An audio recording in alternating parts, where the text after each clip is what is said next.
In French, in France, we would say baguette.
Hello, hello, friends. Welcome in. How are you today? We will be starting momentarily. Let me see and double check that everything is working, and then we will begin. But how are you? How is your day?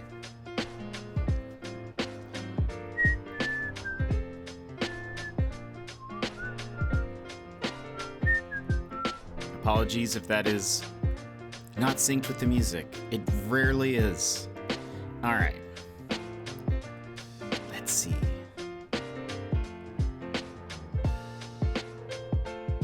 That works. That is correct. We have that.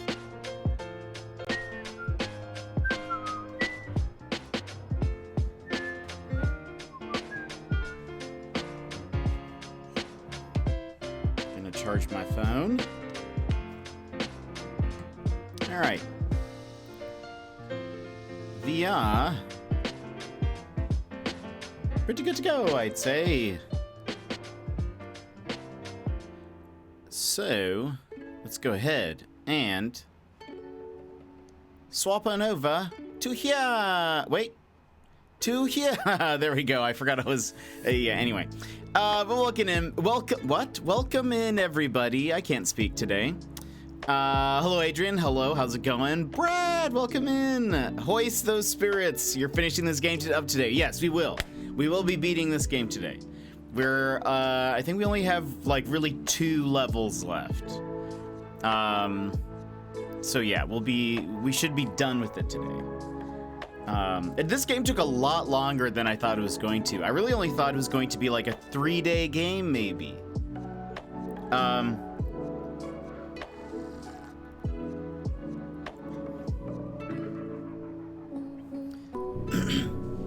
Jet set and ready to go. That's a lot of months. It is a lot of months.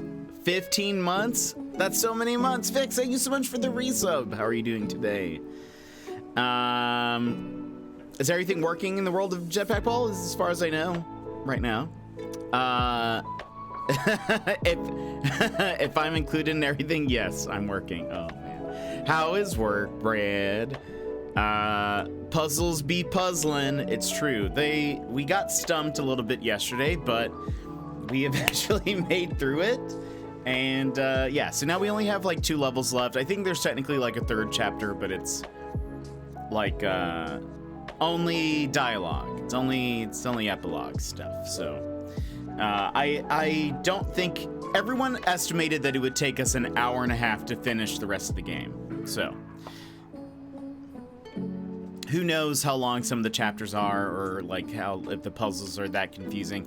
This one just threw me for a loop, and I won't get into specifics because in the case there's anybody here who wants to play the game later. Yeah, if you guys watched the VOD from yesterday, or if we talk about it once we started the stream, yeah, I just got stuck on something, but it's okay. Feels like it's been a long week. That's fair. I don't know what this week has felt like. It's been kind of a long week, but it's also been a good week, so I don't know. Got my coffee though. It's making me feel all good and nummy inside. So, yeah. But what have you guys been up to? What is the haps, my friends? Anything fun? Anything exciting? Vix, how's Final Fantasy 16? Bread, how is City Skylines? Hello, I heard there were hoists here. There are, Sundeers, welcome in. We're gonna chat for a while and then we'll hop into the game, but you guys will be happy to know that there is a new follower emote today. You guys may have already even spotted it, but we do have now Hoist as just a follower emote. It'll probably only last for today since this is the last day for Ghost Trick, but we've got I'm hoping we'll be able to do some hoisting today, so but how are you? Skip, welcome in. So we usually chat, for those that don't know, we usually chat for about 45 minutes to an hour when we start streaming, then we hop into the game. So we've got a little bit, but this morning I was like, we need a hoist emote. That is priority 1. Had a long week of work. That's fair. That's totally fair. You guys will be happy to know that my coffee machine worked flawlessly this morning. Yesterday, for those that know, we started late because my coffee machine didn't want to make coffee. So that was a problem. So I pretty much just like had to troubleshoot it right before stream, had to start late, all that sort of stuff. But Ooze, how are you? Do you go by Kip? What do you go by? Actually, I don't know. Ooze, Kip? Oh, camera. So, okay. I'm also trying to figure out what's going on with my camera. Canon says that everything is fine, and I'm like, it's not fine. There's something. Ooze or Ooze Kip? Okay, great. I'll call you Ooze. What coffee machine do I have? I have an espresso machine. It's a DeLonghi. And I couldn't tell you what the remaining letters and stuff are, but that's probably also not how you say the name of it. But I got it just recently. Told everyone about it. I got it about half off. Somebody was just selling it, so I think it was, well, no, even more than half off. It was normally a $170 machine. They sold it for $50. So that is a win-win, my friends, because the previous coffee machine that I had, I bought for $30 off of Amazon, and it was of poor quality. I was chatting with Nicole, but did I hear mention of City Skylines? I asked you how City Skylines was going. I've noticed that you've been playing it.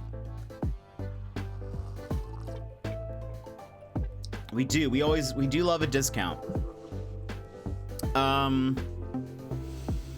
Yeah, this morning I've mostly been working.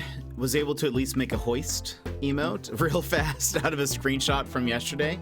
But it's mostly been work. I did run an errand this morning. I did actually eat today. I was going to mention that also. I ate before stream today. So we should be good for a while, though I don't think it's going to take us very long today. We had the option of maybe streaming longer yesterday, and I went ahead and was like, you know what? I'm actually starving. I'm actually starving, so let's not. Wait, I ended up leaving it open yesterday while I was chatting with a friend, so I made one road. Perfect. That's all you need. That's all you need, Brad. Final Fantasy 16 is so good. The characters are really cool and the story is good. I was too tired to play it after work tonight, but other than that, been pretty much playing it in all my free time. Nice. I'm glad you're enjoying it. That's super cool. My mom replaced my terrible old coffee machine for me because she wanted to be able to come visit and not be subjected to terrible coffee. I love that for both of you. And I feel that. So I had been using this Amazon, like it off of Amazon. It has a brand name. I couldn't tell you what it is. It's not like a big one. I honestly think it's like a fake company. If I learned years from now, like if there's a Netflix documentary about how there was some kind of like shell corporation that just had to make like very basic coffee machines so that they could launder money, I would totally believe it if it was this one, because it's a very poor quality. It's actually technically an espresso machine. However, most espresso machines have to make it up to like 9 or 11 bars of pressure, I think, in order to like actually make espresso. This one, its max pressure was 4. So it's like it can't make actual coffee or espresso. So it just made like really hot coffee, kind of a really hot drip coffee. And it was not great. It was like even the taste of it wasn't like super good, but it's what I had. It's what I had. It was in my budget at the time. Very poor. But this luckily rolled in. I actually had looked and I found somebody who was selling another machine for like 60. And it was actually like a model that was below than this one that I ended up getting, which again, somebody sold for 50, but anyway, it actually makes espresso. Anytime I like see it like drip and it's like actually espresso, it makes me very happy. Think I might also be really tired because it's super hot here today. Oh man, how hot is it? Most decent espresso machines are pretty expensive, aren't they? Yes. So okay, I knew what I was getting when I bought the $30 one. I knew that it wasn't going to be good, but it came with because I don't really like just straight up coffee. I like lattes or mochas or whatever. And so the machine did have like a steam wand and all that sort of stuff, so I could like make a latte-like drink. But yeah, I couldn't afford any of the ones that were like hundreds of dollars. So this one though, the one that I bought for 50 off of somebody, the machine sells for like 170, I think. So that's like, I think still pretty like on the lower end of probably like good espresso machines. There are some that make way better, but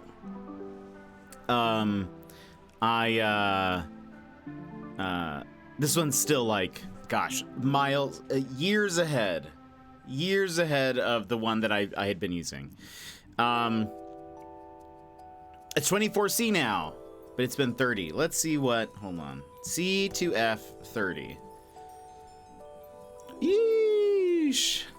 That is hot. We can suffer together. Oh no.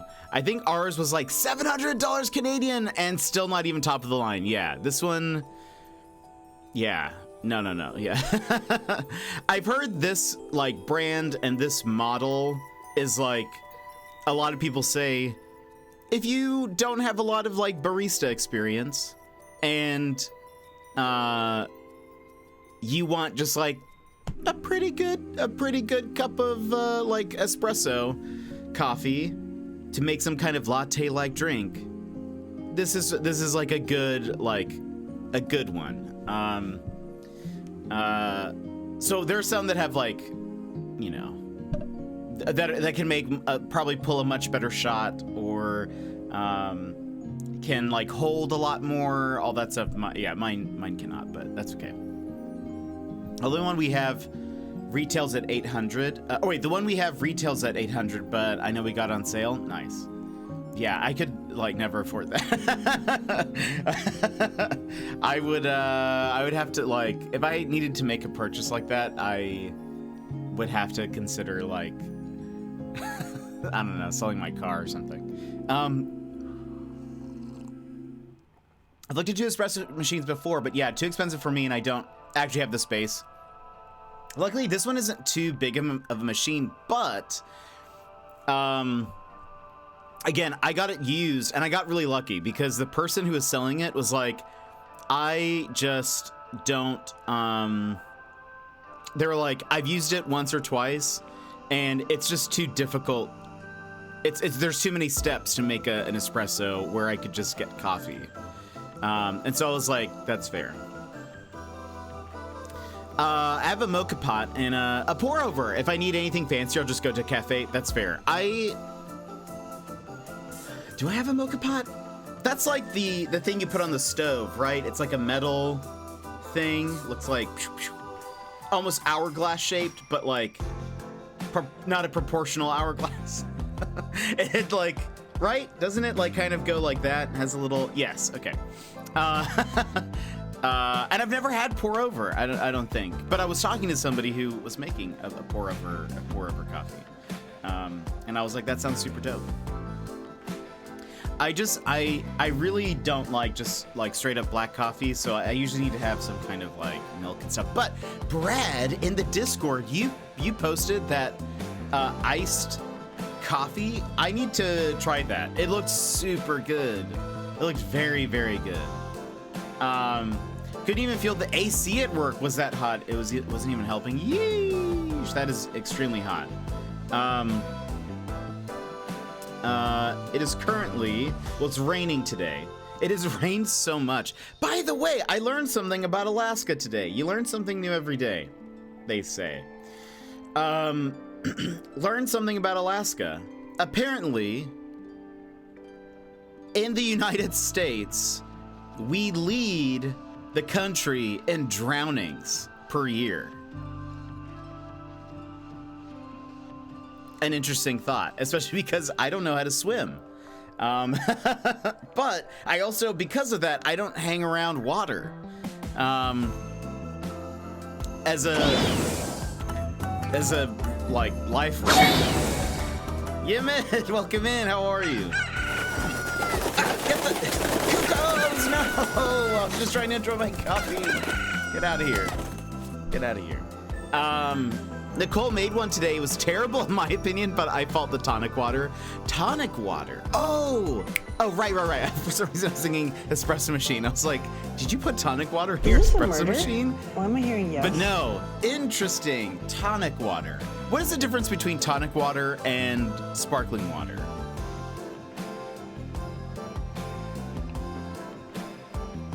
Also, do you like tonic water?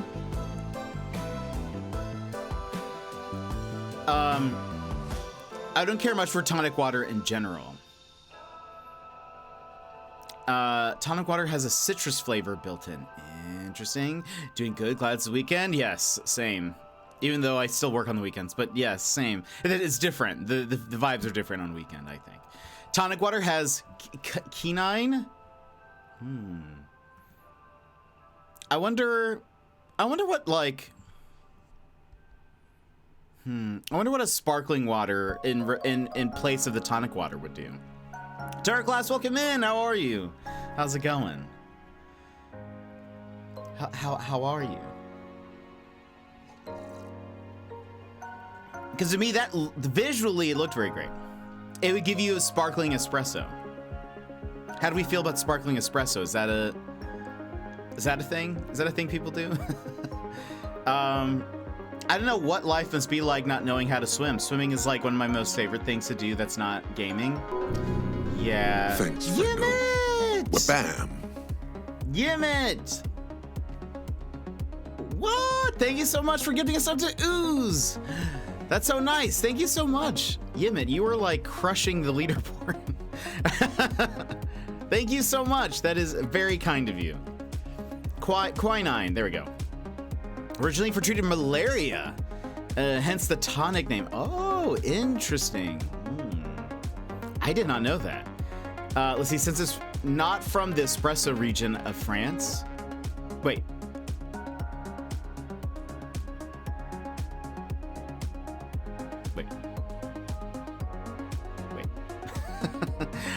It feels so weird that some people don't need to learn because it's mandatory from primary school where I live.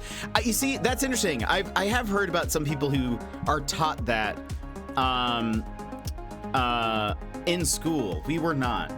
So how Hoist is going? By the way, again, for those who haven't seen yet, we do now have, just for today, a Hoist emote. Because why not? I think we needed a way to celebrate from yesterday. Sassy in shambles when she comes in and sees she's not leading gift subs. No, it was a joke because any carbonated wine is a sparkling wine. Oh, right. Yeah, that's right. Yeah. I have heard that actually. Since it's not from the Champagne region of France. Yes. Okay. That makes sense. What was I gonna say? Yeah, I just have never for the Hoist. That is perfect. That is perfect. With the objection. Hoist. Yeah, I never learned. I think people tried to learn, or tried to teach me, but I just panicked too much when I'm in water. I don't like it. I don't like it at all.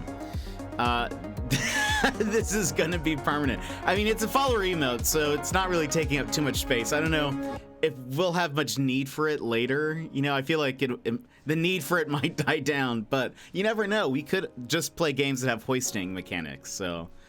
To be fair, I live in the Netherlands, so we are always below sea level and around a lot of water. That is fair. That is fair. I've lived I've lived in places that did have water, like not as much as the Netherlands, but yeah, I don't know. I just try to generally avoid water as a just a personal thing. I just like to avoid water, make sure we're safe and on dry land. But yeah, I learned that apparently Alaska leads the country in drownings per year, which is surprising. I wonder if it's a lot of like tourists, but I part of it they said is the amount of rain and snow we get, and so our water levels sometimes are just very uneven, or like will surprise you. They'll just kind of start flooding. But I have not heard of a flash flood here. But yeah, I've not heard of a flash flood here. But I mean, maybe. I wouldn't say we're not. I mean, it could happen, but I think it's part of it is we have just a lot of we have a lot of rivers, we have a lot of lakes and stuff. So, the thing didn't say actually, but it might be per capita. But I think, well, I don't know. It said there were 1,000 drowning deaths a year, something like that. And not in Alaska, in the U.S., and that most of them are in Alaska or something like that. So it might have been a total number. I will say there's a lot of fishing here in Alaska. So a lot of river fishing and a lot of boat fishing. And so that might be it as well. That'd be my guess. That might be a contributor, but I wonder, per capita, Alaska is second. Is that true? At 3.01 per 100,000 residents. We only have Hawaii is the first. Yeah, that kind of makes more sense. People actively spend more time in the water. Nobody goes snorkeling here, you know. I am and always have been a huge water baby. Don't know why, but I just love being in a pool. Yeah, I generally don't. I generally don't. I think I've spent probably anytime I'm in the water, there's usually why am I in this water? Why am I here? There's a mistake has been made. I think it's generally more tourists because locals know which areas to avoid and where to be careful. True. We actually have, there's a dangerous thing in Alaska. Something to, wait, average number of drownings per year is 26. Florida has almost 4,000? What? What was this thing talking about then? We have what do they call it? It's like silt. We have silt. It's not a beach, but technically it's the water will recede and what's left, it looks like sand, but it's silt. And every once in a while, usually it's many years in between, but we'll get somebody stuck in the silt, and it's not good. It's not a good situation to get stuck in the silt.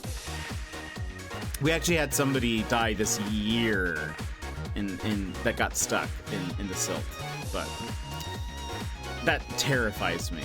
So that I don't even go near. I don't go near the water here. But 2.08 per 100,000. Oh, so by the population in Alaska is dangerous, but overall you're probably not becoming a statistic. That's fair. I see. Thank you for breaking down those numbers. Thank you for crunching those numbers, for hoisting those numbers.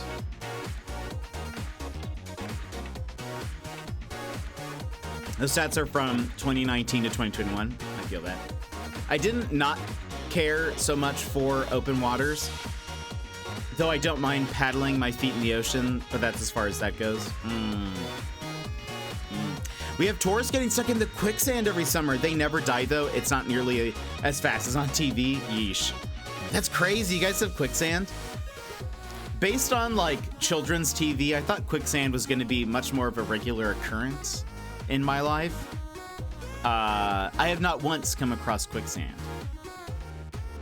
So...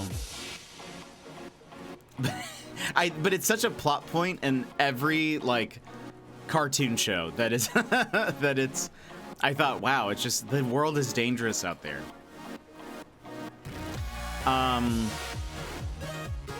But yeah, I think someone recently asked me if I have any interest in learning how to swim at this point. I'm like, no. I'm just not. At this point, I don't think so. I don't think I'm missing anything. I don't think I'm missing any kind of experience by being able to swim. I I have no intention of going into the ocean. You could not drag me to go see the Titanic. No, thank you. I have zero. It can stay down there. That's all. It's the fact that it's there. That's all I need to know. That's all I needed to know.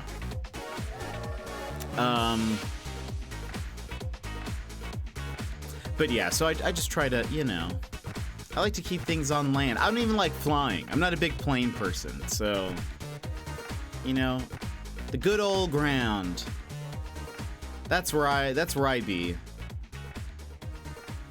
But if I was a pirate, I would just have like a inner tube on all the time. Yeah, my arms get tired when I fly. If for anyone, I would believe that you could do it, Brad. Filling my Brad joke quota for the day. I love that. That's a good one. That's a keeper. What was I gonna say? Oh, a random thing from yesterday. Let's see. I've never swam in the sea. I don't like the thought of not being able to touch the floor if something happened. Much prefer a swimming pool or a water park. Yeah. Yeah. A couple of days ago we were talking about. Well, yesterday we were talking about Threads and Twitter and Meta and Facebook and all of that stuff.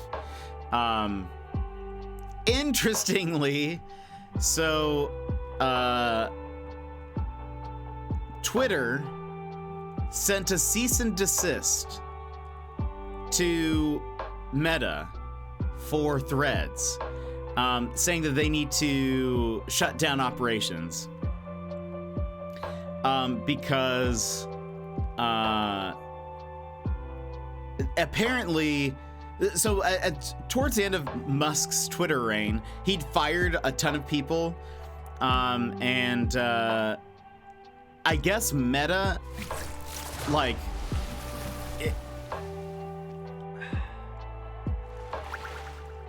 thank you for that hydrate, Tara. Oh wait, don't know how true it is, but I've heard it's very difficult, if not impossible, to sink down below your waist in quicksand due to the density of sand compared to your body. Interesting. All I know is if you're in quicksand, they say, like, if you're getting stuck in it, you need to, like, lay forward, sort of. And that's supposed to help. But anyway, or lay on your back. Maybe lay on your back. Don't lean forward into the sand. That's probably a bad idea. You just go faster. But that's probably, yeah, it's probably on your back. Don't listen to me. Cannonball into the sand. Do a backflip. That's what they say. So anyway, it seems as though Meta bought a lot of the, or like hired, not bought, they hired a lot of the engineers and stuff that had been fired by Twitter and got them working on like a Twitter competitor to make Threads, which is what just came out this week or whatever. Threads is a new social media that basically looks like Twitter. It even functions like it. It's almost a one-for-one with some differences. But so Musk sent Facebook or Meta a cease and desist, saying they needed to stop operations on Threads because basically all of these engineers know trade secrets of the, how Twitter runs, and so they're using those trade secrets to make Threads work and blah blah blah blah blah, back and forth. So anyway, I'm very curious to see what's gonna happen. I don't like either party. So it's more just wanting to see who's gonna, like, I don't know, I just want to see a fight happen. Also, supposedly, I don't know, did you guys hear about, I don't even know how this started, but like there was going to be a Zuckerberg Elon Musk fight or something like that. That happened, like they brought it up, and then Elon Musk's mom said that they called it off. Random turn of events, everybody. Yeah, it's very hard to get stuck in it. Most of the people who do either dive their car into it somehow, or they actively move to let themselves sink down to their knees. Like, hee, look at this, that's crazy. And then they try to get out and fail. Oh my gosh, that's...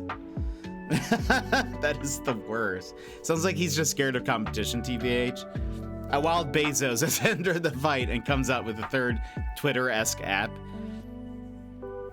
Elon's mom didn't want his son playing with Mark. Yeah, that's what it sounds like. Yeah, I mean, gosh, honestly, again, I'm kind of more interested. I won't create a Threads. I don't like Meta. I don't like them at all. Don't like Facebook. Don't like Instagram. Each gets worse in time, and Threads will only get worse. So I'm just like, I'm not feeling it. A lot of people joined though. I think they had 30 million users yesterday, something like that. Sassy, welcome in, Sassy. Sassy, we have a new follower emote. For today. But yeah, so very curious to see what'll happen. Again, I'm kind of I'm hoping for my Blue Sky invite. I feel like that'll be maybe, if I join any other platform, it'll probably be that.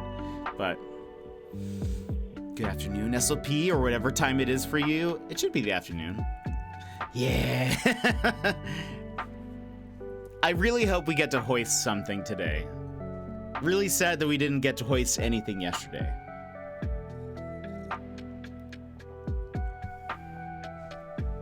Very disappointed in the lack of hoisting in yesterday's stream. But I am very excited to continue Ghost Trick today. Very curious to see how it's going to end. There's still so many questions. One day we'll hoist. One day we will. I think Threads is actually banned in Europe because it collects so much data. That's probably fair. I honestly, as someone said, we'll see which data collecting app wins out. And I think that's the truth of it. And that's also, I'm honestly shocked at how quickly people moved over to Threads. Mostly because, like, Facebook is known for, like, just being the worst, especially with data and just how they treat their users and the information they sell. They got in trouble in this was quite a few years back, but Facebook even got in trouble for essentially running like a psychological experiment on like underage users, where they tried to see, I thought it's a very interesting study, but they should not have done it. But basically what they did was they learned that they could show people specific posts. Like, if, let's say, they showed people consistently negative posts, they would start to see that person would, in their own posts, start being more and more negative. Whereas, like, if they showed somebody happier posts, their posts ended up being, like, more positive. But they did this in, like, users who are, like, under 18, which Australia has some very strict rules on a lot of things that with the internet, which I think is actually pretty good. But one of that, and I feel like the States would probably also have something similar, but it's something about you cannot do any kind of, like, psychological experiment on children without any kind of guardian approval or whatever. And since Facebook kind of had opened up their accounts, so probably like to people who are 13 and older, maybe. I'm not sure if that's true, but there's probably some kind of age limit. Excuse me. Anyway, but it's fascinating, but they had to, like, pay a huge fine. Anyway, I feel like, I don't know, I just don't trust Meta with a new social media, but If all else fails, you can go on the Sea of Thieves and hoist some sails. It's true. I don't have anything that I can play Sea of Thieves on, but if I did, I would, because that game looks super fun. I have for those who don't know, we have a lot of newer people here. I have a Mac. I also cannot really stream off of my Mac. Like, I can't play a game simultaneously. We can do like DS games and some other stuff, like retro games we could probably get away with, but I can't really at this point. I'm gonna try to get a better Mac soon, but we'll see. But and then I don't have an Xbox. The other option, I guess, is to try to get a Steam Deck at some point, but I would love to play Sea of Thieves, though. It looks very fun. I've solidified my opinion that leaving the house is a mistake. Oh no, what happened? That kind of rhymed. If all else fails, hoist some sails. At this point, joining any new centralized corporate controlled social media network is going to be a very hard sell for me. Yeah, I feel that. It needs to be... They really need there needs to be a huge benefit, I think. But I'm also at this point wary because since Musk had taken over Twitter, there's sort of been like a new thing, everyone jumps to that. Another new thing, everyone jumps to that. A new thing, everyone jumps to that thing. So I'm sort of like, all right. Mastodon seemed promising for a while, but I haven't heard much about it recently. I know some people are still kind of using it, but yeah, Mastodon was the thing. I have a Mastodon account, but I don't really use it. It was kind of more confusing, I think, for me to understand how to use it. But I didn't really I didn't invest a lot of time into it. I was just like, why can't I find anybody? I prefer to not voice my opinions about meta since my brother works. That's fair. That's fair. I feel like you cannot conduct experiments on minors, especially not to see if you can make their mental health worse, right? Yeah. When you put it like that, when you put it like that, that makes more sense. Sounds like something only a movie villain wouldn't understand. Yeah, that's fair. That's fair. But yeah, so I don't know. I am very interested though, whenever there's like,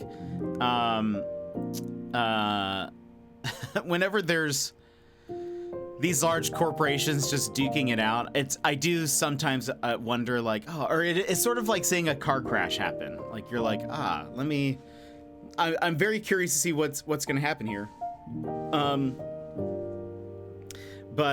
Yeah, I'm very curious if Twitter is gonna sue Meta for threads, or if or what they're gonna say. But I went to the post office to drop off the gifts for Warren Tank. There was no parking in front of the store, so I went to park along the side, turning into a spot only to have the guy behind me attempt to drive across the spots in front of me to get around a car coming up the aisle the other way. What? Goodness, this seems like a bad driver. I hope you're okay. Excuse me. But I forget what else I was gonna say. But yeah, I'm interested in Blue Sky. We'll see how that is. Very impatient at the very least. Yeah, for sure. Interested in seeing how that goes. But yeah, I'm kind of in agreement with you, Ooze. I feel like, I don't know. I don't really use TikTok. Like, I have a TikTok account. I wanted to make sure I could reserve my name in the case I decided to post. I think I might start making some, like, YouTube shorts. Not, like, making them, but, like, just editing clips just to post something. Yeah, I've also, so I don't know. It seems futile. So I don't even know. I'll have to. Can't wait for Jet meme dances. Me dance never. I had to clarify. Like, no, I just need a place so I can put my. It's not me. It's clearly a fox. It's clearly a.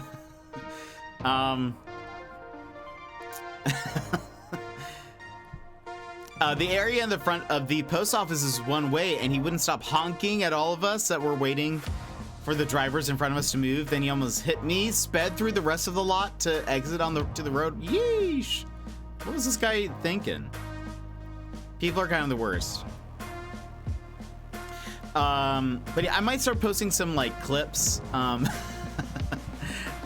different like on YouTube and TikTok, but I don't know. I've heard like a lot of people say you need to do that for discoverability, but then I've also heard a lot of people say that it hasn't like helped them on Twitch really. Like it's very rare that then somebody moves over from, oh, I saw your clip on TikTok, now I'm following you on Twitch. I've heard it's very rare that not very rare. There's probably some people that's more likely to happen than not, but I don't know if my clips are really like like I don't know if they sell the stream well, so we'll have to see. I might pick some clips and just do a test run for like a week or two just to see what happens. But my clips are, like I've said before, usually very contextual to the stream itself, and outside of that context is really awkward or off-putting. So I don't know. Anytime we raid somebody who has like Clippy or whatever, where it like plays a clip when you get shouted out, the amount of times that it has led to a more awkward pause from the streamer watching the clip than a ho, that was a riveting entertainment thing, then yeah, I don't know. These big corporate social media sites effectively killed specialized internet forums, and now it seems like the social networks are collapsing under their own weight. I don't know, the future of social networks as a whole seems super in flux right now. I doubt anyone really knows what it'll look like in a few years from now. I feel like that's very true. I think that's a very, very astute of you. Because, yeah, a lot of forums kind of died in the way of social media, and now social media is just, I feel like it's not fun. It's not a very like enjoyable experience for the most part. But Blue, welcome in, Blue. How are you? So yeah, we'll see. I did hear about the Pokemon company created their first, for the first time, they've created an official Pokemon forum. This week, they launched it. In fashion of the internet, because I guess they made the forums, and I'm sure they have moderators. However, they didn't really like have any kind of like auto mod stuff or like rules on what you could talk about. And so there were a lot of like super inappropriate threads, like very like kind of explicit stuff, and the Pokemon company had to like just they had to quickly like delete a whole bunch of posts, clear it all out, then like establish rules, add like auto mod bot type things, and I was like, classic internet. Social media has led to the antisocial age we're in. I feel like that's kind of true. I would definitely say, at the very least, social media has, I think, pushed me more towards more genuine connection than like a facade. And I suppose though, I've never been somebody who's like, I've always leaned more towards the genuine versus the like, I'm gonna put on a face for a thing. I can't really put on a face for a thing. I think I've mentioned this before. Someone once described me as someone that knew me pretty well once described me as kind of having an uncanny ability to display my like emotions at all times. Like I'm very bad at hiding what I feel in a moment. People can just kind of tell. If I'm upset, people know, and it's not because I've said anything or it's just my demeanor changes. But yeah, so I would say at the very least it's pushed me towards like trying to make more genuine connection. I feel like a lot of people are not great at that. And I think part of that might be because of we've all sort of gotten used to social media and your presence and your brand and how you interact with people and all that sort of stuff. And I don't know, it's a bummer, but my guess is that is that social credit system from Black Mirror. That was the first Black Mirror episode I ever watched. I'm more about Meow Meow Beans. We're Happily Meow Meow Beans episode of Community. I didn't even read ahead. Yeah, I'm more about the Meow Meow Beans. I blame MySpace Tom. That's where, had MySpace Tom just put me in his top 8, that would have changed a whole lot of stuff. Honestly, I feel like, I don't know, who here had a MySpace? Raise your hand, or hoist in chat if you had a MySpace. I'm less cynical of the concept of social media as a whole than I think a lot of people are, but I definitely think sites like Twitter and Facebook in particular have caused a lot of problems. I agree. Hoist. I do a lot of marketing outside of stream. Like I manage some people's social media. I do graphic design and video editing, that kind of stuff. But because I run social media for people and I'm used to like the marketing side of it, sometimes I'm like, oh, this is a really neat feature, but as like a user, I hate it. I like it as a tool. As I had a friend who used to say this as a general statement, and I think it's very true. And I think it's the same with social media, which was, I'll frame it in the way he would, if we were talking about social media, he would say, social media is a tool, don't be a tool using it. And I feel like that's very true. But I think a lot of people go for the latter. I left for a minute and come back to Meow Meow Beans, and now I'm curious. Meow Meow Beans is from the show Community. There's an episode where, it's one episode where, no, it's a two-parter, isn't it? Am I making that up? It's an episode where they basically get the community college that they're at to make some kind of like what is essentially a social credit system where like every interaction we have with somebody, you give them a certain amount of Meow Meow Beans. And so it's like, depending on how many Meow Meow Beans you have, kind of gives you more social currency. And it creates this whole divide, and it's a very funny episode, but and what's great is that what I like about it, and I feel like this is very true to life, Meow Meow Beans sounds very unthreatening, but it ends up like unraveling their whole society, and it's awesome. It's a very funny episode. I had a MySpace, hand raised for MySpace. So much emo music when you landed on my page. It's not just a phase, Mom. Ads. I had a MySpace, but never used it. MySpace was slightly before my time. I had a MySpace, and I don't know if you guys remember, but there was a little bit of drama with your top 8, sort of. For those that don't know, you would have, as a MySpace account, you would have like your friends section, people you connected with, and you could select 8 of your friends or connections, and put them as displayed as your top 8. But it wasn't just like a randomized 8 list. It was like there was a first spot, and it would go down.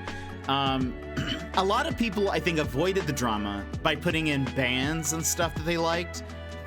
But I do recall times where people would be like, well, did you see who's like, did you see who's this person's like top 8? Like, did you see who's like number 1?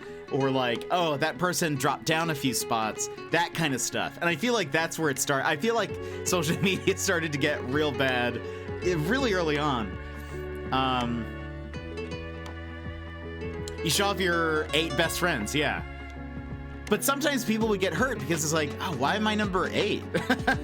I almost didn't make the list.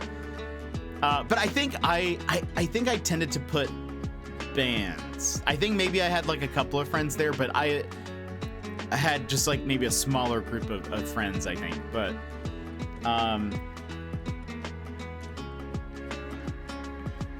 gosh, I can't imagine like if Twitter had a top 8. I wonder what would happen. I think my first social media was Hives. I don't even think I've heard of that. Google Plus. Wow, that is. I had a Google Plus, but I don't think I ever really used it. I remember I had one. I probably had just some basic info on there, and that was it. But wow, Google Plus. It's defunct now, I think, right? It's a no more. MySpace, a lot of people have said, like, when the Twitter stuff was happening and is happening, a lot of people will chime in with MySpace should come back. Technically, MySpace has not left. It's like you can sign up for an account. I do not recommend it. I honestly believe there's probably one person who is managing the entire website.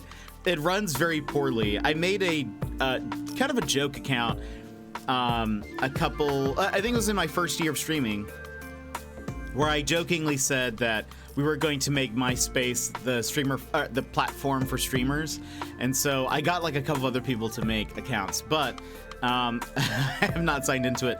But I could not upload an image as a profile picture, and I even contacted support and said, "Hey, it's not letting me upload anything. Like, is there like some kind of size requirement or like dimension requirement or something?" Never got an answer. And I even tried it like again later, a few months later, still couldn't upload an image. So I honestly don't know what's going on there. And the front page, one of the last times I checked, the front page of MySpace had like music news. Like it had 3 main articles on the page. All 3 articles had images that had like broken links. And so I was like, what is happening here? This is very poorly run. Brad, I hope you have a great lurk. Hope the meeting's good. I remember the drama when Google Plus was introduced and it really screwed with people's YouTube accounts. I think I do remember that.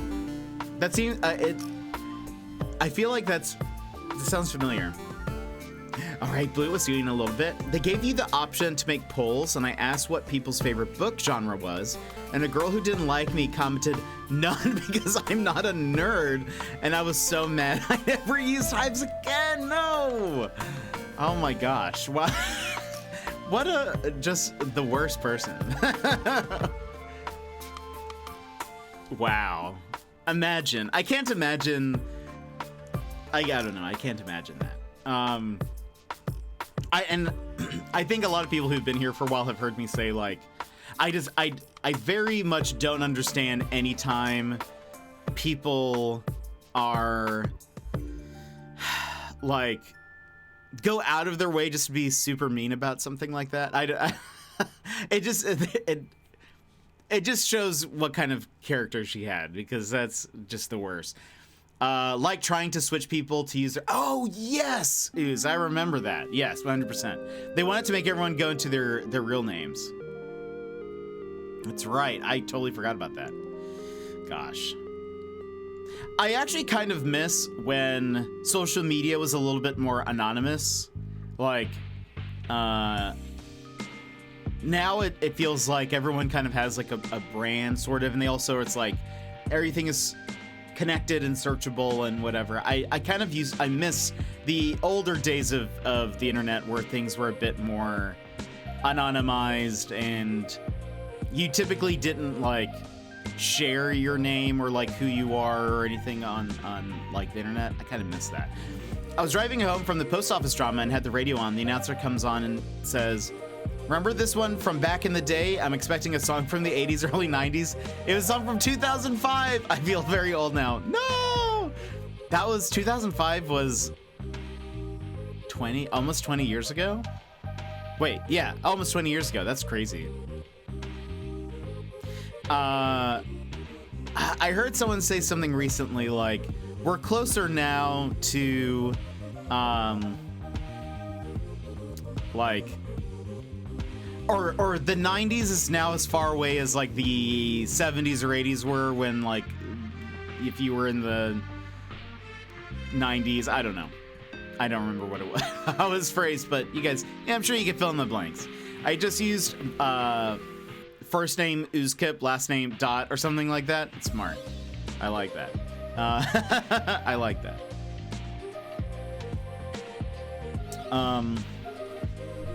Gosh, yeah. Social media has been on a journey, and again, like we were saying this yesterday, I think that, or was it yesterday? Don't remember. That like the internet is great. Like there are some for sure really cool, awesome things that you can do because of the technology. We were able to connect with people. I wouldn't be able to do this. I've met so many awesome people through streaming. I now have a new buddy through playing Apex who lives in Australia. And there's just like a lot of really cool connection stuff that you can do. But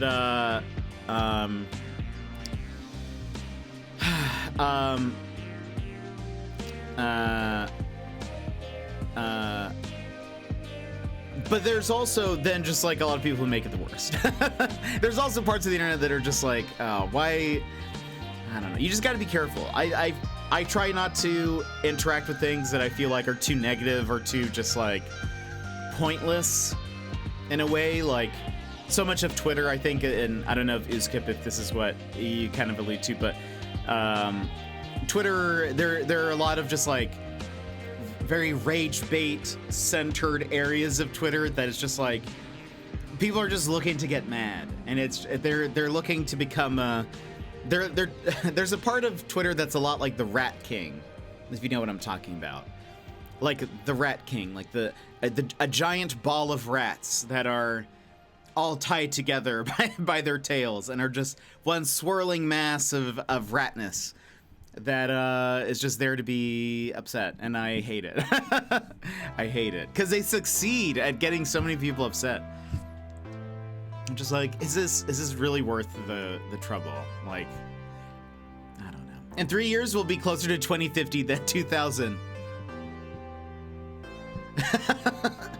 I'm withering away. I have withered. I think the internet has brought out the best and worst of people in equal measure. I think that's true. Some people use it awesomely, and again, there's so many cool, awesome things. I love that we can have like, I don't know, a way to connect with people. The Discord, I think, is great. Or at least our Discord. I don't know about everyone else's. But I don't know, it's just a fun way to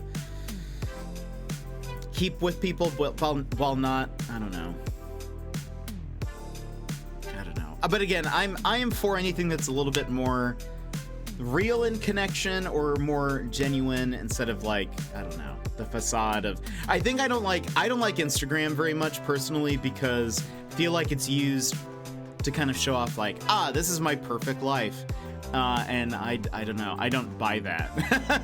I guess I am somebody who's very skeptical of any kind of, I don't know, thing like that. The internet is simultaneously great, and the internet is a wretched hive of scum and villainy. It always has been. But I think in recent years, the fringes, people in recent years, the fringe people in the mainstream. Wait. I actually added a few words there, but hold on. The people in the mainstream have been noticing the scum and villainy a lot more. Okay, yes, I got there. Yes, I think that is probably true. And to be fair, people were also the worst before the internet. It's not saying that the internet has corrupted people.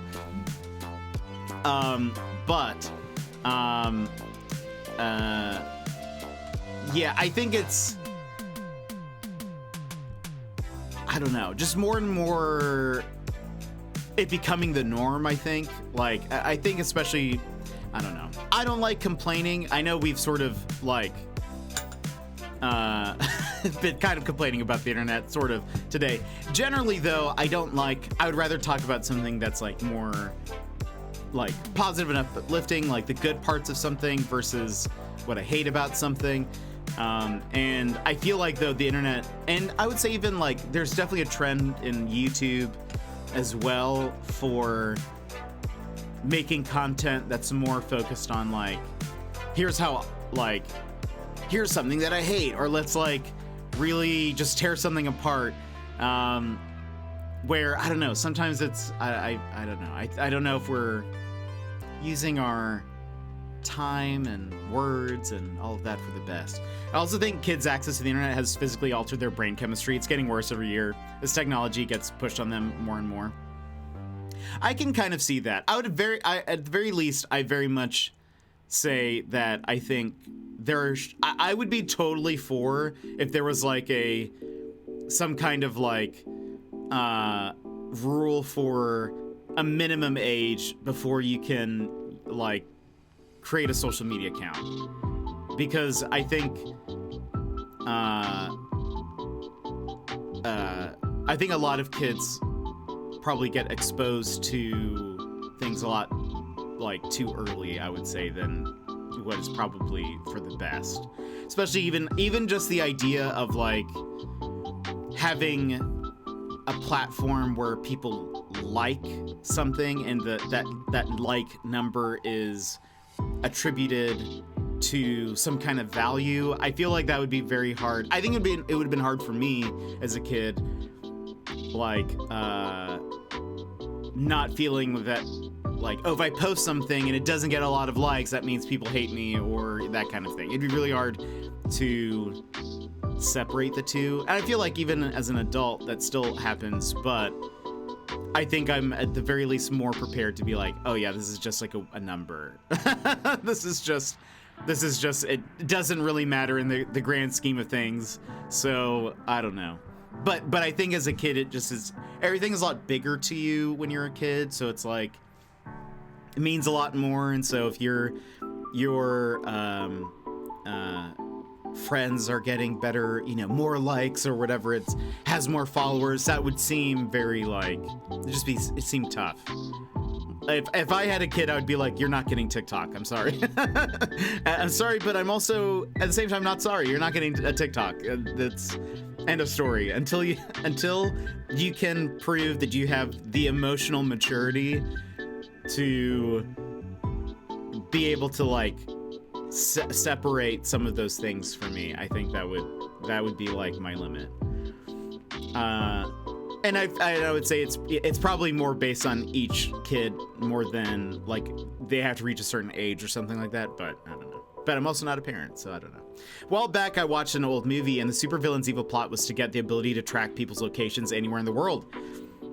All the characters thought the very concept was horrifying. Today, we all have location services enabled on our phones. Was that Charlie's Angels? Question. Was it? Just as a curiosity, was that the first Charlie's Angels movie? Until recently, people in the mainstream, politicians, my parents, etc., treated the internet more as a joke or something not serious. Now, in recent years, people have started treating it more seriously. Yeah, I think that is true. Yeah, that's true. And again, I think it used to be more like a tool than, and more of like a side thing, and now it's like kind of becoming all encompassing. There is supposed to be something in the TOS for most social media. I believe it's 13 plus, but most parents set it up for their kids to get around that, and I feel 13 is too young anyway. What? Totally, I think so. I think about like, I mean, I'm sure things changed a little bit, but I think of like, at age 13, what was I doing? How confident was I in myself? Or like how sure, like, yeah, even confidence wise, or if I could really like separate people's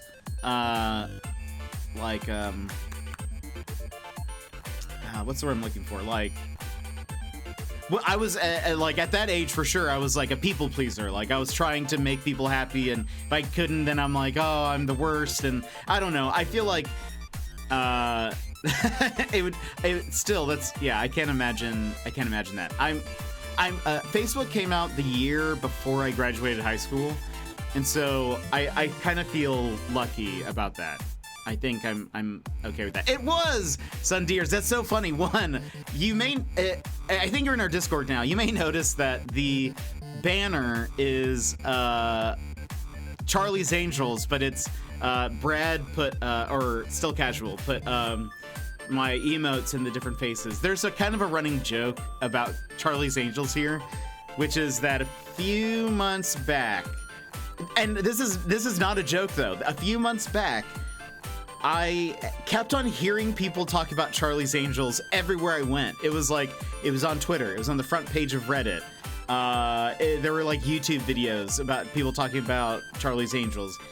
Everywhere I went, people were talking about Charlie's Angels, and chat did not believe me until, like, occasionally people will say, oh, I did actually hear something. I was listening to a podcast and they mentioned Charlie's Angels, or one of our mods, Johnzo, sent me a picture of like one of the casinos in Las Vegas had a giant Charlie's Angels poster out. And so I was like, you see, everybody? So it's very funny that you bring up a Charlie's Angels reference and you're just naturally. You see, everybody? I was not lying about that. I have coined the term the Char Renaissance. We are living in the Char Renaissance now. Additionally, I think we need to be using less technology in the classroom for the younger students. I would say that's, especially for the younger ones. I could see that. I think it's important for them to learn how to use tech, but I think at a young age, maybe,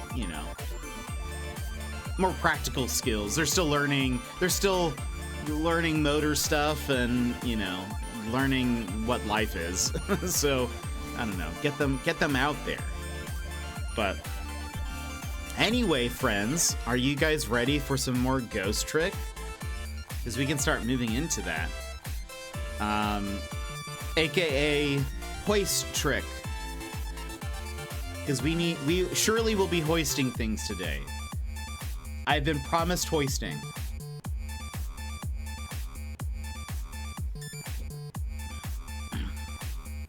Hoist. I was pretty unrestrained. I had pretty unrestrained access to the internet before I was 13. In my unbiased opinion, I turned out fine, but that was also before Facebook got huge. Same. I would say that's also true. I did as well. I grew up with like a DOS computer, even in elementary school. So I've actually always been like, we also had like gaming consoles and stuff really early on. I would say out of all of my friends had access to the computer and the internet before most of them did. And I would say, yeah, I turned out fine.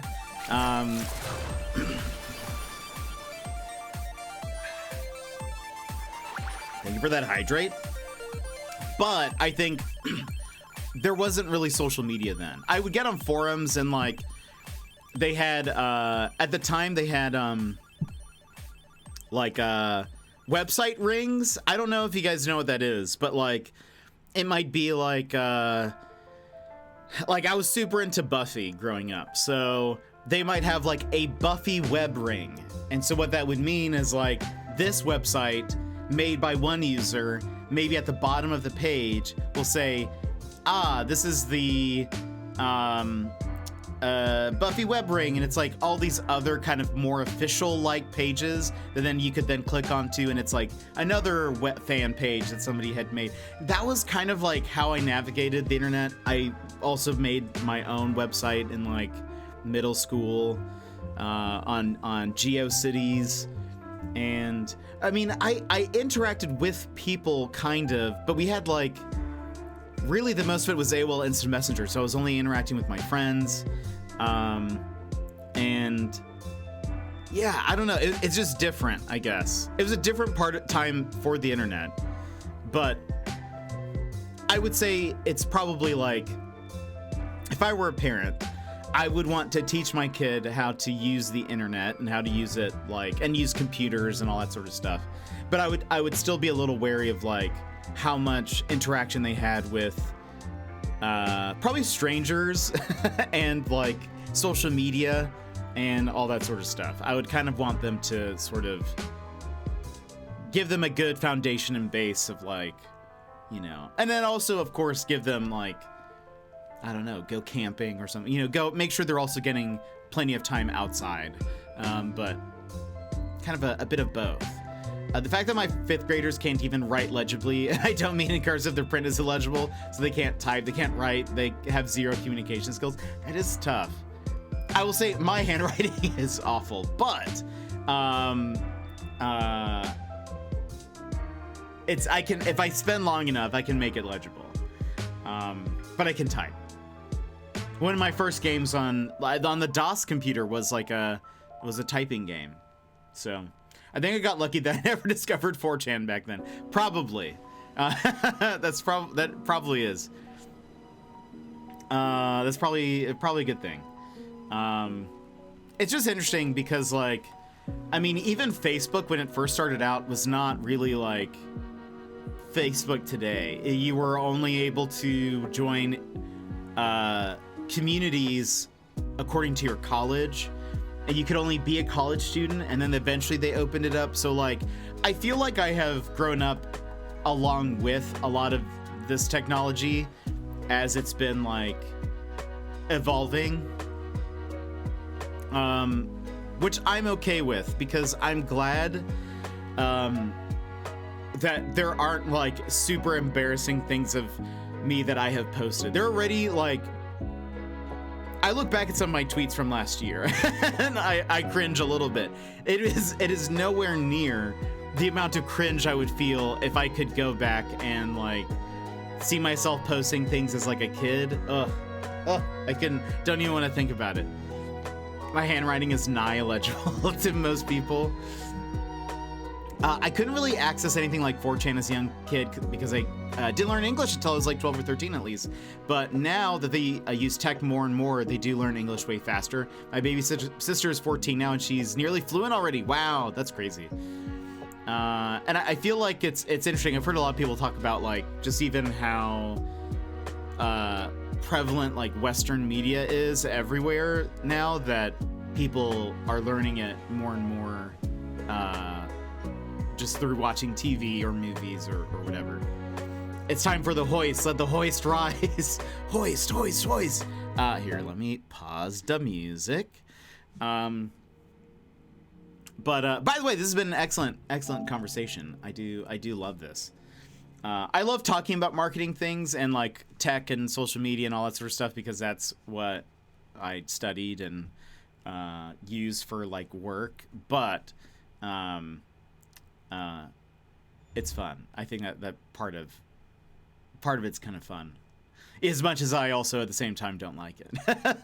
I think the biggest problem is allowing the kids to have 100% unrestricted. Yeah, oh, absolutely. I don't think they should. If parents would only pay more attention to the types of things their kids had access to, I'd hope they would be a bit more hesitant in allowing them access.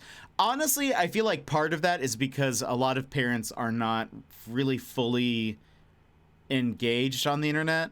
Even people who are my age, who grew up kind of with the internet, and I feel like they didn't like really participate in it like very, very much. I feel like in like my grade in school, there were like a few of us that were like very big into like tech and games and computers and that kind of stuff. And then people who were our age who still weren't also. And so I feel like a lot of those people have probably grown up, had kids, and don't necessarily fully know what is out there or like how to best manage their kid. But I don't know. There's some super cringy stuff I posted as a kid, but luckily it's all gone by now. It wasn't under username. That could be linked back to me today. That's totally fair. It's funny though, they don't translate a lot of video games here. Oh, so I remember having to ask my dad what the bad guy was saying and him having to translate the evil speech and threats for me. Oh wait, so are they naturally in English? Or I guess, well yeah, it'd probably be in English. Because that's interesting. I'm also interested at which games are, sometimes they like change names of characters or titles or whatever. My buddy in Australia, he was showing me some of his N64 collection, and I thought it was interesting that in Australia, Star Fox, the Star Fox 64 is known as Lilat Wars. I was like, what is that? I was like, he showed me the cartridge, and I was like, the graphic looks so familiar. And I was like, what is that? And I had to think Lilat. And I was like, is that Star Fox? And then surely enough, I looked it up and I learned that, yeah, in different regions, it was known as Lilat Wars. And I was like, oh, interesting. I had no clue. By the way, the music in this game is so good. And I feel like that's also, like, Ace Attorney has great music. So I feel like we are, hold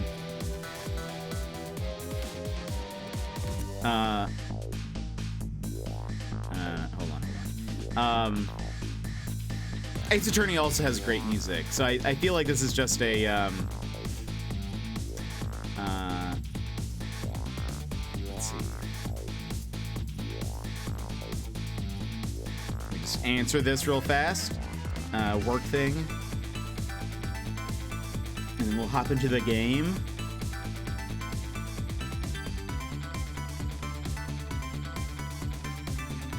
Whoop.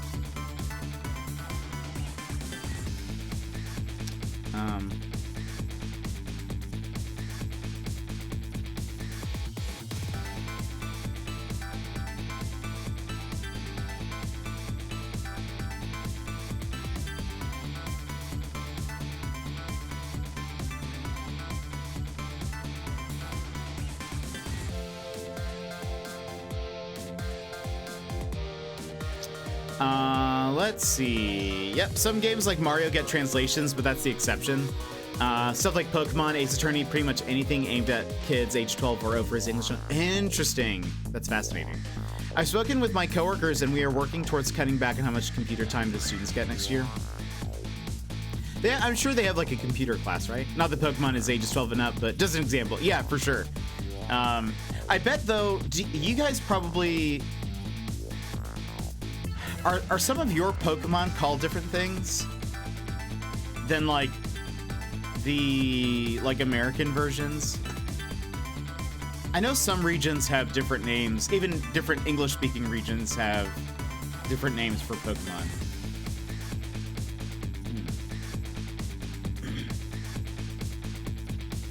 Okay. All right, let us hop into the game, my friends. So, let me catch you up if you do not know what's happening. No, because we only have the English games. Oh, they did dub the cartoon, but that's just used English name. Okay.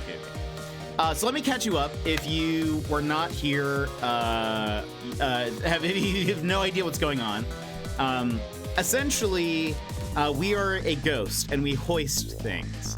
Anything we can do, we hoist. And we always hoist everything. Just kidding. The general gist of this game. Be ghosts, do tricks. Actually true. Be ghosts, do hoisting. So the general gist of this game is we are somebody named Cecil. Kind of, maybe. Let me start over. We died.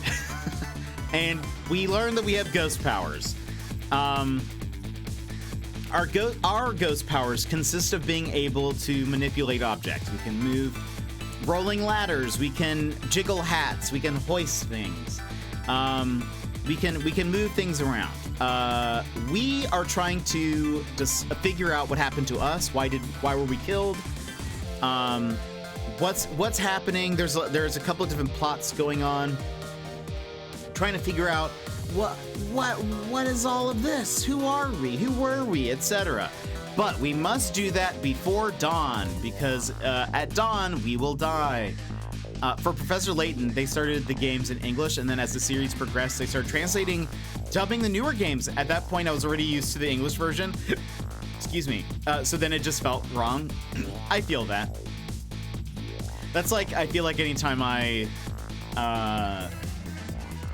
watch an anime that I got used to the Japanese voices and then listen to the American one when they finally dub it. I'm like, wait a minute. This is not what this character should sound like. So anyway, we died. We're trying to figure out what happened. We've been helping a detective named Lynn. She's kind of running her own case. Let's see. Who should I mention?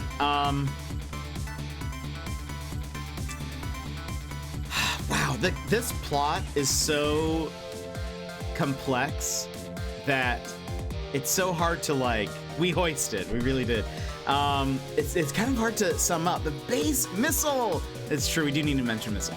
There are other people that we have. Oh, okay. So our powers. Let's start there. Our powers. We can manipulate objects, but we can also, if we find somebody who has died within 24 hours, we can actually rewind time and save them from their death.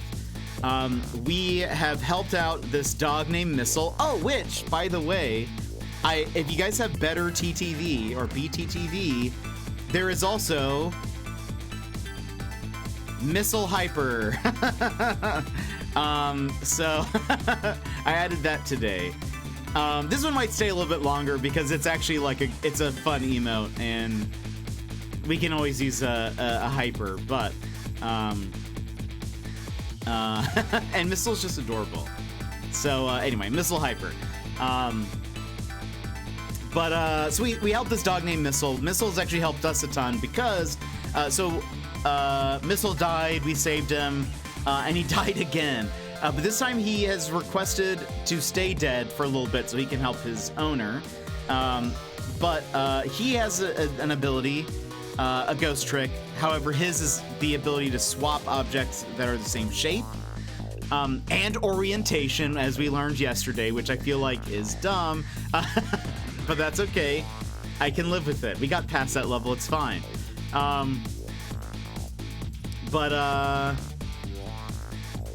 So we're uncovering a plot that deals with a meteorite. Really is what it's starting to come down to, is that there is a meteorite that might be giving people ghost powers. I don't know if that's, I kind of don't know if that's where that has gone. Objects such as knit hats and bullets, for example. Exactly. Classic. Classic. So, hold on. Let me actually give you guys a good rundown. There's a character named Detective Jowd. The story has kind of been surrounding him quite a bit. Detective Jowd inspired Lynn to become a detective because when she was little, he saved her from someone who held her at gunpoint. We learned that the person in question who held her at gunpoint was actually somebody that looks exactly like us. And now it comes to kind of where we were left off. We were like, who are we? Do we even look like this? What's happening? What is going on? So Detective Jowd was in jail because he was being accused of killing his wife. We learned that his daughter had set up some kind of contraption to celebrate her birthday, but some impossible thing happened, and there ended up being a gun there. It fired and it shot the mom, and instead of having kind of her take the blame, Detective Jowd took the blame because he didn't want anything bad to happen to his daughter. We learned that impossible event was actually caused by somebody with some kind of manipulation ability, some kind of ghost tricking powers.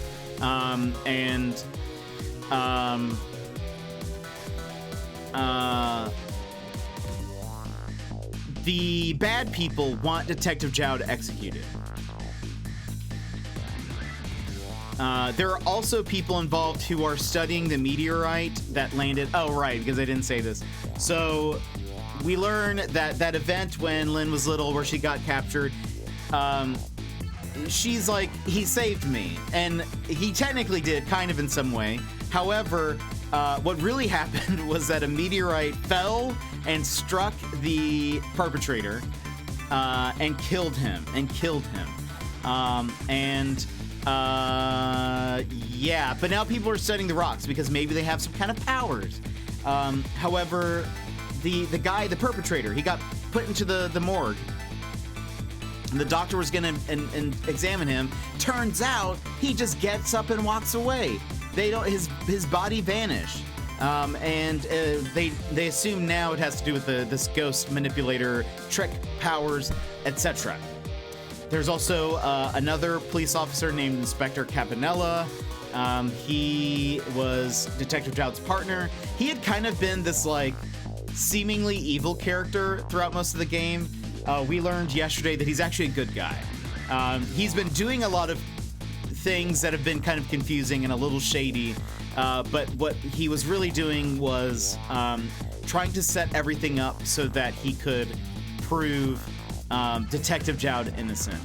And so I actually thought he was like going to be one of the big bads, but he's actually a good guy. Where we're at now in the story is we have encountered the manipulator. The manipulator apparently has a lot of abilities, including the ability to manipulate a dead body. So he's actually using our body to walk around. We actually saw him get shot and then like get back up. He injured Inspector Campanella. We had to save both him and the pigeon doctor guy. We learn that he is trying to escape the country with maybe secrets? With probably also these powers, I think, is also the deal. He wants to take them away, and the bad guys are in a submarine in the ocean.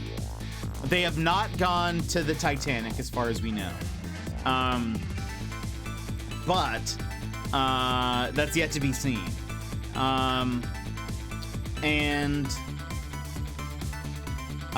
We're currently trying to figure out how we can get connected to the sub, so that we can maybe go in there. True, not just dead bodies, seemingly any body. That's true. He was actually the reason, like, why Lynn shot us at the beginning and some other stuff. He also manipulated Camilla, who is Detective Jowd's daughter, into even putting the gun there and all sorts of stuff. So, or making sure the ropes were there in the right spot to, so that the gun would fire.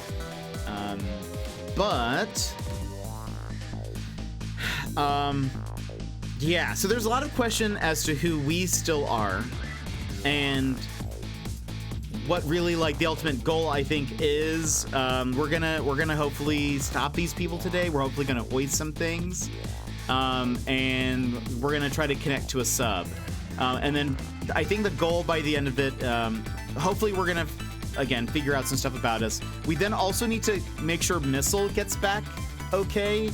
I don't know how that's gonna happen, but I hope Missile gets back to his body, we also need the Camilla is still kidnapped, and so we need to rescue her as well. So there's kind of a few main points, but that's kind of where we're at. I'm sure that made a lot of sense, and was not rambly at all. I'm sure that was very clear, and I appreciate you all sticking through it. Now let's ghost trick, my friends. So we're in chapter 16. We're towards the end. Dawn is approaching. Also, just to show this off, because I think this is so cool. One. Now our background on the left side is Missile over here, and on the right side, look, there's Missile. I love it. Okay. Now, is that aligned? I think like that. Lynn kept her promise about getting me hooked up. About 2 hours before dawn, the phone rang.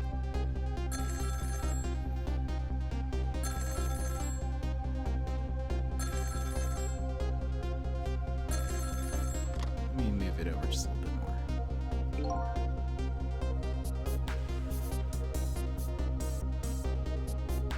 There we go. Also, a lamp told us we will disappear at dawn, so we're on a time limit. Yes. There's also, yeah, so I'm curious about who this lamp character is who goes by Ray. I'm also curious about a cat. There was a cat, then the cat has appeared like twice in the story, and but hasn't said anything, and so or really done anything. Excuse me. Do we trust the lamp? I don't know if I do. I don't know if I do. I'm wary. I am wary about lamp. Hello? This is Jowd. Cecil, are you listening? We need your powers. No time to talk. We'll be waiting for you.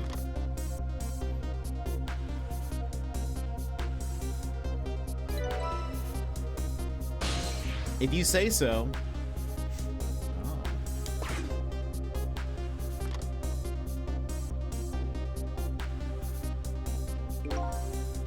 Whoa.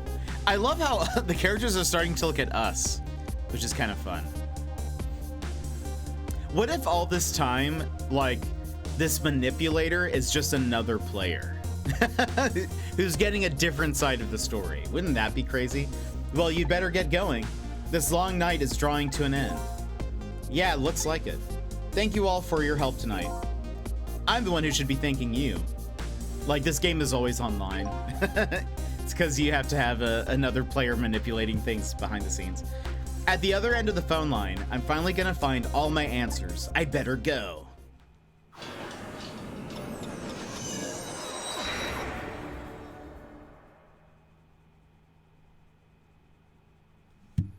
A single telephone line connects me and the other Cecil, but that single line spreads out like a spider web to ensnare the fates of many people.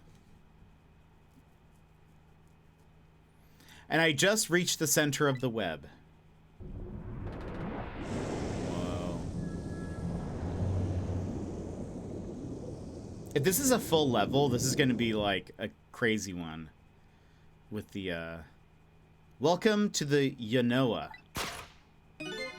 Detective Jowd, he's on the sub? My detective sense must have gotten rusty. I didn't even sense your presence here in the dark. That's because I switched the power to my mask off, Detective Jowd. I used your phone, hope you don't mind.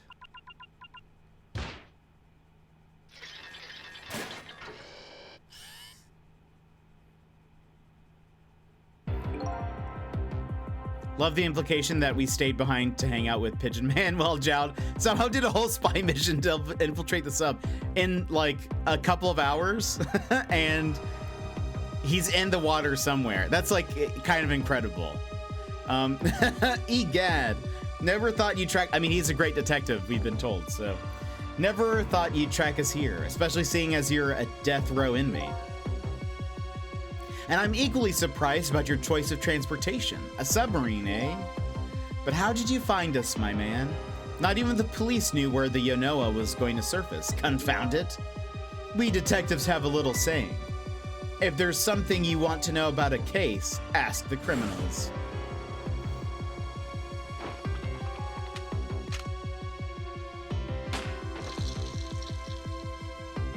Gosh, this is, like this, the bullet. Oh, wait, what? The bullet the man in red was shot with had a radio transmitter in it? That is a lot of foresight. That is some smart thinking. Yeesh. Okay. Unexpected. I have a little something for you.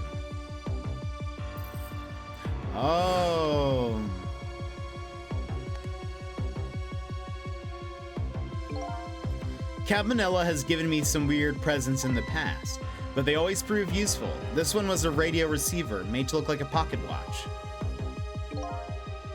Well, well, well, Mr. Carbonara. I'm impressed. Yes, Inspector Cabanella. I hear he's an excellent investigator. By the way, where's that man in red? I know he's on this submarine somewhere. Ah, Cecil, you mean?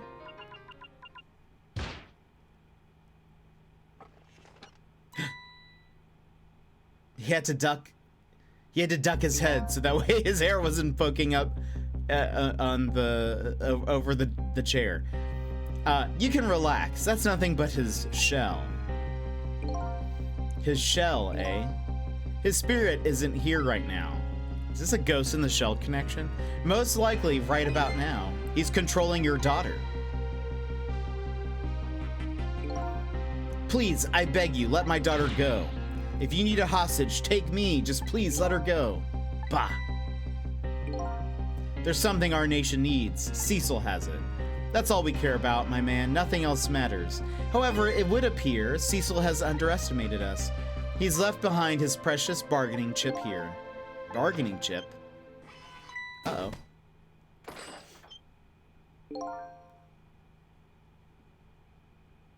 Our nation has already researched it. What is that? This product that Cecil has to offer.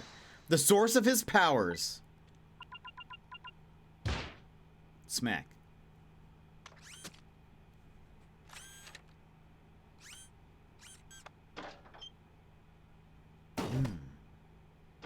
Did they, wait, was that just on him or was that in him? What? What in the world is that? The Temsic fragment. It gives spirits special powers. And now our deal with Cecil is concluded, as far as we're concerned. What are you talking about? Tisk tisk, what a mistake to make. Right at the most critical moment. Now then, Detective Jowd. Farewell.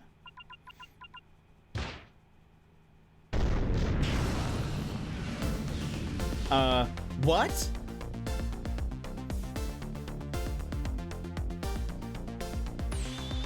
What in the world?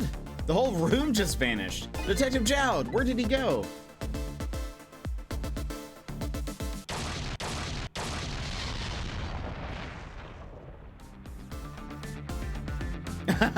Bye? But did they just evacuate him and like to the surface?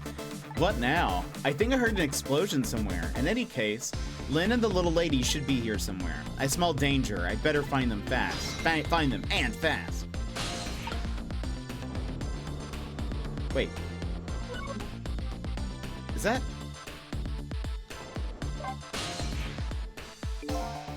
So you're here, huh? It's Missile! Can we get some missile hypers in the chat?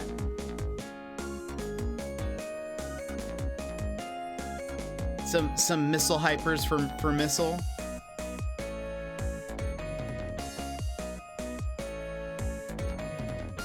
There we go. I will also put some in there. So Missile was invited on the secret mission, but not us. Right, exactly. How did Missile get here? It's Missile. Yes, I think even I remember who you are by now. What do you suppose that shock was a minute ago? I have no idea, of course. I'm just a little sheltered apartment dog. Amazing. There has to be like a Missile plush, right? That exists? Ghost trick.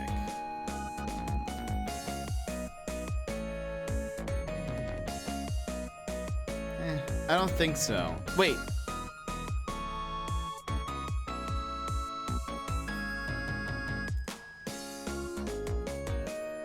No, it looks like there's some Etsy stuff, but it's I'm not seeing a like a plush. But that's surprising, because considering he also Missile exists like as in Ace Attorney and stuff too. I'm just a little sheltered apartment dog. What with my loss of memory, I can't say I'm much better. Anyway, Let's hurry up and go save Miss Lynn and Miss Camilla. Do you think that trusty nose of yours could sniff them out? I'm sorry to say I don't think it can. Why did I even bother to ask? But you do have the power to swap objects. So let's go find that lady detective and the little lady together. You got it. Oh. The telephone is ringing. Wow! It's Miss Camilla. I just know it. My trusty nose is practically screaming it at me. I think you'd call that more of a hunch. Anyway, let's get to that phone before it stops ringing. You bet. Oh, really? So is it just that it's always like named? There's always a dog named Missile, maybe? So what is this? We have a baseball and this that we can swap.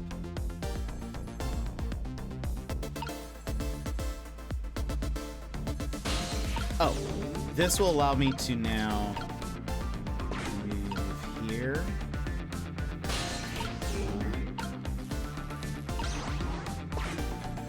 Swap that. And then, how can I, wait. There we go. Okay, I was like, how do I actually move?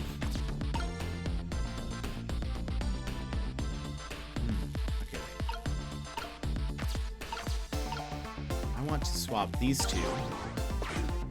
Same. What did I just get? Swapped 44 things. Okay, nice. We unlocked the same background. I wonder what that looks like. There we go. I think they're both named after the same IRL dog, Missile. Okay.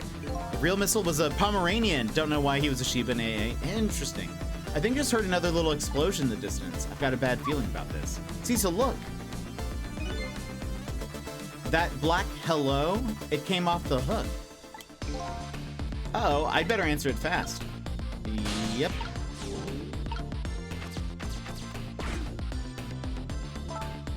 Hello, is anybody there? It's her, the little lady. It's Cecil, where are you? Somebody please answer. I guess she can't hear my voice. You too, huh? Oh good, I thought she was just ignoring me. Somebody help me. Lynn is Lynn dead? Miss Lynn! We'd better hurry. Let's go, Cecil. Let's go there. Is Lynn dead again? Oh my gosh, she's dead again. It's no use, nobody's answering. Oh my gosh. It's because she didn't hoist. Miss Camilla and Miss Lynn. Oh, poor Miss Lynn. Yeah, she can't seem to catch a break. It looks like another tragedy has happened. Sorry to keep you waiting, little lady. Sissy, I knew you'd come. Miss Camilla! And Missile too, I'm so glad to see you're all right. Well, I wouldn't say I'm all right exactly. Hey, wait a minute. Missile, your voice. I think I remember hearing it somewhere before. What, my voice? That's right. Camilla has a core now, so that means she did hear Missile's voice before, when he saved her that time. So that was you, wasn't it, Missile? You're the one who saved me in the park tonight. Thank you. Miss Camilla.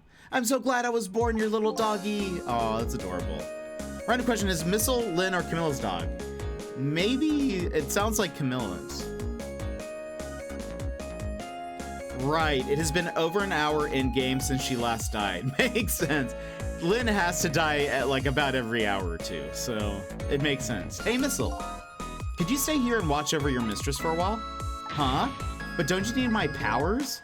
I'll see what I can do on my own for a while. After all, you're the only one who can protect her. Okay, I'll do it. Thank you, Missile.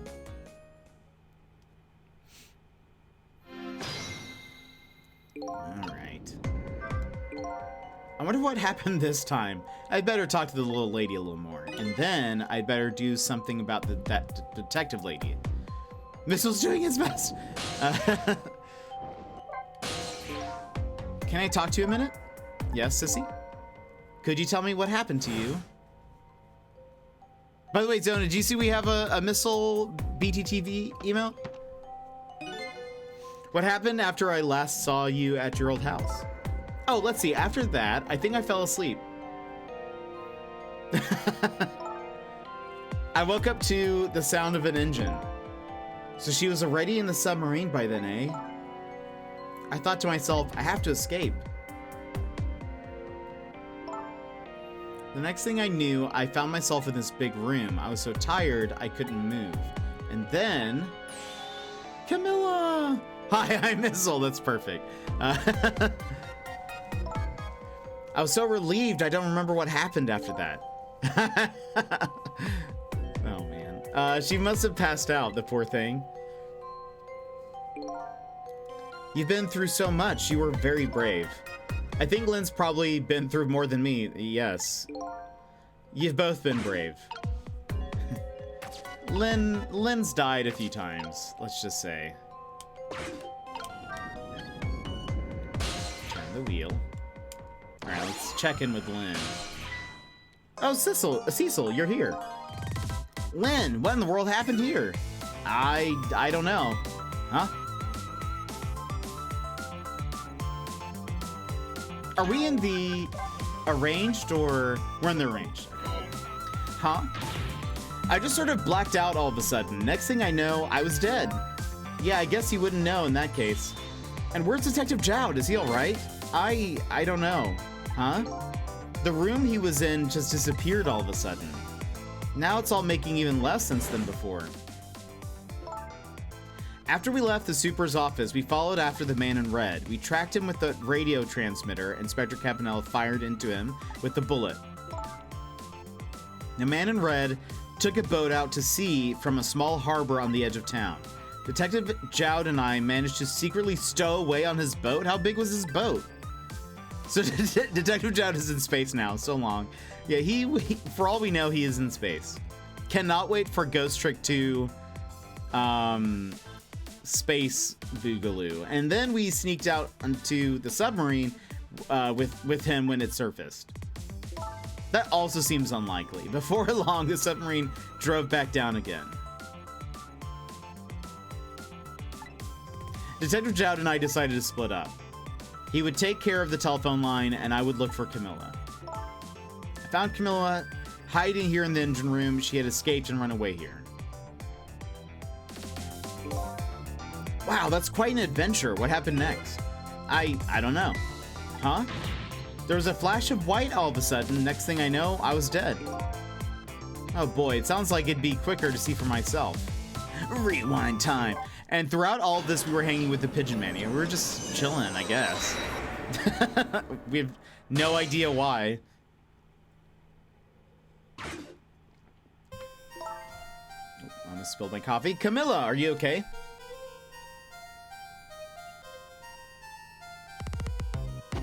Oh my gosh. Camilla? Hello, Lynn. Or is it Detective now? It's been 10 years since we last met. Oh my goodness. Unexpected.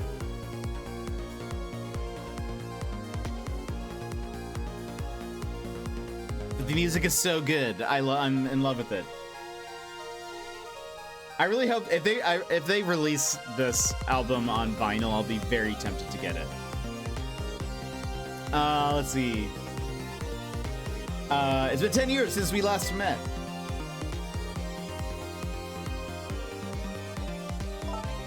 Are you really that man from the park 10 years ago?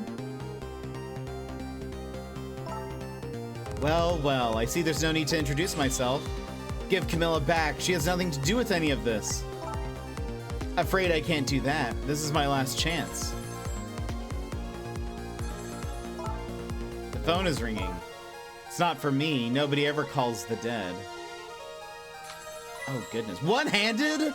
The recoil on that is gonna send Camilla. The fact that you're here means that my revenge plan has failed. Revenge plan? It didn't happen tonight, did it? His execution.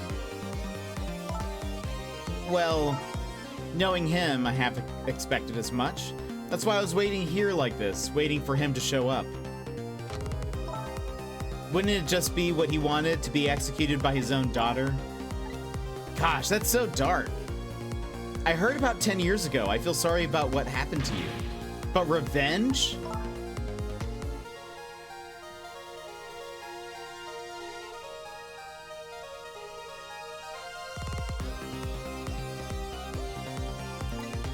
Nobody could possibly know. Sorry, I just had to group the music for a second. Oh. What in the world? An explosion? Uh-oh. I've got a bad feeling about this. Have I been had? Look out! Oh.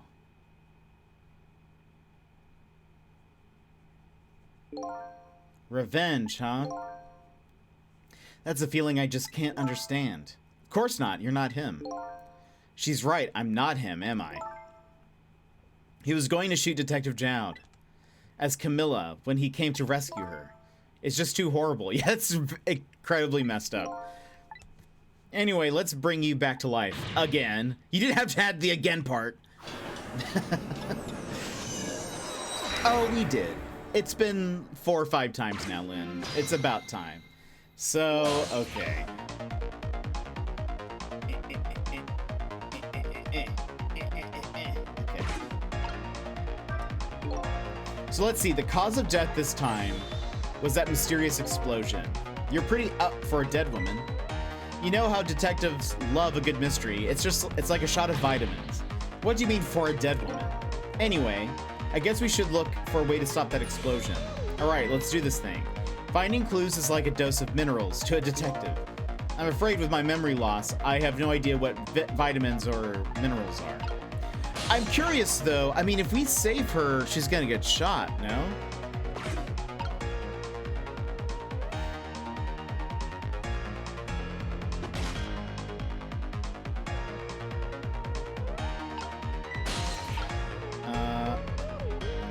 Okay. So the gun is something we can...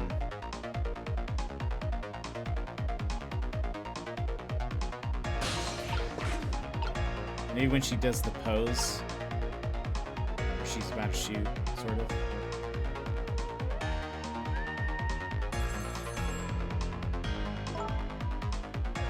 The phone is ringing. It's not for me. Nobody calls the dead. There we go. We should be able to... It's trick time. Yep. Just, what if we could just make it fire? Oh yeah, can we... No, it has to be picked up, right? Yeah, okay. Even if it's ringing. Who is calling? Don't look at me, I can't do it. I don't have any hands or feet. Yeah. Somebody please answer the phone. You want something done, you have to do it yourself. Wait. Oops. Wheel turn, handle turn, emergency light. Oh my gosh, is there a hoist?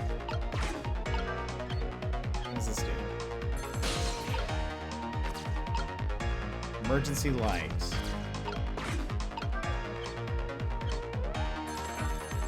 Oh, look at that. Wow. And hey, we somehow managed to knock down the receiver.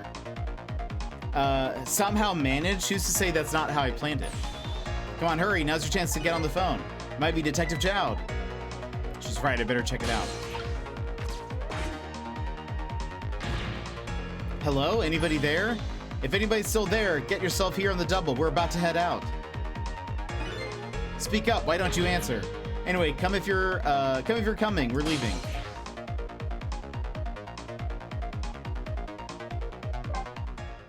Guess let's see what's happening over there. So it must be true what they say, that there are restless ghosts on board. That does it. I promise to turn over a new leaf, Mom.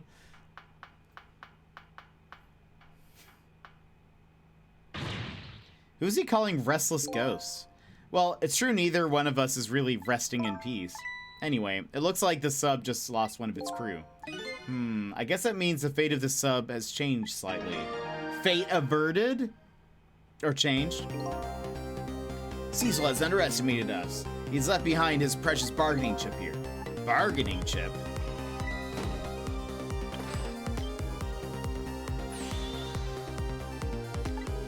It's Detective Jowd. What's going on there?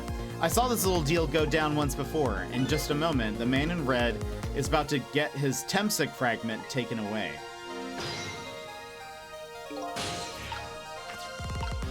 Switch, switch. Valve, B-ball, wastebasket open. Do I need this? Won't budge, maybe it's broken? Oh well, I guess they don't have to lower it right now. Okay. Oh wait, was that? I don't get it, what's happening?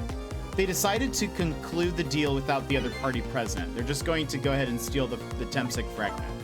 Huh, but that's cheating. I think we have more important things to think about right now. Where's the Temsic fragment going to go? So I just spent the last few minutes looking for a crochet pattern for Missile, and surprisingly there aren't any. Even looking for Pomeranian patterns turned up very little. I did find one that I think looks like Missile. I posted in the Discord. I'll have to check.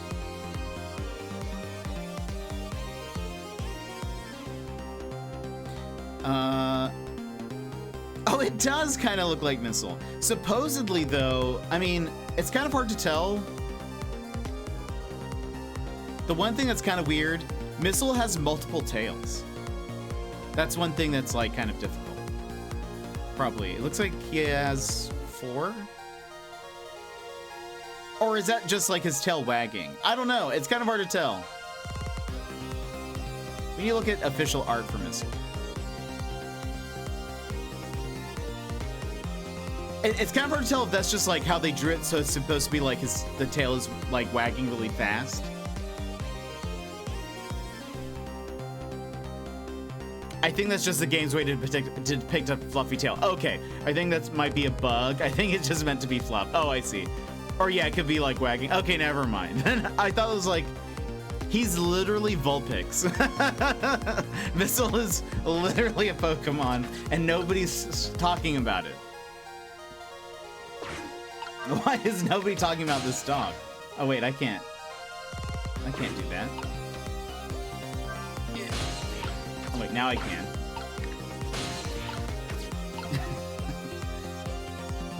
Wait a minute though. Wait a minute though. If I go here, I get stuck. So what happens if I turn this? Huh?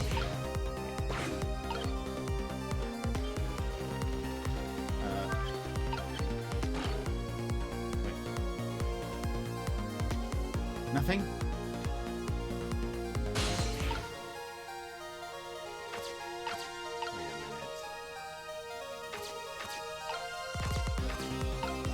Nothing.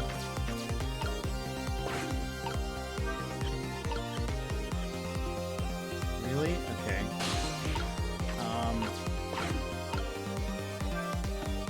Oh, wait!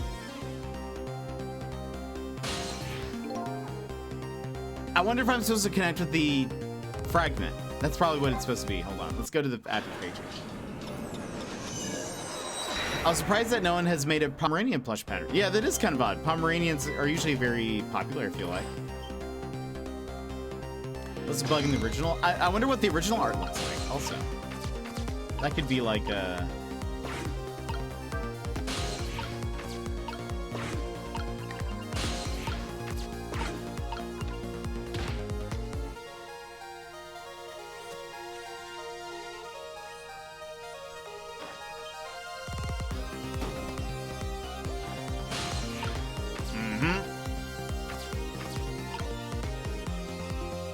Interesting.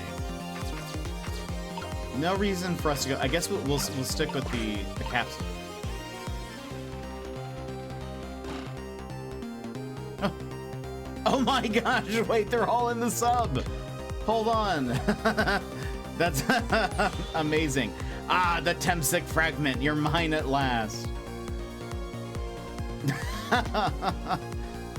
That is hilarious. I honestly love that. The objective has been achieved. Now we detach the control room as planned. That's the one going to the Titanic. That is correct. That's honestly, I mean, as much room as they had. So, yes, sir. Farewell, sir.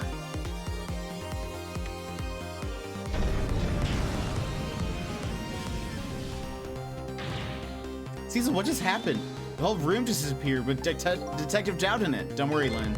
I bet Detective Jowd can take care of himself. The main thing right now is rescuing you and the little lady. I can't believe this is happening. Now then, I better hurry along before Cecil discovers what he's lost and comes after me. The Yanoa will be his coffin.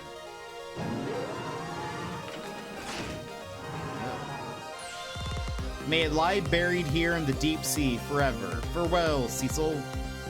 The non-in-game art he looks like he has a pretty normal tail. Ah, the full body version of his talking head sprite. Interesting. Okay, so maybe it's just a stylistic choice then.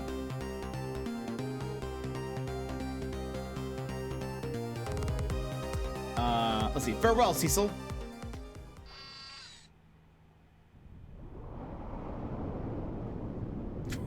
These guys. I had to take a picture because that makes me laugh.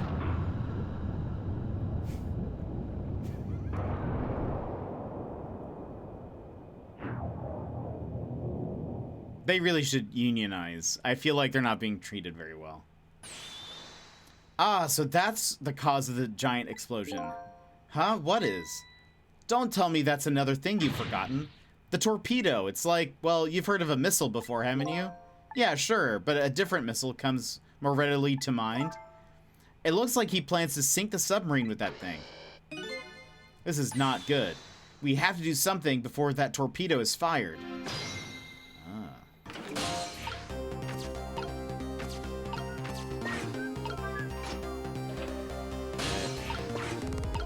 Missile? Oh, we've heard of missile. We can't let it launch. But what can we do? Let's just get to the torpedo as fast as we can. Maybe we can find a way to stop it somehow. Somehow? A true detective never gives up. Well, we certainly can't just ignore it.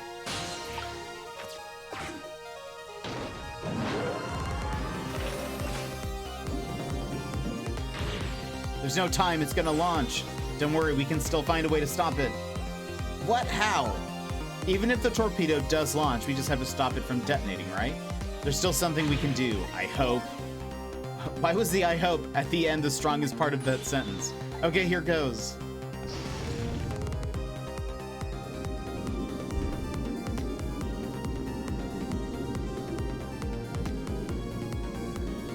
What?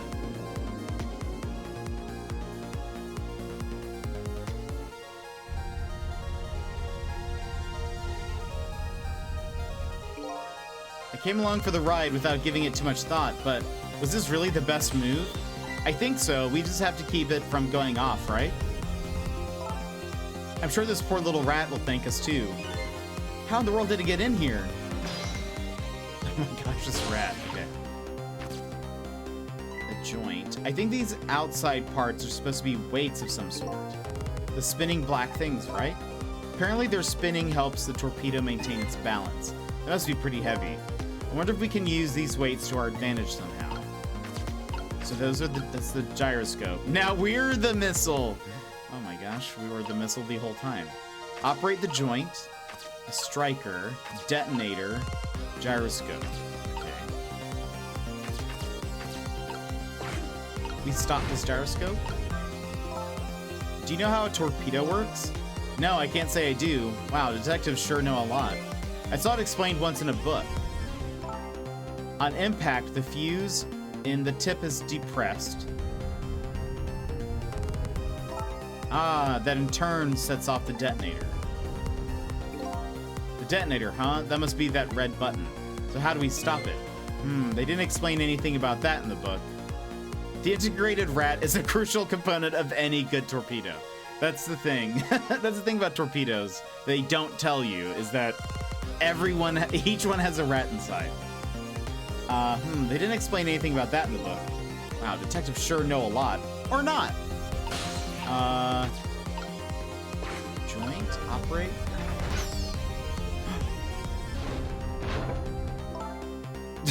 I feel bad about that.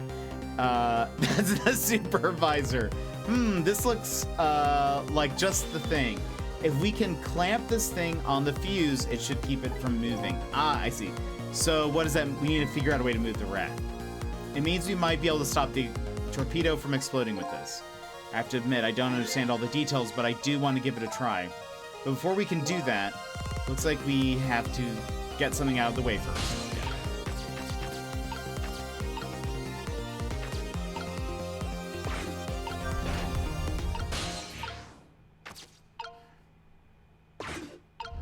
It's probably the detonator. Hey, don't press it. The torpedo will explode. Uh-oh, better be careful. But you know, there should be a safety device. Okay, there's that, the clamp. We had to put the safety on before this thing explodes. Oh, gosh. So...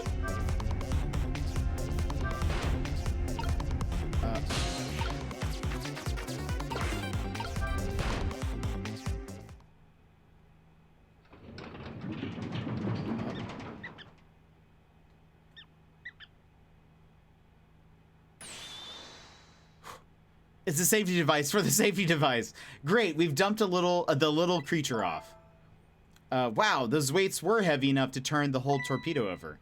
Now for that safety device. Right. Clamps. And clamps. Clamping, boss. There, we clamped the safety device on.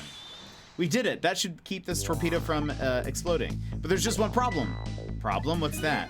The torpedo is still going to impact. We can't do anything about that. Uh-oh. Remy fell on tough times after Ratatouille. Rent is expensive. He had to get a second job. He got drafted. Remy got drafted. Well, what was that noise? It looks like the torpedo still hit the sub, but it looks like the submarine is still okay. This changes everyone's fate, including the little rats. Cecil, we did it. But what about... you know, bad guy. What's the matter? You still look unhappy. We stopped the torpedo from blowing up, but we still opened up a gaping hole in the submarine. You're right, I guess. I guess that's just what missiles do. They're unstoppable. Huh? Am I hearing things? Anyway, I guess we'd better get back to the present as quickly as we can. Right, I'm worried about Camilla. Okay, I'm also glad that, like, Camilla got knocked out, I guess, still regardless. I thought she was still gonna have, like, a gun out. We managed to stop death for now, but it hasn't disappeared altogether. It's now slowly but surely filling the room. Uh-oh. Water is seeping in through the hole where the torpedo hit. That's no bueno. I've got to get them out of here. I'd better go meet up with Lynn.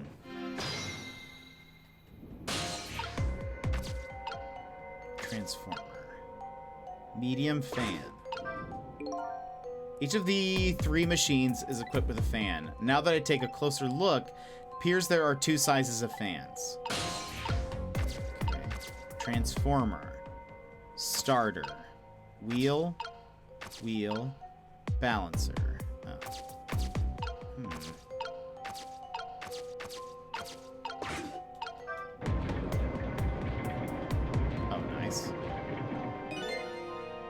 The lights went out, but the machine still works, apparently. Unfortunately, I guess it won't run for very long, but maybe I can use its movements to help create a path. It's trick time. I'd better hurry over to Lynn. It's not safe to stay here. And I just don't have the power to stop that water from coming in.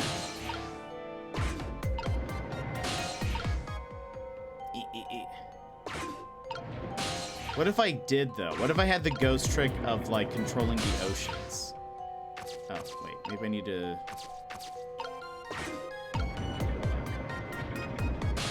Oh, there we go.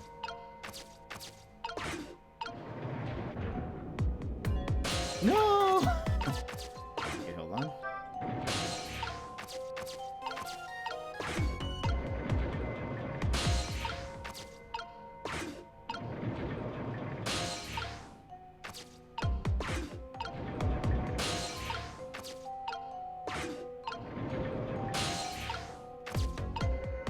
Fire extinguisher. God trick. Yeah, exactly.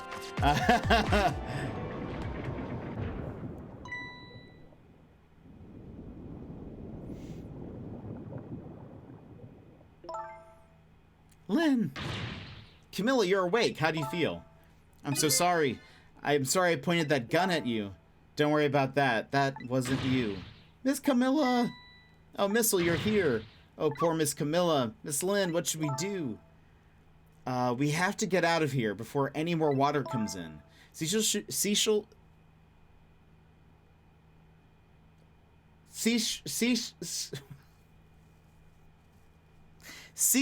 should sell seashells by the seashore. Cecil should be along any second. Wow, why is that so hard to say? Cecil should be along any second. I knew Sissy would come. And Missy is here too. I'm so happy everybody's going to be with me now. Oh. Camilla. Miss Camilla.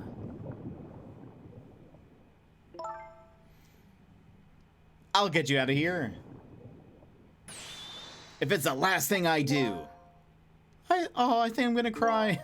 Or whimper, as the case may be. I'd better send a signal to Lynn that I'm here, before it's too late. Trick time. Mr. Panda just surprised me with some anniversary gifts a month early. Hey, that's awesome. What did you get? What did you get? 1 second. I just need to go to the bathroom really fast. And we will continue. Apologies for the quick break. But I'm going to play some music. And we'll be right back. Tell us what y'all got. We'll be right back.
Alrighty, I'm back.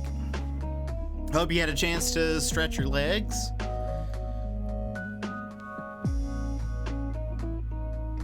Alright. Whoops, wrong place. Okay.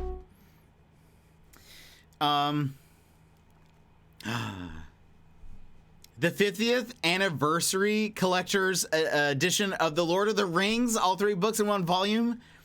And the Royal Collector's Edition of Anne of Green Gables, all 6 books in 1 volume. Beautiful editions of some of my favorite books. I'll add pics in Discord. You should. That's amazing. Hanana, he's back. Welcome back. Well, thanks. I mean, hello. Yep, that's all I gotta say. This is a very. You're welcome. Thank you. This is a very. Enjoy your meal, you too moment, isn't it? They're so nice and so spoiled. I bet they look super cool. But how are you, Hannah? Hope you're having a great day. All right, let us continue and move on from this awkward moment. Oh, look at that flashlight. It's Cecil. He's here. Worked in the office for the first time in 3 years? Oh. Are they making you not work from home? Lord of the Rings book has a fold-out map of Middle Earth. That's awesome.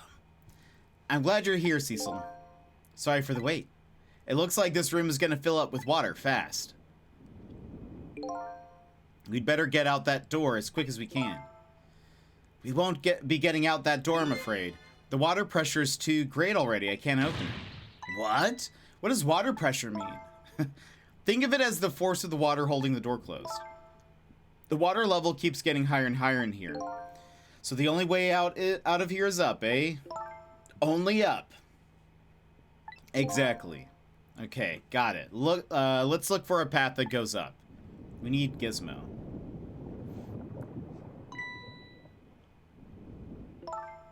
Hey, look at that ladder. I wonder if we can get it down somehow. Good idea. Let's try it. Oh, and by the way, yes. I can't swim. Neither can Camilla. Look, I'm in good company. It's like riding a bike, just partially. Ah, okay. Did you like working from home? Oh, it's that game Giz is playing. Gotta find a bed. Yeah, we just need a trampoline or a bed or something. Don't you have any good news for me? Let me think about it. In the meantime, could you hurry, please? Okay. Emergency light handle. Oops. What does this do?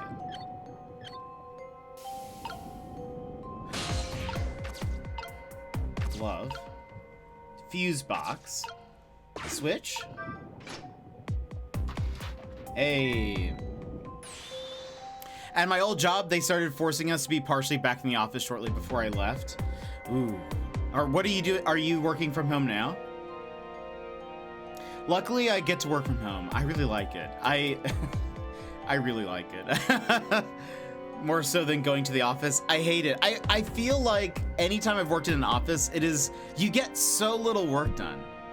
Because I guess it depends on who you work with, but I typically have so many people who either like interrupt you. You have to go to so many more meetings, I feel like, and they're always just such a waste. That's not why I left, but it was annoying. Yeah, I could imagine that.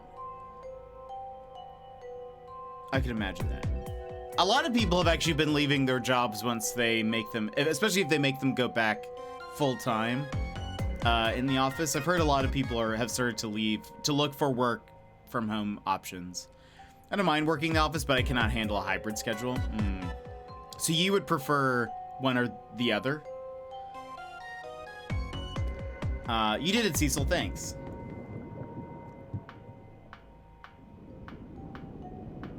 Yeah. I feel like, I don't know. I would at least, if I had to at least work in the office some, I would prefer the ability, oh gosh.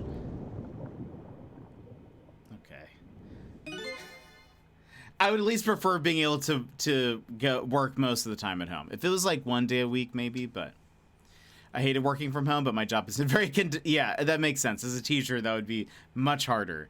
As somebody, so as like a mostly like graphic designer, editor, etc. I'm just at my computer the entire time. Like, I don't need to really be anywhere besides, like, as long as I'm at my desk, it's fine. So, like, I don't know. I just prefer this. Plus, I'm able to kind of shape my schedule, like, around streaming and stuff. So that's been kind of nice. But what was that? It looks like the water seeping in isn't the only thing we have to worry about. Huh? Cecil, the flashlight doesn't work anymore. Hey, don't get mad at me. Maybe the contacts are bad or something? Hey, I know. You can fix it with your powers. Okay, now that's just taking things too far. But can I? Oh, I can. Wow. Oh, hey, great. Did you used to be an electrician in your past life or something? That's a cruel question considering the circumstances. Now all we have to do is get to that door and we're safe. Wait a minute. Oh, no. Did she just throw me across the room? Uh-oh. Uh-oh. Oh, gosh.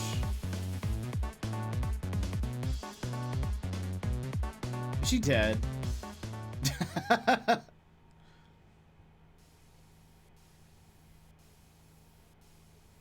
Yeah, she kind of hit that, like, pipe or whatever it was. It's hard enough to get the kids to focus on learning when they're sitting in front of me. Yeah, in front of a computer, that's impossible. During lockdown, my boss made the rule that one person from every department had to be present every day. Everyone else could work from home, and we could decide who would go and who wouldn't. I lived 5 minutes from the office, and the only other person lived 2 hours away, so it was always me? That seems unfair. I would be like, this is literally unfair. What happened now? It looks like the submarine decided to rear up on its hind legs. I can't believe we're still okay after that fall. Either we're really lucky or we're dead and we just haven't realized it yet. Come on now, as if that latter could be true. I know, she like almost like the pipe basically Batman baned her. But she's fine. What now? The water sure is rising fast. Come on. We're also lucky that it's almost luckier that she didn't get injured, which is even more amazing. Because had she just gotten injured and not dead, we couldn't do anything about it. So like, we're lucky that she's somehow completely fine. Come on. You just have to go up to the top. Let's see how I can help with my ghost tricks. I was like, wow, we're right next to that door. This is gonna be so easy. Well, I think I see a familiar flame over there. Cecil, there you are. How's it going? I was surprised you didn't say, it's Missile. So in this instance, death is preferable. It would have been. There we go. How's it going? How's it going? I'd say it was going pretty bad. You do understand how dangerous this situation is, don't you? Of course, after all, just ask anybody who knows me how much I hate taking a bath. Maybe he's been in danger of drowning before himself. Okay, ready to create a path for these ladies? Of course! Alright, so... Oh, interesting. Pipe, shaft, medium fan, torpedo, transformer. So we can swap these. I just want to see what other options do we have. Okay, we have a fan up there. Are any of these moving? Yeah. Is one no. I cannot reach anything. Go up is easier said than done when I'm holding Camilla. I know, we're gonna try to create a path for you somehow. Water just keeps on rising, please hurry. Oh, and by the way, did I ever tell you you can't swim, neither can Camilla? Oops, I already said that, didn't I? Okay, well, good luck. All right, so let's start just switching some things. How about?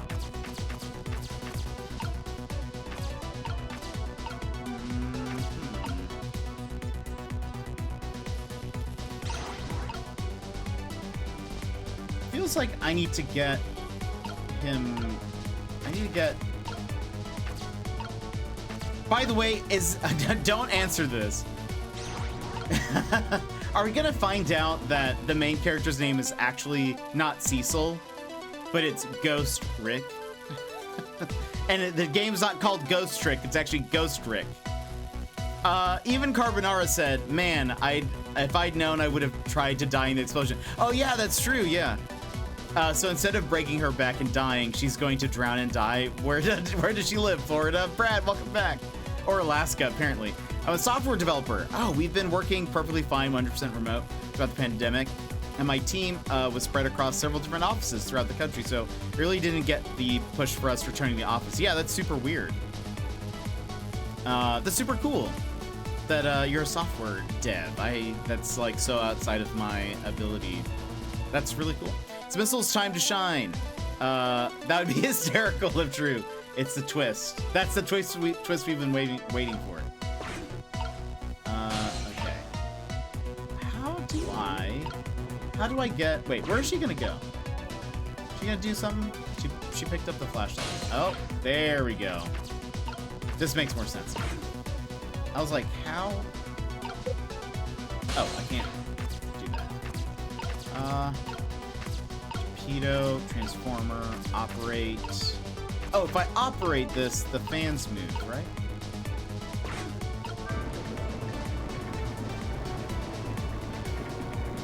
Can you use that to climb? These pistons sticking out right in front of me, it's almost like they're taunting me. Maybe it's a challenge? Might be just that. Think you can climb them? If I wasn't only Camilla, I could probably do it easily. Cecil, yeah. You're not telling Miss Lynn to leave poor Miss Camilla behind, are you? Sigh, could you just be quiet for a minute, Missile? Those pistons sure do look like they could be used to our advantage. All right, so wait a minute. Can I like? Once it starts, it just goes. I can't like stop it mid-thing. Honestly, if we had a hoist, we would be so good.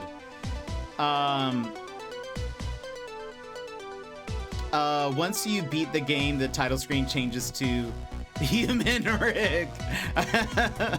Just when we needed Hoist, the most advantage. Hey, don't be mean to Missile. He's trying his best, Missile. I know. We need to. Where?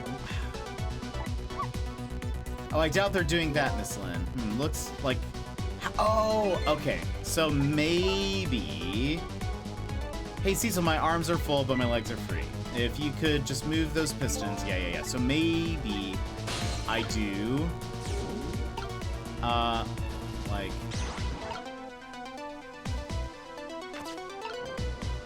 Oops. Swap those. And now, Ghost Rick.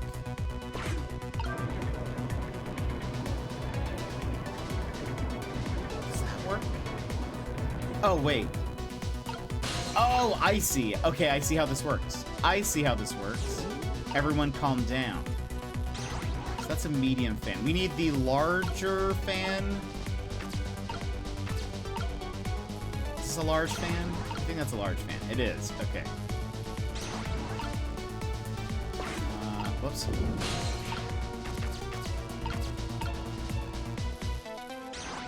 Everyone remain calm. I think this is what we need.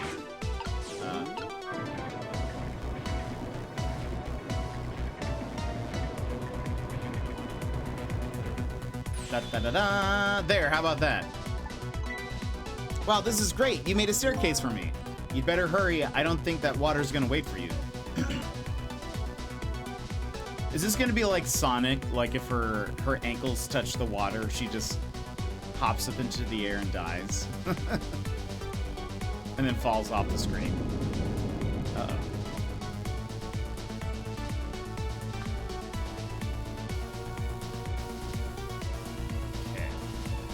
This looks precarious.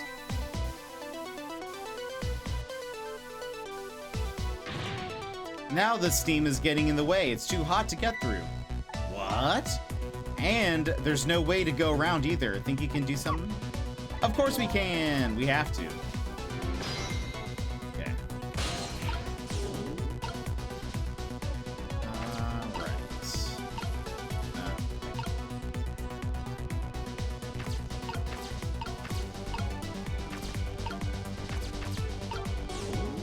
Let's get Rick up here.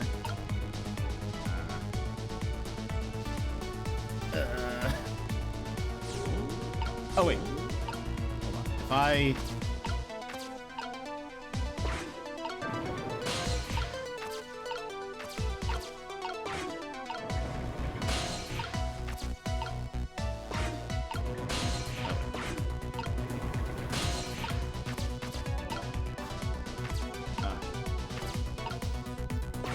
Wait. Oh, that was a bad call.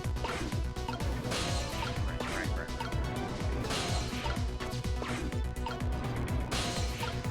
Whew. All right, I remember. I wonder what messing with all this stuff here is doing to the rest of the sub. Wouldn't swapping parts and stuff cause it to sync faster? That's a good question.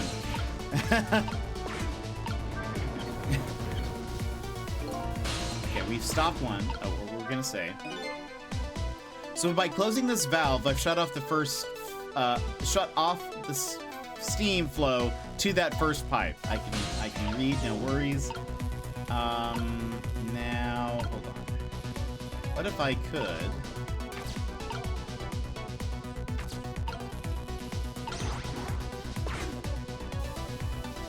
Ah, look at this. If I swap these pipes, it changes how the steam comes out, huh? Oh, I get it, because the cracks in each pipe are different. So each pipe sprays out the steam in a different way, eh? I bet that will come in handy. So...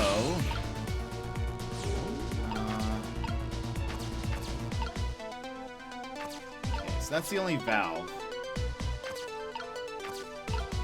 Glove, distributing panel. Is that a hoist? No, it's a hook. I was like, ah. All right, no hoists, I guess. So hold on.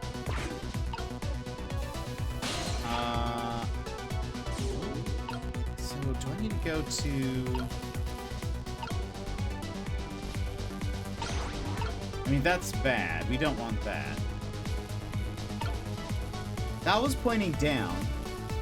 Oh, so maybe... okay, wait. Hold on. If I do this, put this back, and then...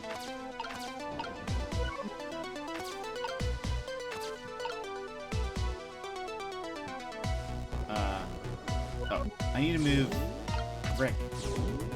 There we go. There we go. There, how does that look? It looks great. All that horrible steam is cleared out of the way. Okay, it's not far now. Try to move forward.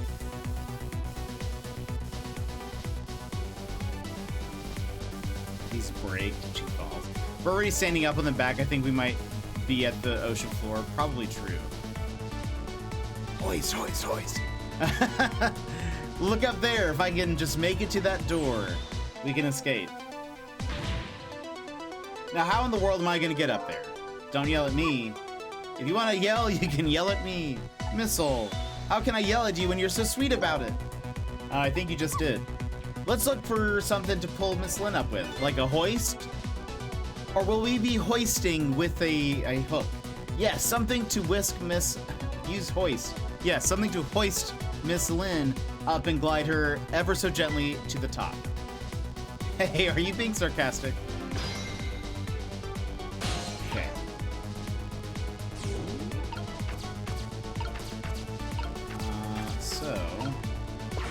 Move the hook. All aboard? All right, now this is what I'm talking about. A hoist. Okay, raise away. Does this mean we will be hoisting? I think we are hoisting. I think, can someone find the definition of hoist? Hoisted. I mean, certainly we should be helping with the the door. Is that any way to ask for something?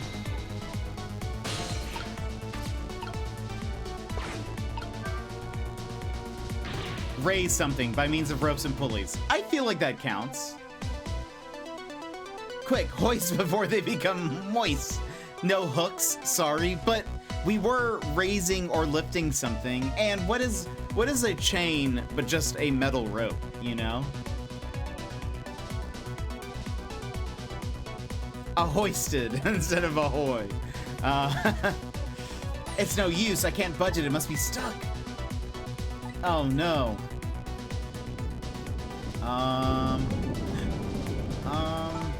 No! This way!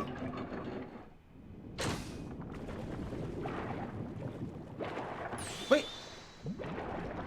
Are we being saved by the bad guy? All of that was made out of like garbage. What just happened? I can't believe my eyes. Lynn and the little lady suddenly vanished, leaving only darkness and seawater. The submarine continues to sink down into the deep, deep sea, but I still want to try and make my way up as far as possible. I still want to head up to find a single ray of light. Light to illuminate the truth at the bottom of this deep, deep darkness. Hoisted. What was that? It's almost dawn. Dawn, the final day. Yes. Chapter 17. 5:10 a.m. The upended submarine continues to sink, slowly but surely, a long, long journey to the bottom of the sea. Dawn of the third day. Lynn and the little lady found the darkness and the salt water closing in on them, but at the very last second, something saved them. Now looks down at them quietly. My head is filled with one giant question. What in the world is this thing?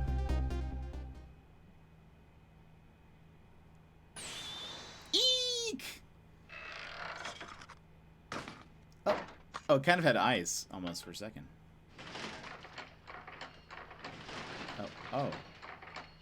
Oh boy. Oh my gosh. Ridiculous. I see you've managed to survive, detective. Hey, you're...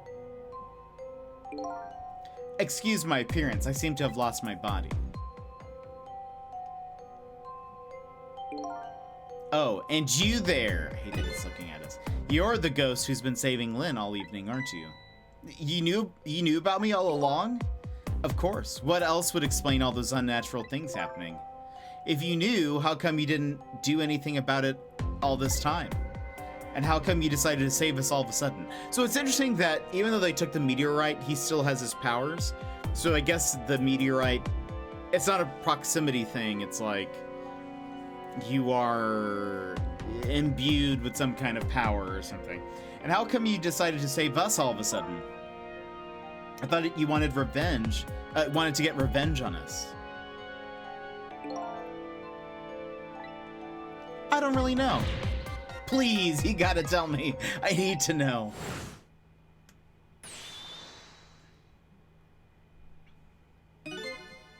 Who in the world are you? Cecil, look at you. What happened? I can't hold on to that image of myself any longer. You can't remember who you are? Who are we? That's right. I came all this way tonight trying to chase down my lost memory. For quite a bit of tonight, I thought I was you, Cecil. Cecil. My name isn't Cecil. I bet you'll remember really soon who you are and who I am, too. I like that he kept the cool shades, though. Even our spirit has the shades, which is ridiculous. What? The man in front of me is not me. I'm even further away from the truth. Or maybe not? Something is stirring in my mind, a memory about to emerge. Do I know this man? Now that I've shed my image of myself, I feel like I'm one step closer to the truth.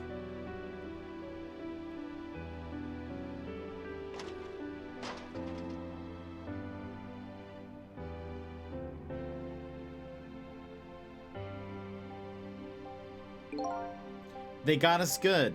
It's all over for this submarine. Its engine room is destroyed. There's a hole in the hull, and it's sinking as we speak. What are you doing here? I thought you had a deal with those people. They betrayed me. I was a fool to trust them. They already have what they wanted now. The Temsik fragment. I didn't know they had all figured out. You mean they figured out the source of your powers? Yeah, that meteorite's radiation has two effects on living creatures. It gives power and time. If you don't mind, we'd like to hear more. The radiation's power effect. These 10 years, I've been watching that junkyard superintendent do his research, and I think I've kind of got some of it figured out. The meteorite's radiation gives spirits special powers, like possessing and manipulating objects, and in my case, swapping objects. Exactly. Apparently, there are individual differences in the powers we get, and it seems these powers change as time goes by. They do? Yeah, my powers have changed over these past 10 years. How do you live this long? At first, I could only manipulate small living creatures. Now then, how do you suppose we got these powers? It's simple. It is? How then? In a nutshell, we died while exposed to the energy emitted by the meteorite, its radiation.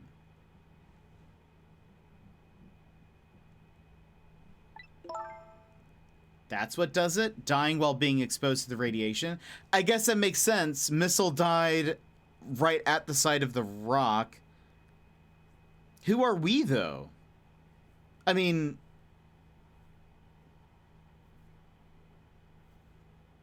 That's what does it? Dying while being exposed to the radiation? On that day 10 years ago...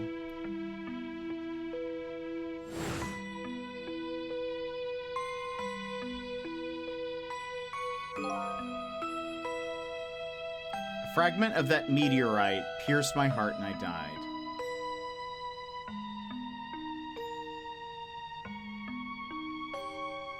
Trying to think of... Lynn died literally everywhere except in the park. It's so true.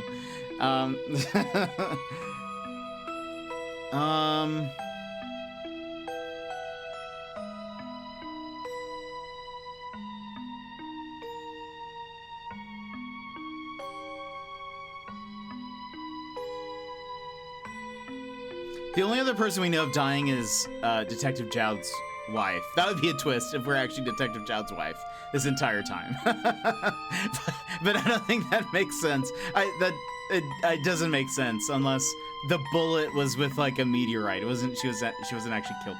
I don't really know if we've heard of any other person dying, but maybe I'm wrong. A fragment of that meteorite pierced my heart and I died. So of course I received special powers. Hey, wait a minute. Is that how I got my powers too? You know, you might be right. Aw, that was...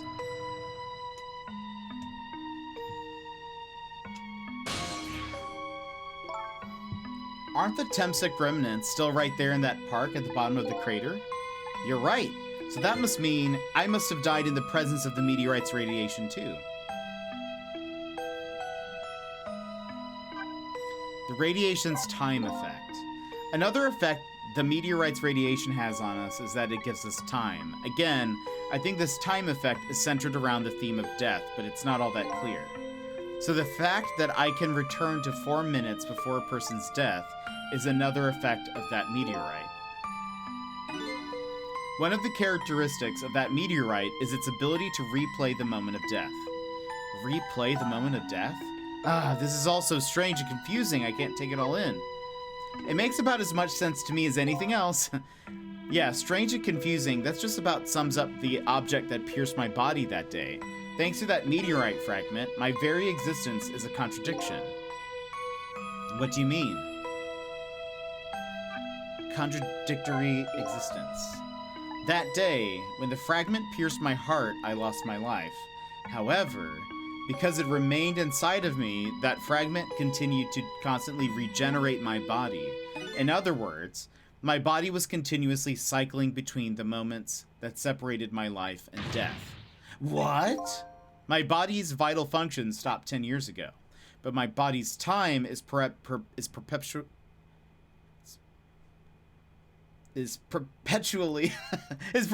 stopped at the moment just before death. I ruined that just because I can't read.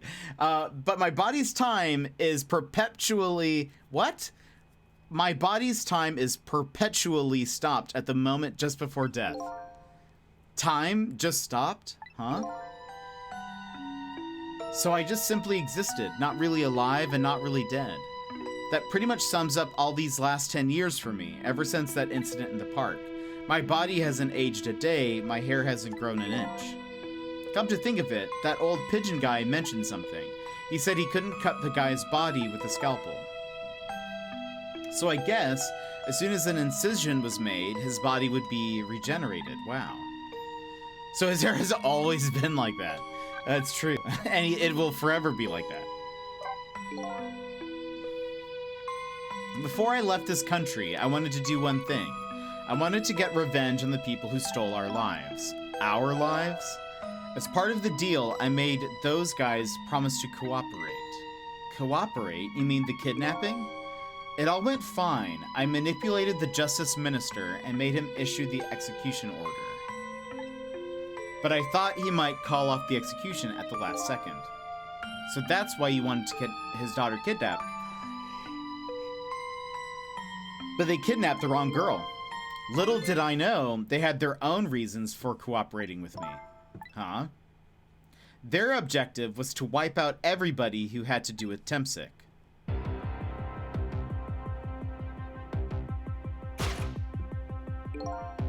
Detective Jowd was one such person, so they were happy to cooperate.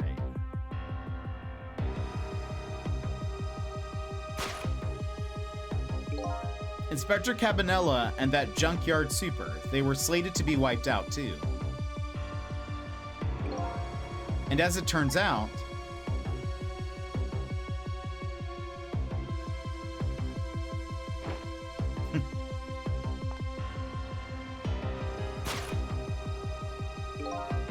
I was one of their targets as well. So they stole my Temsic fragment, and here I am. But they had one more final target. You, detective. Me? Nani? One final target. If you weren't there in the park that day 10 years ago, I never would have thought of doing something as stupid as taking a hostage. Okay. But I was just a little kid playing in the park. Yeah, I know. Huh?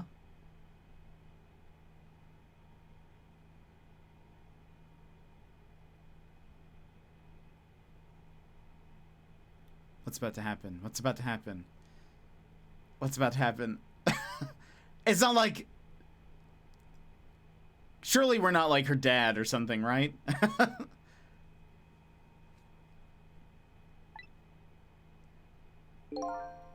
10 years later, and you'd become a detective looking into Jowd's case.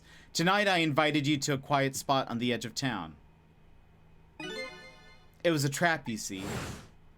What does he mean, like, I know? What do you mean by I know? What did he mean by I know? I told you who I was. You never saw my face that day 10 years ago, so of course you didn't recognize me.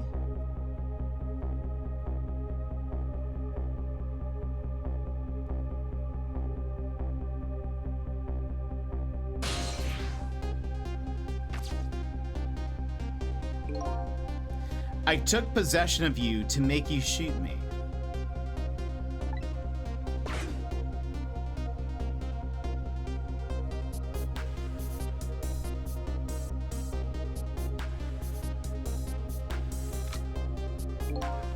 Your subconscious resisted me. Such incredible power. It was the first time I wasn't able to control somebody completely. The aim was off and the first shot missed the mark.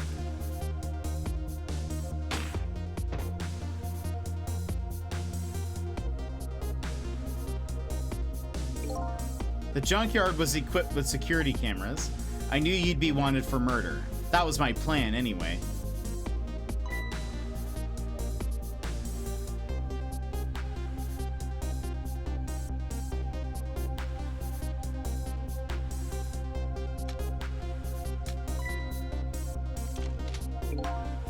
But they had other ideas. They simply wanted you wiped out. But then, something threw a big monkey wrench into their scheme.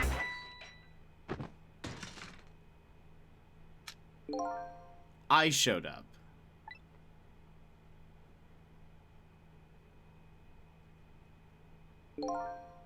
I was supposed to meet up with them after that, but then something went wrong. What happened?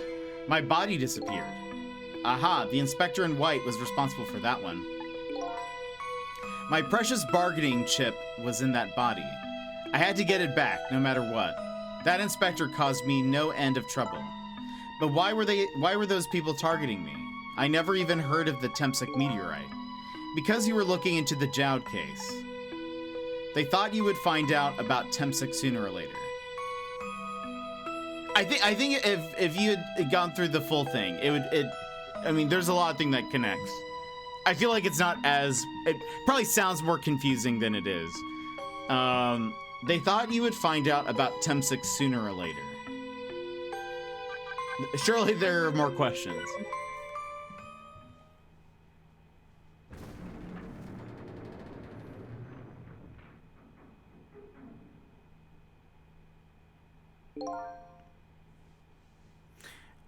And that's pretty much the whole story. The only thing left to do now is wait for the water pressure to crush the submarine. Okay, too soon. This is too real. But yeah, unfortunately, been lurking through a lot of the story. Yeah, I feel like that's maybe a bit of it. This is too pulp culture for me right now. Oh no, there are no cores that link from here to the water's surface. I have an idea. We hook up the phone line and... Considering this is a remake, not too soon. I guess that's fair.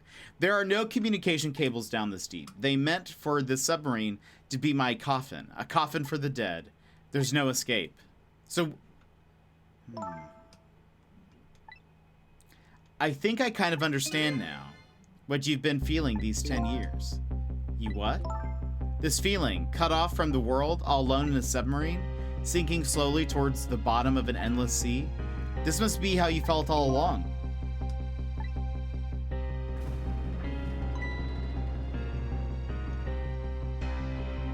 We have remained awfully silent throughout all of this. Lynn? Camilla? Is it true we're stuck here? What? Oh,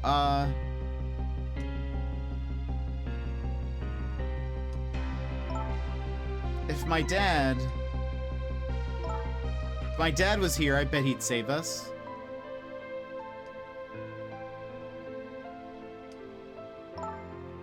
Oh, Camilla, I'm so sorry. That's funny. What is it, Cecil? There's something I don't understand. Why would they go to all the trouble of detaching the control room? What? Why didn't they just steal the Temsik fragment and escape if that's what they wanted? Why did they have to jettison your body off into the sea? That's a good question, but I guess it doesn't matter why now. We'll never find it again.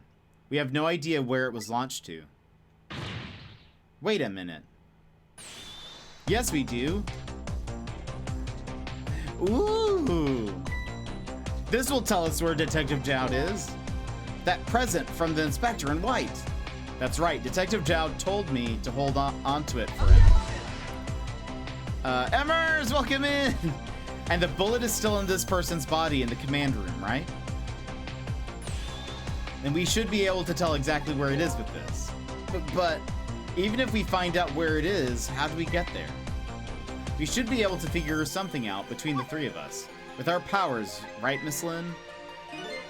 Right. Oh, and wait a minute. What about a torpedo? Torpedo? In any case, it's way too early to give up.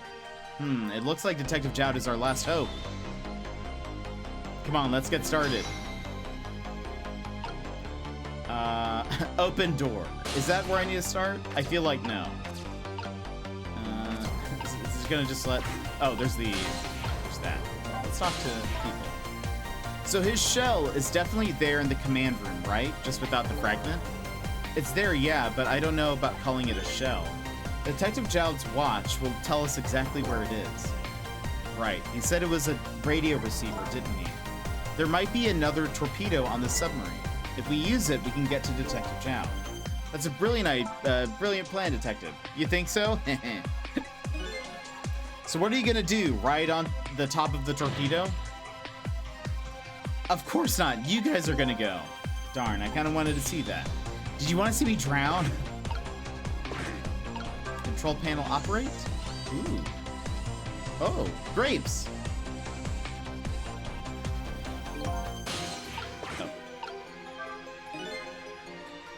Oh. We may die at the bottom of the ocean, but we can still do one last thing. Launch a torpedo to blow up Detective Jowd. Where we can all go down together. Why is this machine shoving grapes at me? Well, this looks like the private cabin of the top officer, doesn't it? This machine is probably for feeding him grapes while he lies in bed. Oh, it sounds heavenly. I've been thinking about this for a while now, but don't you think that countries' use of technology is just a little off? Says the guy who made a deal with said country. Anyway, it looks like the arm of this machine is a bit busted.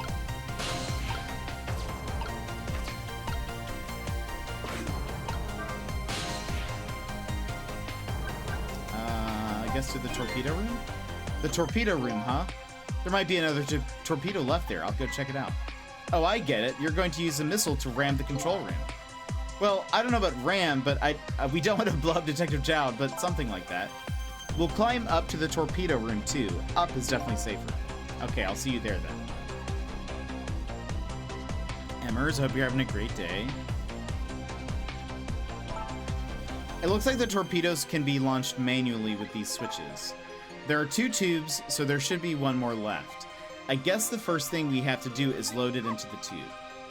When it comes to missiles, you can count on me. I'll enter the coordinates of the command room into the torpedo.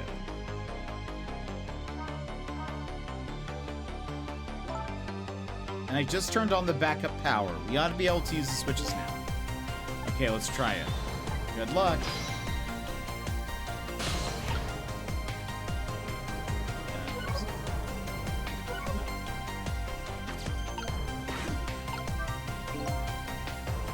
The switch won't budge. Maybe it's broken, but I don't think the entire device is broken, though. It would probably work just fine if I could move the switch. So, okay, I think let's switch. Oh, wait, I can't use missile?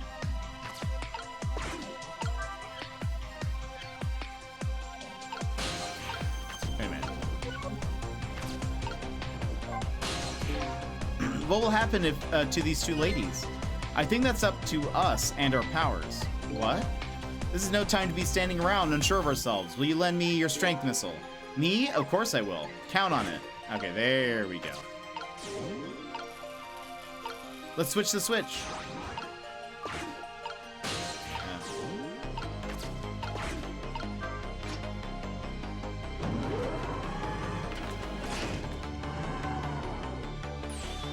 There we go. That torpedo looks serviceable.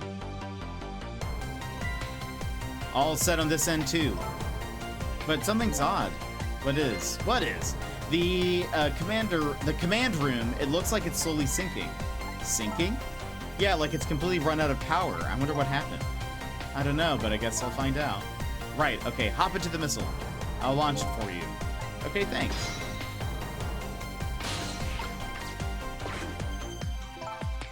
I've already set the torpedo's course. It'll head toward the command room where Detective Jowd is. 12 seconds after launching, it'll pass by the command room for an instant. That instant will be your window of opportunity to jump over to the command room. Okay, got it. And then we'll find a way to come back and save you. That'll probably be my last task tonight. Just hold on until we get back.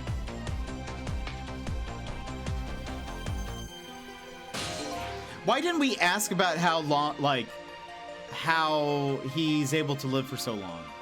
Like, whereas we only last until morning. Okay, come on, Missile. Missile? I'm sorry I can't go. What? I just can't. How could I leave? I can't leave Miss Lynn and Miss Camilla behind. I can't do it. Missile. I swapped the switches so the missile can be launched. You'll have to do the rest, Cecil. I can't do it either. I can't ask Missile to come with me after that. I understand exactly how he feels.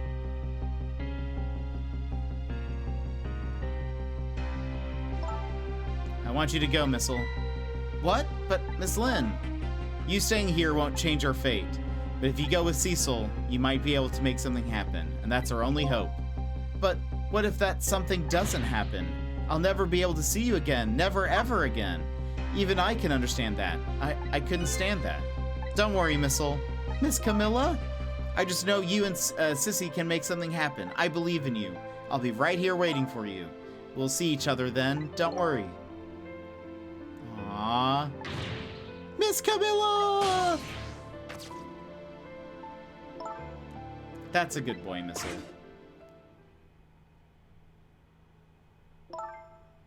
Now, are you ready? Remember, it's 12 seconds after I throw the switch. We're ready.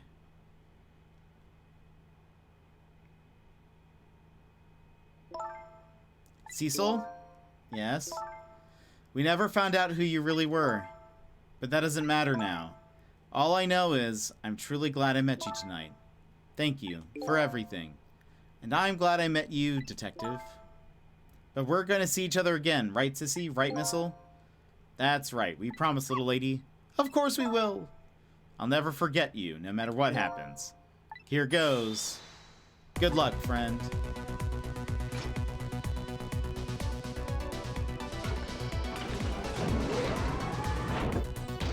That was the last time we saw them.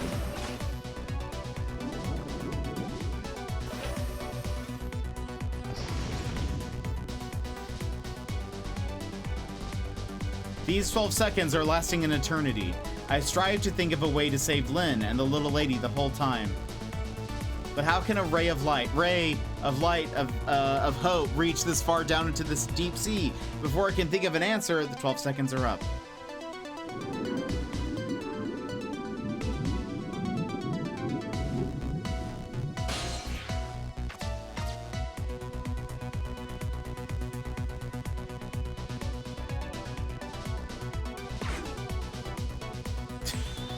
Detective Jowd! I bet that big masked man did this. I'm gonna bite him. You better not, you might break your teeth.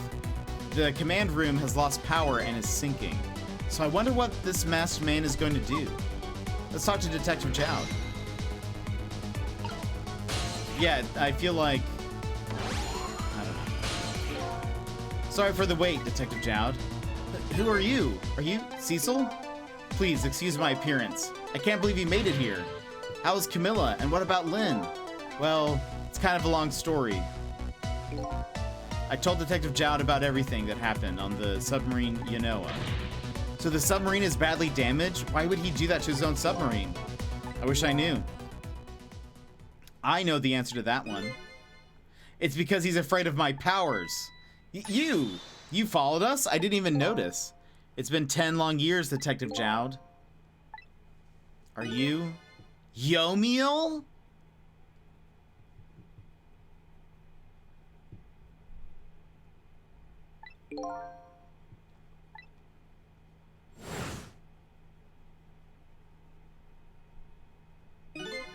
So you remember me, do you? How could I possibly forget? So that's your real name, huh? Yomiel?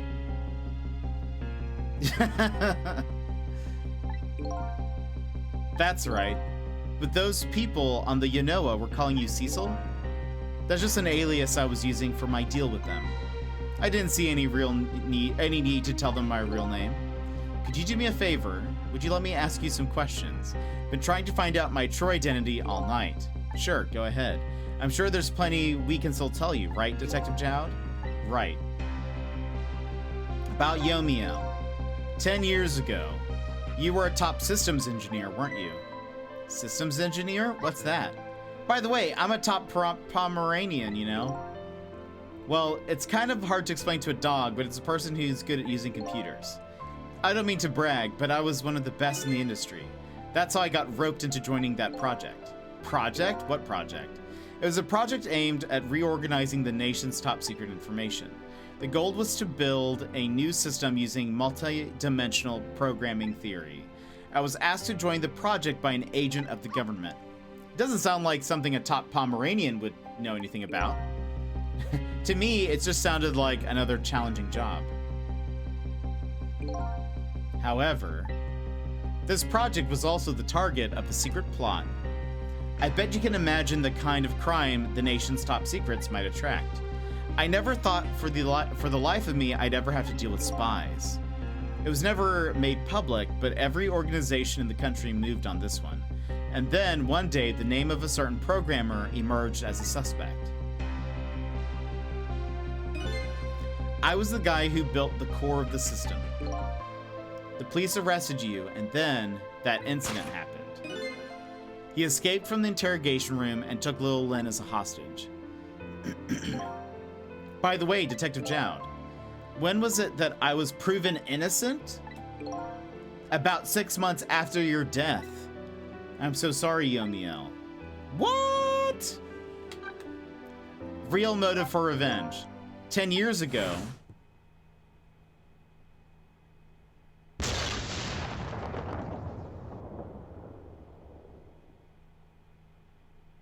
My soul was split from my body and I lost everything. I was sealed in eternal darkness. I existed in this world, no question about that. But nobody noticed my presence. What good were my powers? They didn't help anybody.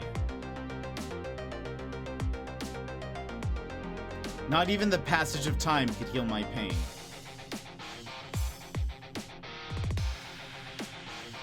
In fact, it only made it worse.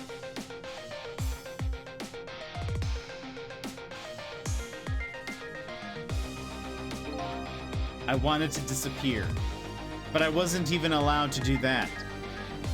The way Lynn described it is exactly right. Sinking slowly toward the bottom of an endless sea. An overwhelming feeling of loneliness and despair. And I wanted all of you to suffer what I was suffering. And so that's why you murdered Alma. That's right. I wanted you to know what it was like to lose everything you cared about. I wanted you to feel the same pain I felt. What? It was the twisted wish of a mind poisoned by infinite loneliness. And then, as I was plotting my revenge, I had an idea. I came up with a plan to use these powers of mine to make a deal. There's something I just don't understand about that deal. I'm sure your powers would be very valuable to them, but what would you get out of the deal? A new life. Life? I asked them for 2 conditions. Number 1 was that they helped me with my revenge plot, and the second was a rebirth for me. Rebirth? A new beginning, eh? I didn't care if it was a fake life, an artificial life. I just wanted a physical receptacle for my soul, a name, an identity, an everyday life. I wanted to grow old in a society that would accept me. And finally, I wanted to die surrounded by a loving family. That's the kind of life I asked them for. A completely man-made life. That's right, I knew I couldn't hope for anything more than that. To make it all come true, I knew it would take a lot of money and a lot of power. That's why I decided to ask a national government to help me. And their response in the end was betrayal. They were making their moves much more carefully than I suspected. They sent spies to this country and researched my powers on their own. And they even figured out what Tempsic was all about. And you had no idea they were doing all this. None at all. I was a fool. So then, why did they go to all the trouble of making a deal with you? Why didn't they just steal a hunk of the Tempsic meteorite from the park? They couldn't. Huh? After the manipulator incidents, research was conducted in this country too. A report was submitted to the government about the source of the manipulator's power.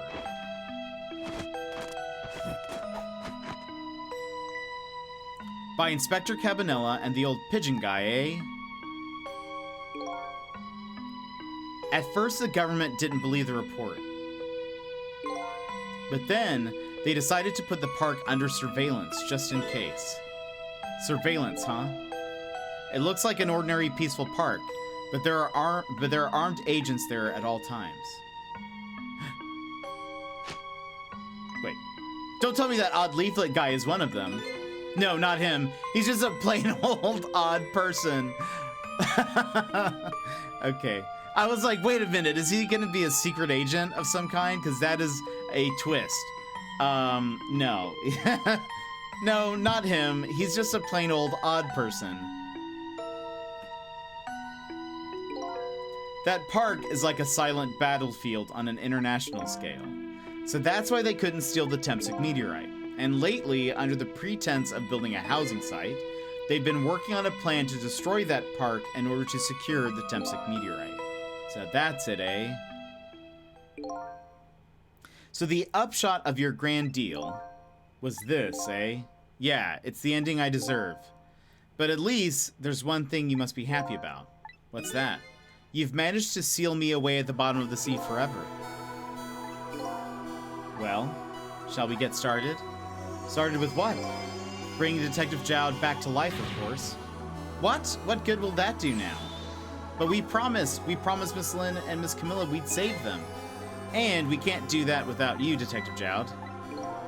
I've been guided by fate tonight to this place. I won't give up now. Alright, fine. Let's see where it leads us. Here we go then. Back to 4 minutes before your death. Rewind time! Gosh, we got a huge lore dump there. Alright. So, where are we headed? We're not headed anywhere, Detective. What? There was only enough fuel on board to launch us away. We will run out soon, and that will be our destination, Detective. What are you talking about? That would mean that you're trapped here too. By the way, I am not human, Detective.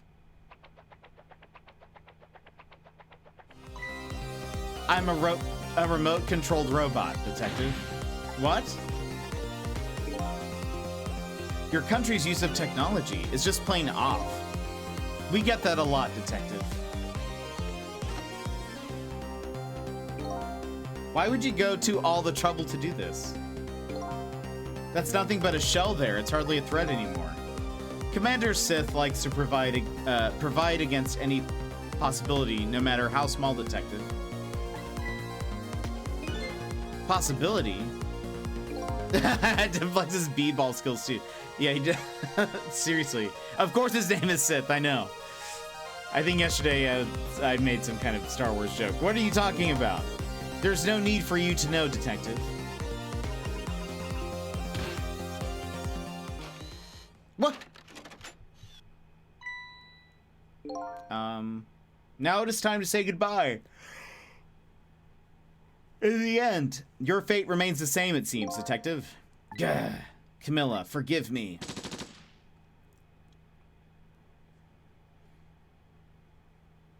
It isn't over yet. It isn't?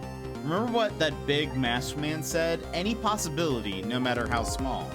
Possibility. In other words, there must be a chance here somewhere. The possibility of turning the situation around.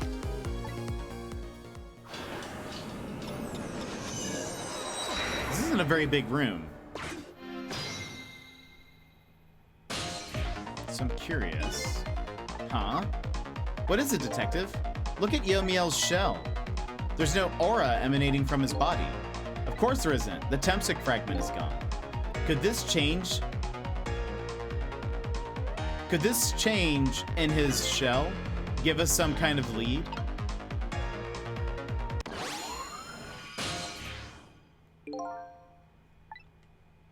I figured it out. I know this possibility, no matter how small, is that they are afraid of. What is it? My time was perpetually stopped thanks to the power of Temsik. His body cycled between moments that separated his life and death. Right, but not anymore. The Temsik fragment has been taken away. Exactly, so what does that mean? I get it. Your body won't come back to life anymore. The moment the Temsik fragment was removed, my shell became a regular corpse. So, let's see, that means we can go back to 4 minutes before your death? But wait a minute, exactly when is that death? That's simple. We'll find out. When we get there, let's move. What?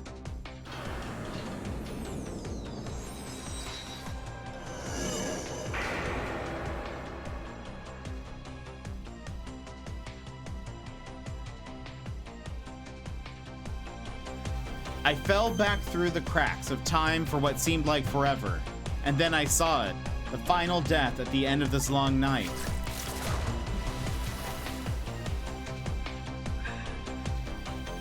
Thank you for that hydrate. Who exactly am I? I've already seen all the clues. All I have to do now is remember. The final journey to the truth starts now.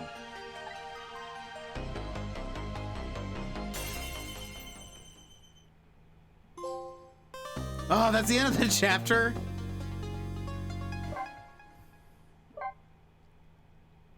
All right, so should we end here or just kidding. Just kidding. Gosh. Okay. So there was so much lore there. This game is like a PSA of why you don't mess with the space-time continuum. Are we going to be back at the park? Yeah, good stream. See ya, everyone. You know, I don't think I'm going to finish this game. I think we're just going to call it. Just kidding.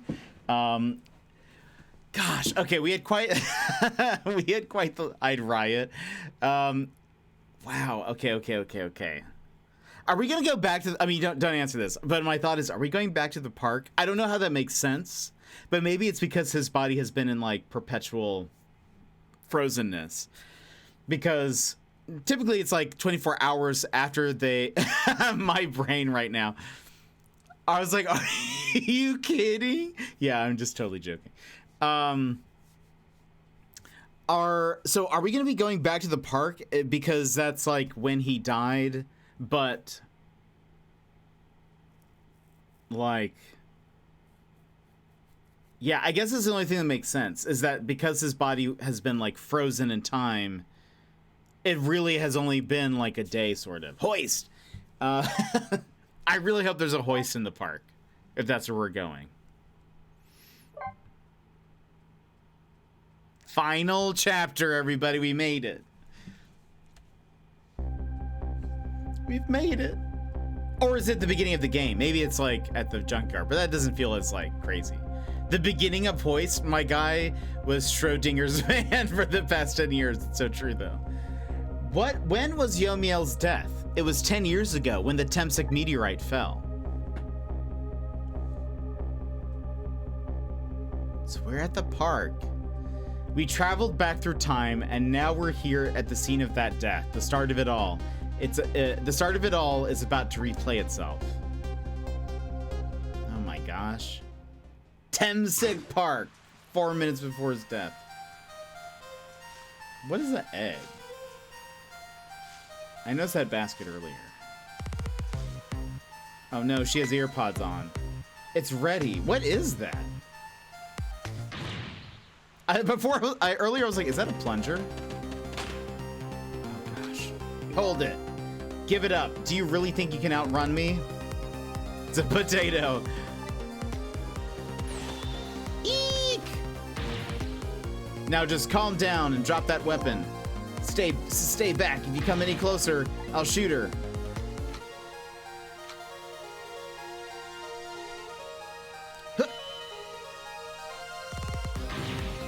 Huh? Oh, a kitten. Shoo, you might get hurt. Uh-oh, here's the meteor.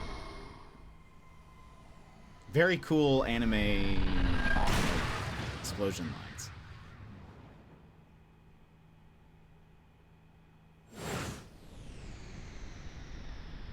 Are we a cat? Oh.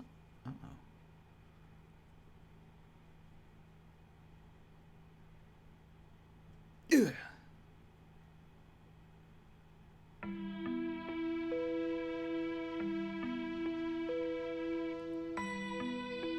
Are you okay?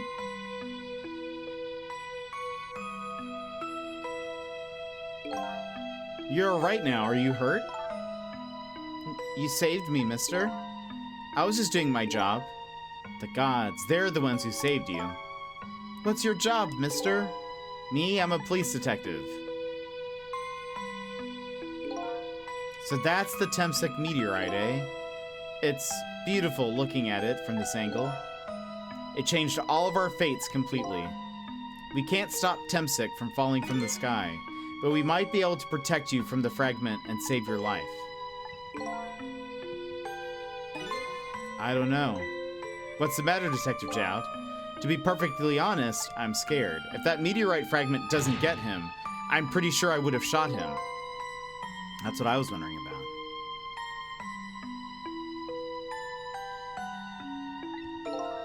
We might not be able to change your fate of dying. I can accept that. What I did is inexcusable. No matter how the future might change, that fact will never go away. If my fate is to die here, then I accept that. This will be our last battle against fate. Beyond that will be a new future. Okay, let's get started. Oh boy, where's the hoist? Yeah, we're... I hope in the basket is a hoist. Oh. Shady! You piece of garbage! Welcome in. We're in the very last level. Like the very last thing. Jet, want to know what Lynn is doing over there? It's a Japanese culture fact. Sure, yes, I would like to know that. Now, how are we gonna save you? If Lynn would just wander off somewhere, that would solve everything. But, oh, it is a potato. That's okay. I thought you were just making a joke. It's a potato. When her sweet potato is almost ready, she's not gonna budge from that spot. What is the potato thing? Mission, stop an entire meteorite. You get 1 Pomeranian for help. Good luck. Just holding Pomeranian. I know it's a sweet potato, but it definitely looks like a plunger. Yes. I'm so curious. I don't think I've seen that or heard of it before. But you know, it makes me wonder. So what they'll do sometimes is they'll gather dried leaves and cook a sweet potato by burning dried leaves over it. Is it like just what is the significance of that? Like, is it just a fun thing to do? Or is it like, is there some kind of, just a traditional way of cooking? Okay, I see. Very cool. Interesting. Why is she cooking a sweet potato in the park? I guess because she needs leaves, maybe? Then they get to eat a potato. That's fair. And, I mean, there's, what other significance do you need than getting to eat a potato? You know, I do love potato. A little girl all alone in the park, listening to music and roasting a sweet potato. What kind of childhood did this girl have? Doesn't everybody have at least one day in their life like that? Give her a break. Anyway, if Lynn won't budge from that spot, then we'll just have to have the fragment move instead.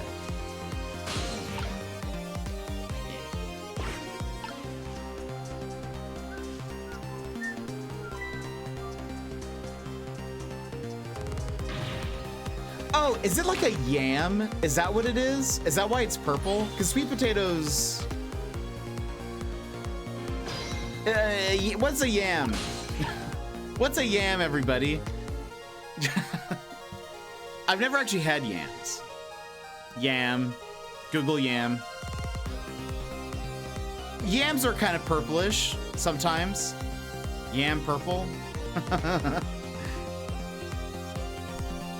Yeah, you see, yams are kind of purplish. Is that why that looks like that? Sweet potatoes can be purple. Ah, really? Sweet potato purple. They can be. Okinawan sweet potatoes have a blue-purple flesh. Interesting.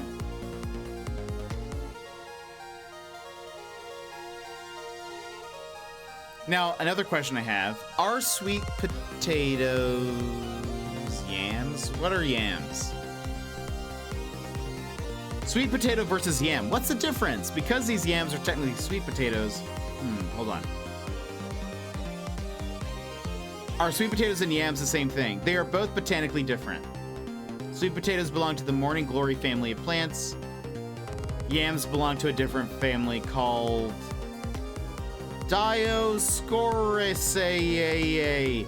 The edible parts of sweet potatoes are called roots, and yams are classified as tubers. It's good to know. It's a ritual potato sacrifice for two birds who have sinned. I also think that the only leaves there are in the park. Sweet potatoes can be purple. I've only ever heard of. Wait, really? Sweet potatoes, aren't they like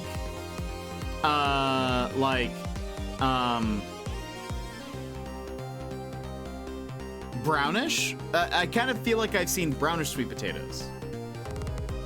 And they're like orange on the inside. Right? Wait, where will we go when we save them? I'm very curious. Yeah, I'm very curious. Wait up, Detective Jowd. I need to know the difference between sweet potatoes and yams. I'm glad we stopped at the climax of the game to learn about yams. Where else are we going to learn about yams?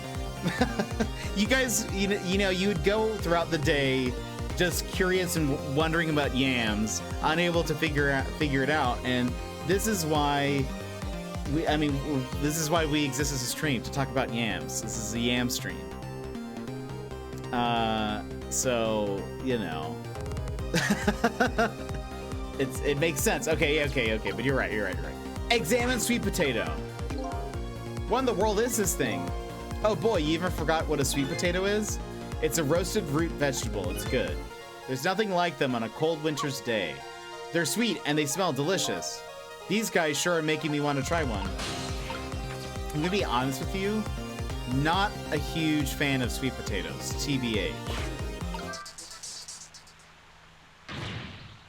Wait, stay back! Wait, what are you doing? You're gonna hurt poor Miss Lynn's ears. I'm sorry, I wasn't thinking. You really startled her. You even made her drop her sweet potato. I know how much this girl loves her food, too. Anyway, at least her fate has changed, albeit ever so slightly. Yes, fate changed, because she dropped the sweet potato. Alright. Wait, what is this? Oh, poor Miss Lynn. I'm sorry. If you're so sorry, then put her down. Alright. Now, Missile. I was really out of my head that day. Well, we can talk about all of this later, or not, because who knows what happens. The Temsek meteorite is going to fall very soon. Before that happens, I have to think of a way to do something about that fragment. And I'll do everything I can to help, too. Wait. We have a nozzle. Nozzle. I wonder if we can, like... It hits that, doesn't it? It hits the one on the right? Rock the basket. Nozzle spray.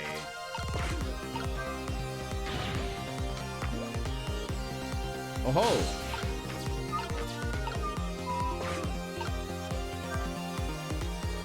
Oh. Okay. Oh, look at that sweet potato.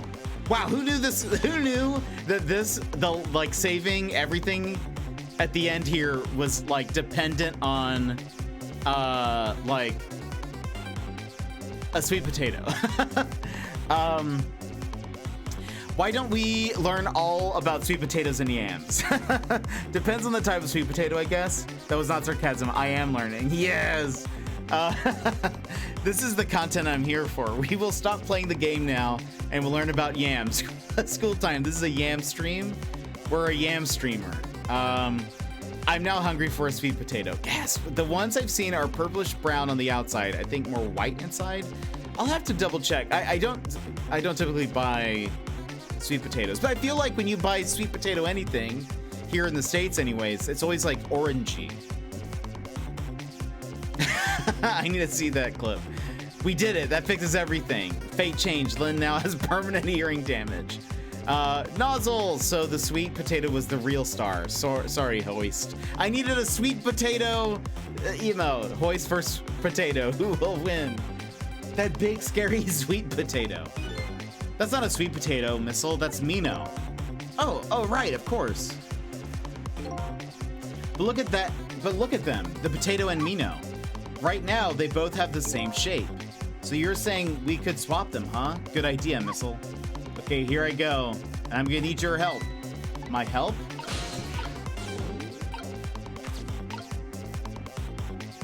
Oh.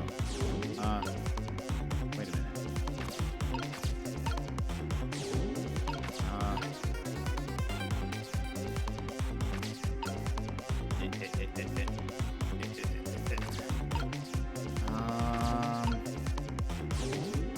But I can't. Can I? Wait, hold on.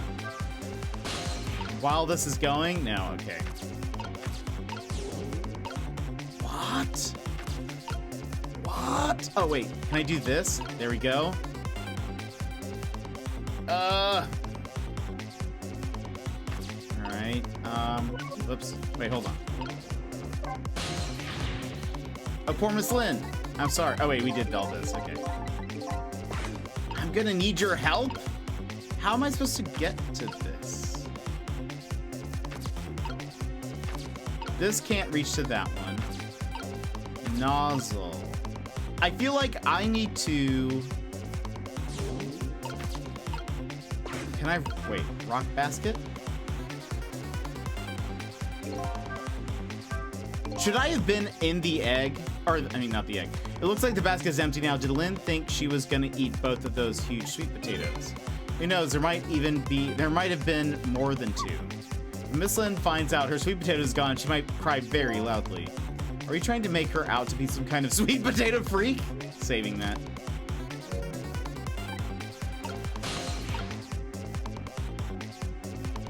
I should have climbed onto the potato. I'm pretty sure. I need to go back to the fate change. They become friends and become a new religion. Should I have been in the egg? Okay, hold on. All right. Put you there. We rock the egg. I mean, potato. Right? Can I have both? Yes. There we go. The almighty Hoist potato! So, all right. I think I need to do that. And now... Oh. Spray. Yes!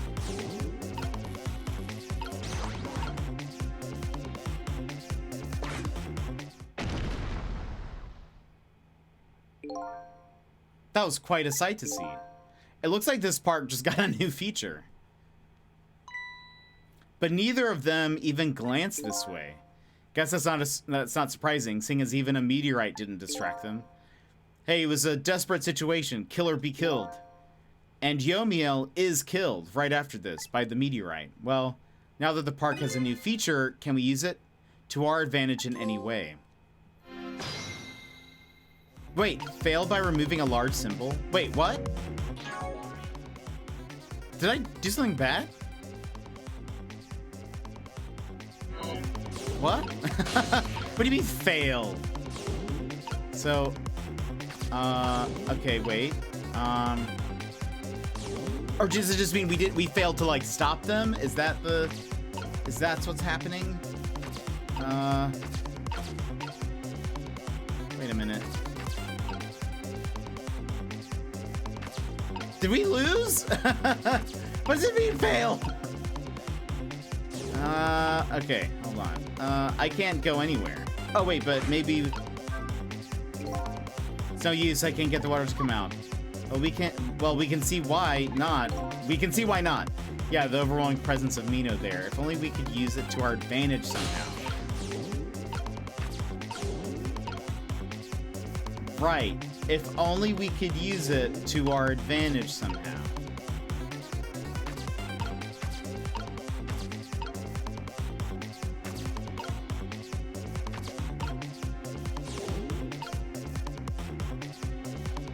If only we could use... Where's the other guy? Why isn't he helping us? Okay, hold on. Nothing that we can really, like, reach here. Any other sweet potatoes in the ground? No sweet potatoes in the ground. The... Sweet potato. Nothing.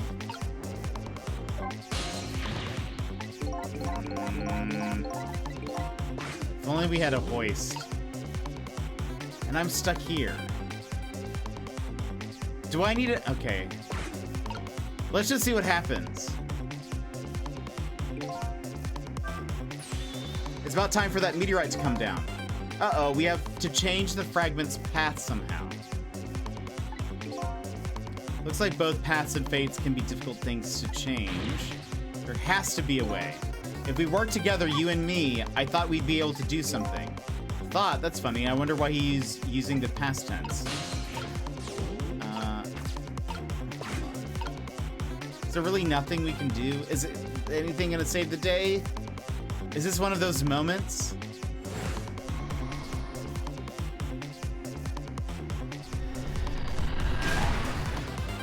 Oh, wait. Oh, I need to go for that one. I see. So that's my bad. That's on me. Yeah, okay. So maybe while it's like up in the air, I swap with one on the right. That's probably it. I doubt we can move those two from the spot, which means we need to do something with the Temsic fragment instead. That should be easy with our powers. Right. Right. Let's try that. Let's try. I swapped the wrong thing. I see. So... Oh, right. I thought maybe it would wake her up.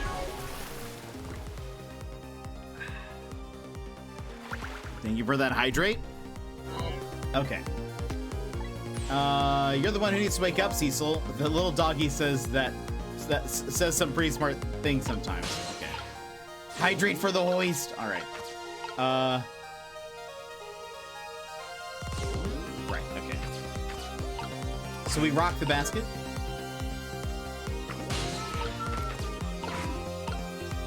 We do this. Switch to Yam. We need to do a little switcheroo here. Okay. And so now, hold on. Swap those.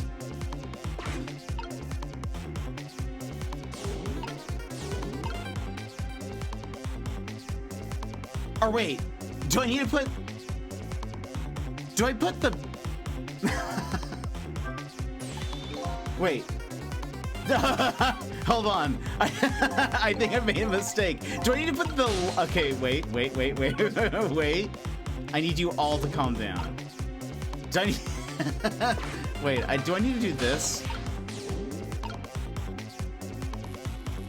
Hold on. Oh gosh. If I do... Wait a minute. Is this fine? No.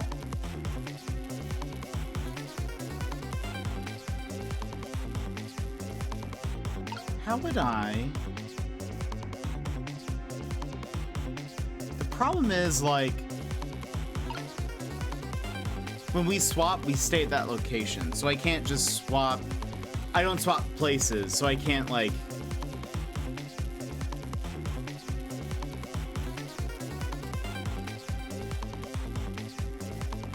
And when we swapped it, time, like, goes back, right?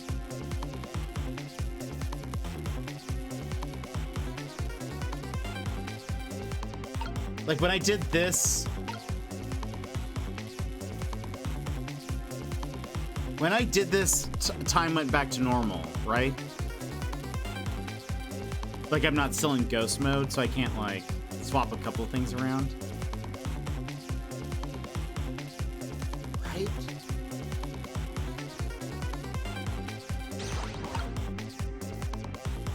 No, there we go. Let's try that. Okay. Oh, look, the lamppost is bending. But it hasn't broken yet. It really is a wonder it hasn't snapped. And it just might hold out for a little while longer. If I recall, the Temsic fragment smashed through the glass lantern on its way down. But if Mino sits firmly in its way, then fate should change. Did we do it? It's trick time. I think we just wait. I faded the potato, but I don't know if it'll stop the meteorite. I thought maybe the problem is that it hits the glass and it shatters or whatever, so like putting the potato there stops it, but there, how's that? Look, the fragment's course. It's changed a little. Now Yomiel's fate should really change. Wait a minute. Take another look at the fragment's trajectory. Now that it's changed, what's in its path? In its path? No! Oh no! Detective Jowd! The Temsic fragment shot through his leg. What? But the cruel twists of fate weren't over yet. Come on, put it down. Huh? Jowd, put down the gun now. If you don't, you're gonna shoot him. I don't know if it's his detective training or what, but even though he's shaking from the pain, the gun doesn't waver. Put the gun down! I knew it. This is my true fate. In the end, I stole his life away with my own hands. I won't let that happen! Missile, the bullet is stopped in midair. I'm here, inside the bullet. Now let's swap it with something. We need a hat! We need a knit hat immediately! Why isn't anyone wearing hats? Actually, wait, she is wearing a hat. What? With what? Detective Jowd, the meteorite fragment is what you made. What? The meteorite fragment is what made you pull the trigger. Where's the hoist? We won't let you become a murderer. We have to prove that murder isn't the detective's true fate, and to do that, we have to stop this bullet. There must be something with the same shape as the bullet around here. Potato? Oh my gosh, good thing she had half a potato. Oh, wait, he just got pierced in the back. Oh no, we stopped the bullet, but we still couldn't save him. What is this is the worst situation. He got hoisted. Oh no, Shady. How is the force of the potato pushed him back that much? Goodness. So we still couldn't save him. That's not true. My fate of getting pierced through the back might not have changed, but I'm still alive. What? I'm not dead, I'm just unconscious. Oh, okay, so your fate of death has changed, but still, this fate is just too painful to watch in every sense. I don't think so. As long as I'm alive, that's good enough for me. But we were overlooking one thing. The wheel of fate was still slowly turning. Oh no! Look out! Wake up, you gotta get out of there!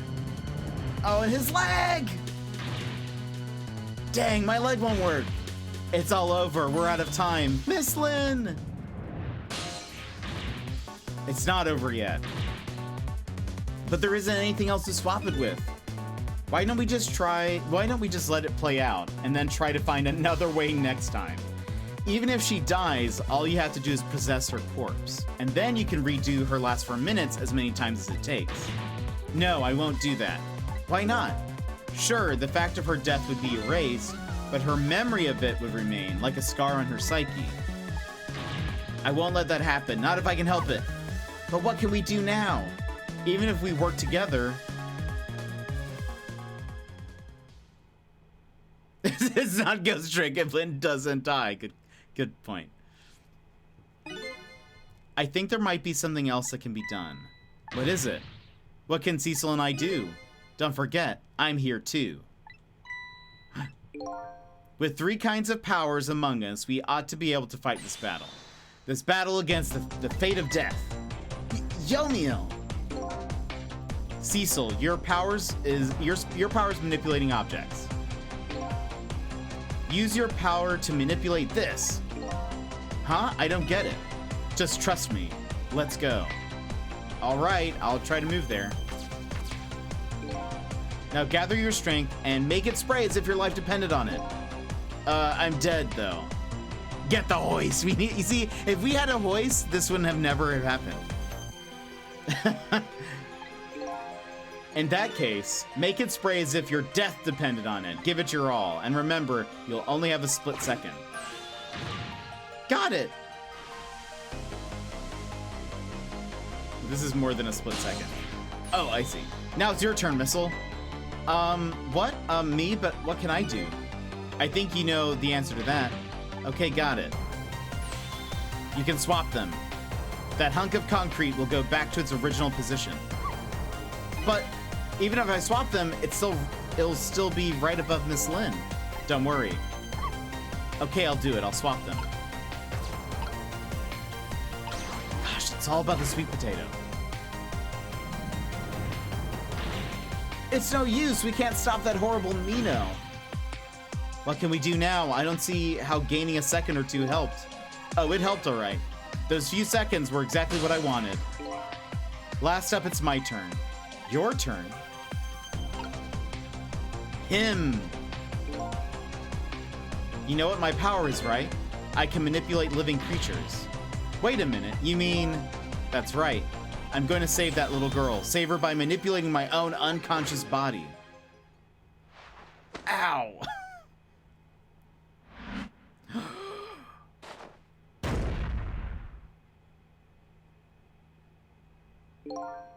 Ye gods.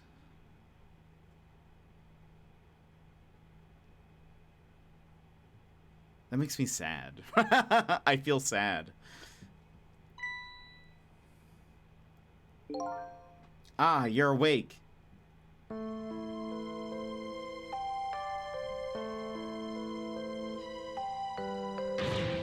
Hey, mister, is your knee okay?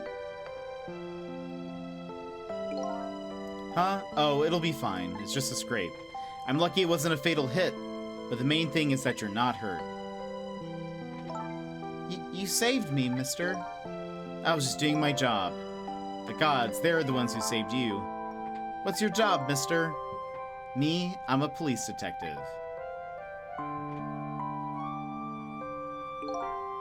Do you think you could go call the police for me? Me, I'm a mall security guy. Or he could have, I mean, if we're back in time, he could say anything. He could have changed the course for Lynn for the rest of her life. Do you think you could go call the police for me?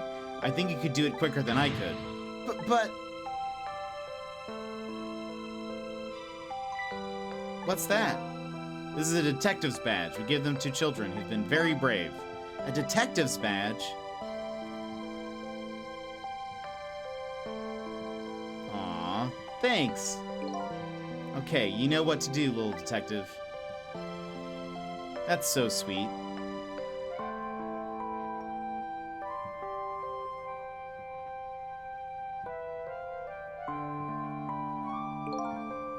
Are you alive?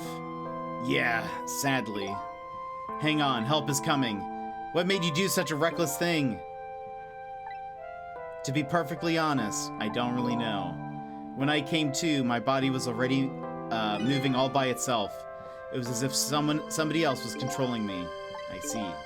But you know, I'm glad it happened.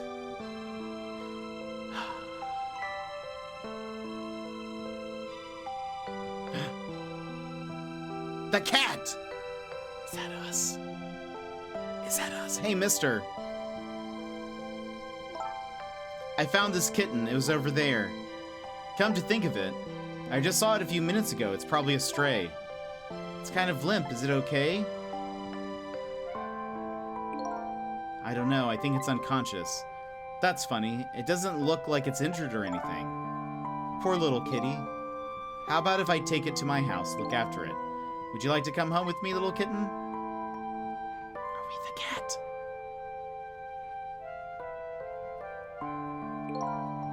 Well, it looks like his fate just changed in a big way. Whose fate? That kitten's, of course. Cecil's! Cecil is a cat! Cecil? The name Cecil echoes in my head. That's my real name. These long, lonely 10 years. You're my one and only friend. Wait, we're his cat? How about it? Do you remember now? Ah! Old friend?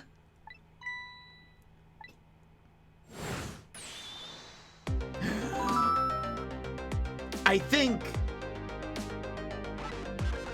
I finally remember. 10 years ago, I was a little kitten that wandered into this park. I was weak and all alone in the world. Oh, because, oh, I see. I see. So in the main present, like, or the original present time period, we were his cat. We were the one who survived. This could have been a cat game. It could have been. It should have been Cat Week. I'm using a cat mug today. Hold on. I also missed a bunch of stuff. Let me catch up. Let's see. Hoist. We changed his fate for the better. The devs had to break the hoist, otherwise there's no tension. He needs to die for the power. He has a meteorite. Thanks for saving me. What do you do for a living? Do you get an annual leave or is it a contract situation? How much do you earn? What's the meaning of life? How much free time do you have? Who am I? Lynn, your kitty is very cute, but there's a man dying over there. Between likely getting horrific burns and bruises from a high-speed scalding sweet potato, being impaled on a lamppost, and getting his legs crushed after being puppeted around by a ghost, Yomiel really gets put through the ringer this timeline. He seems to be very okay with it, but that's hilarious. The horrific burns and bruises of a high-speed scalding sweet potato. Never underestimate the power of a potato. We were a cat. Oh, we had cat-like energy. It was a cat the whole time. We get to basically our ability is just pushing objects off of tables, essentially. This could have been a cat game, straight prequel. Why not a cat game? But for all the new people who've been hanging around, last year we had Cat Week, which was really Cat Month. Wait. Yeah, it was last year. Where we only played cat games for like 2.5 weeks or something. No wonder he couldn't read and didn't know how guns work. Oh, that's also true. That's maybe why we didn't know how things worked. Ah, you predicted the cat a few streams ago. Wait, did I? I probably did. I'm just that good of a detective. And doesn't know what guns are and whatnot. Ah, yeah, I did. I do kind of vaguely remember that. But so much has happened that I think I've been thrown for a loop, and my idea of who we were changed so much. Turns out it was Cat Week 2 this whole time. It really is, because it took us a full week. I didn't even know. I should be wearing my cat onesie. That would really make a Cat Week. All right.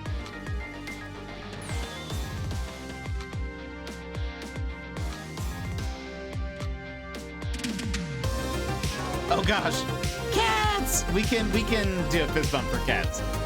When the cat, oh yes, that's right. Friends, thank you so much for being here and hanging out with us. If you'd like a fist bump, please go ahead and punch your screen on the count of 3. 1, 2, 3, what bam? And hoist. And if you'd like a hoist bump, hold on, let me adjust this. There we go. I think that's about right. All right, let's see what happens.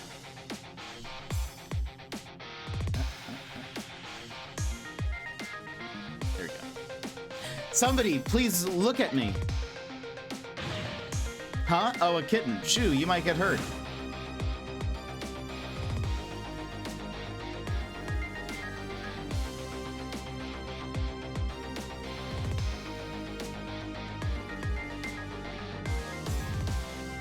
Somebody, please reach a hand out to me.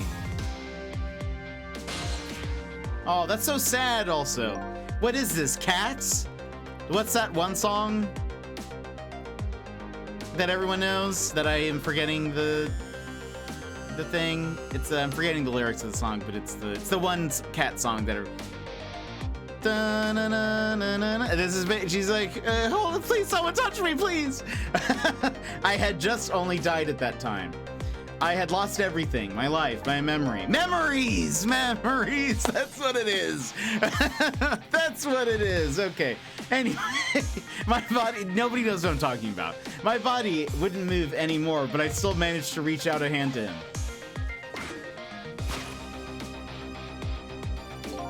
The next thing I knew, my soul had transferred to the black kitten. Oh! With no recollection of who I was, I lived as a cat with you for a while.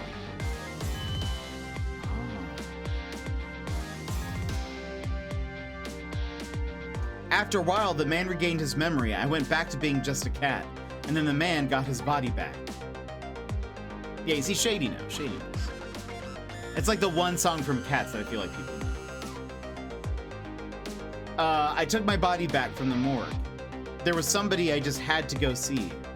Just one more time. I took control of my body and hurried to her house. But I was just a little too late. I had just missed her as she left this world.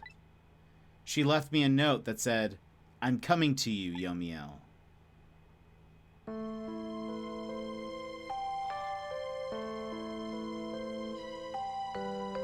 The man named me Cecil.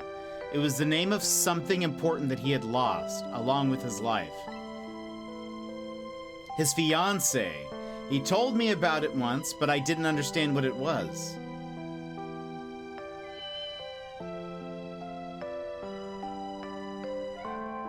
Those 10 years were very happy for me, but they weren't happy for the man, and there was nothing I could do for him.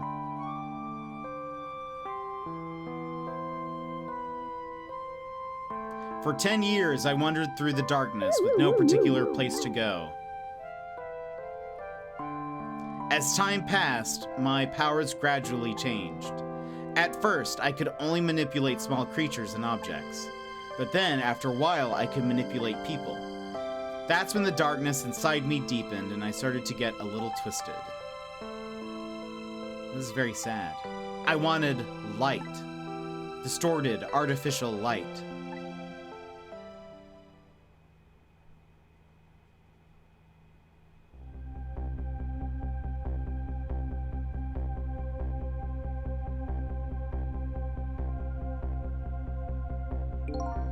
When I got my revenge on Lynn, I would see that light, or at least that's what I tried to believe.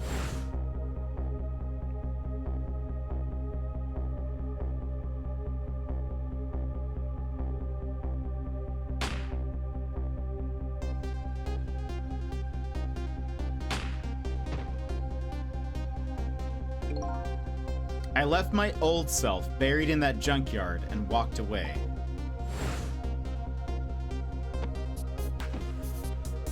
Right.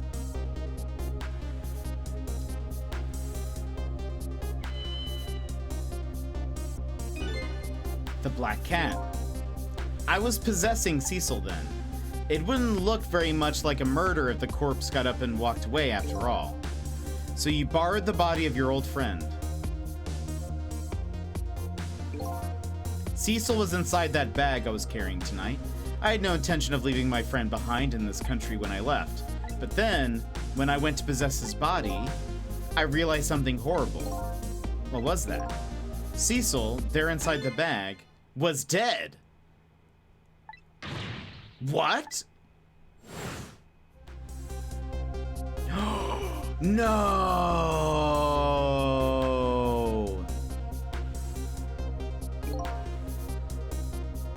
No! I wasn't able to completely... I wasn't able to control her completely.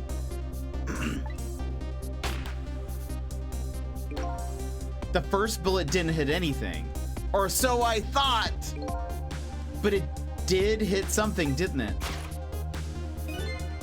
It hit Cecil inside that bag.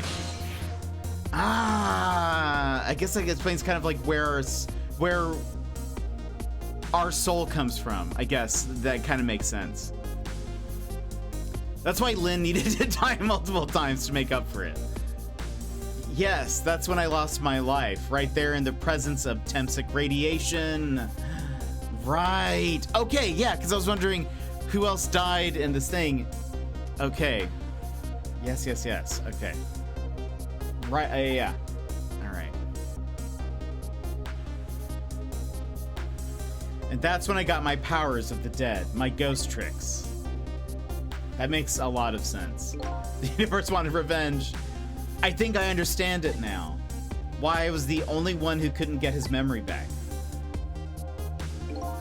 It was because I thought that corpse was me. Oh, look, because the bag is like right behind it too. So that's why oh, that's such a good trick. It's a ghost trick. This is the ghost trick that it's been talking about this entire time. It's the fact that the briefcase is behind him. Ah! Okay, it was the only corpse I could see at the time after all, but as it turns out, it wasn't the only dead body. It's how it gets us. My true death was hiding just behind that corpse. The ultimate ghost trick. By the way, I'm so glad at this point a Ghost Rick hasn't been the actual twist though. Now that I think about it, do you remember what you said? That you knew all along about me saving Lynn tonight? If you knew, why didn't you try to stop me? It's simple. Because I couldn't, even if I wanted to. Beginning of the game, that's gotta be me, no question about that. After all, do you see any other dead bodies around? Yeah. Ah, that's so good. And the fact that the cat hops out of the bag, tricking you to thinking the cat wasn't dead. Yeah, totally. Because I couldn't, even if I wanted to. Huh? Why not? Remember the thing about individual differences and the powers we get? I can control all kinds of things from the living to the dead, but even so, there are some things that you can do that I can't. You mean, I can't even rewind time, let alone change the fate of a death. If I could do those things, I would have saved your life. Not only that, but I never would have just let my fiancé stay dead like that. But you're here 10 years in the past now. That's thanks to your powers. I just tagged along with you.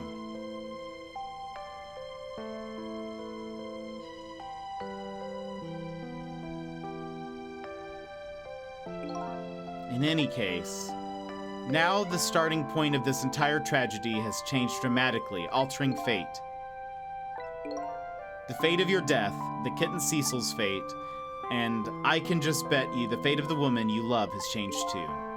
Yes, I believe you're right. So this was the last fate to be averted, eh? Fate averted!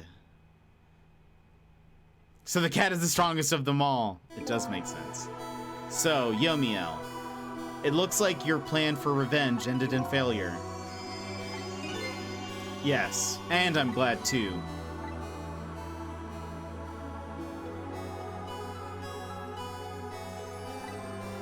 I think I kind of understand now what you've been feeling these 10 years. She understood. She shed tears for me. That's when my revenge was over. She saved me from the darkness. Aww. Empathy wings! Well, I guess it's time we got back. A new 10 years later was just born. Right, we should get back to our new present. They'll be there at the park, yes? What if they, like, go back, they go to the future and it's, like, drastically changed? Moral of the story, get it, pet, and be nice to them. Exactly.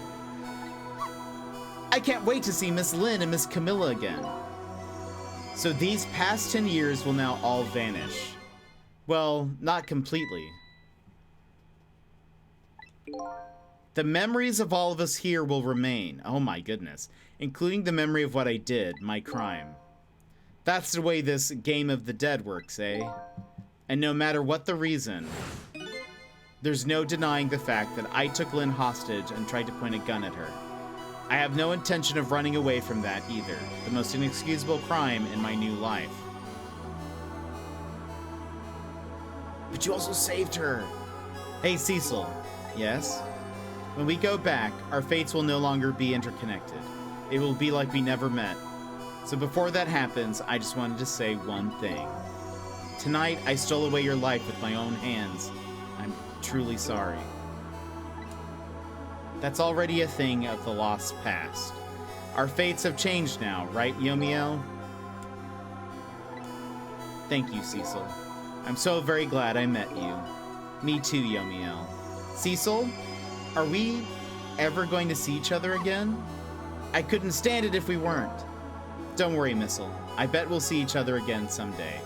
10 years from now, our paths are sure to cross. We'll just have to wait until then. Cecil, I'll never forget you! This is so sad! Well, he's probably not going to be running away from anything anymore. It's probably true. I'll never forget you either, valiant little doggy. Well, looks like you come to live with me now. So let's be getting home, little black cat. Home, huh? That sounds good, Detective Jowd. We all witnessed the birth of a new beginning, and now we're each going back to our own new present. We said goodbye to the parts of our stories that would be lost, believing that someday our paths would all cross again. Gosh. Wait.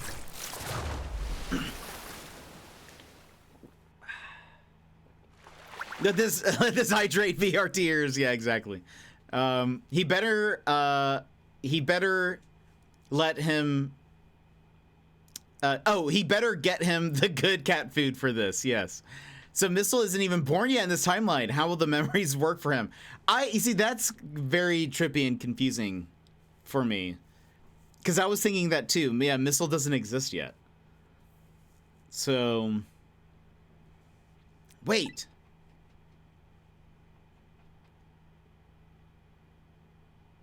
Before you go back to a new present, I wanted to thank you. Lamp, who are you? Before I cease to exist. Oh, it's you! Yes, it is I, Ray, in case you have forgotten. Again. Thanks to you, everything has turned out as I had hoped. I am really grateful to you, Cecil. Thank you.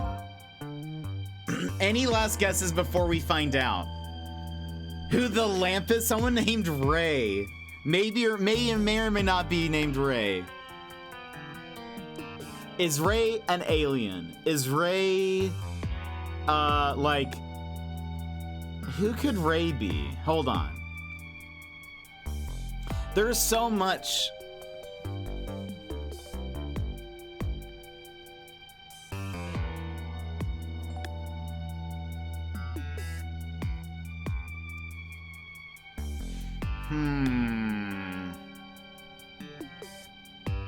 Ray.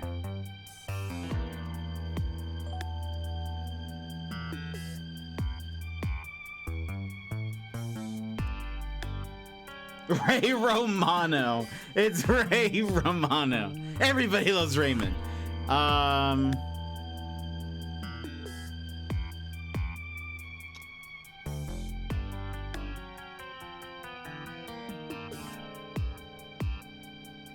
I mean, maybe the only other person who has died is Alma, right?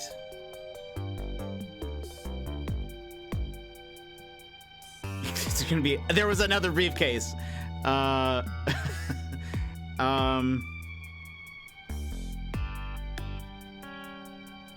don't know, but it doesn't make sense. I don't know. I honestly have no idea. Like, there are no other characters I feel like that off the top of my head, that we know are dead, that would have died in the last little bit before the junkyard. It was the potato. Can I guess? Sure. Why not? Guess and then we'll see. His fiance? Oh, maybe. The Hoist. A second smaller briefcase was hiding in the first one the whole time. No! The bullet went through both of them. Okay, so you're gonna say the fiance. Let's see. But don't forget, I was only on a journey to find my own lost memory. Yes, I know that. I know all about you. Can I ask you a question, Ray? I want to know, who exactly are you? Cecil killed in the park. Fair enough. I will tell you. Let me tell you about another version of tonight's events. Okay.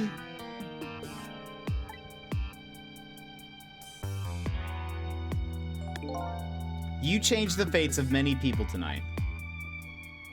The first of which was hers.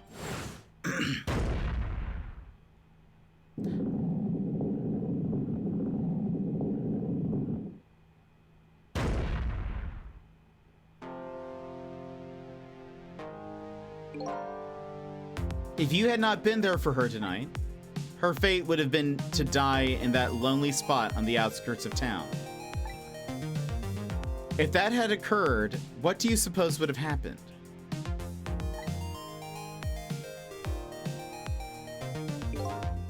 Let me tell you a story. The story of a little creature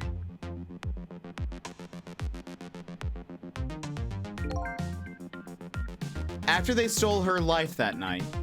They broke into her apartment.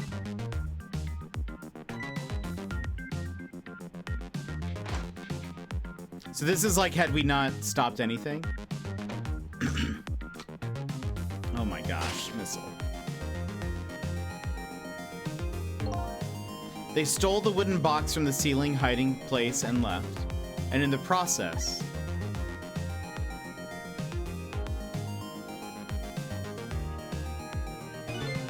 two little dead bodies were left behind. However, the little fellow spirit lived on. He desperately reached out his paw toward his mistress, and that's when a miracle occurred. What? Look at that! The powers of the dead? But how? He didn't really understand it himself, not yet anyway.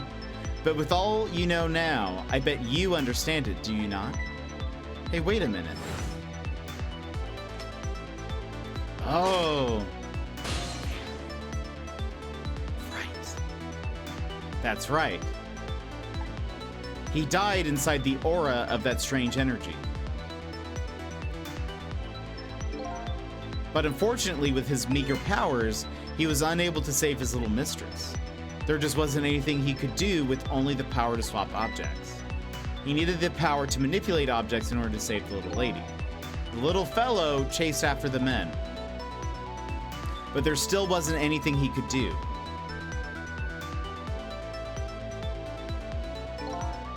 In the end, he was left behind with the man in red in the deep, deep sea. So wow, Missile experienced the entire game without us. Interesting. How does he not know? How did he not know all of this then when we were playing? How does that work? And then he went back. He went back to the world of 10 years before, to the moment of the man in red's death. Oh, oh, so I bet. Okay, so you might be. Well, let's see. What? Missile needs a big, big treat. It's true.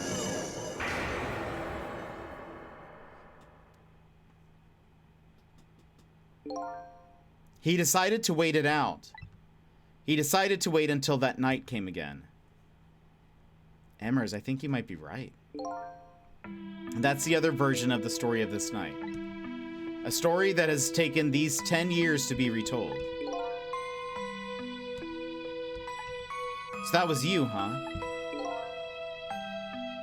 Wait. Wait! No! No! Wait, it's okay. That's right.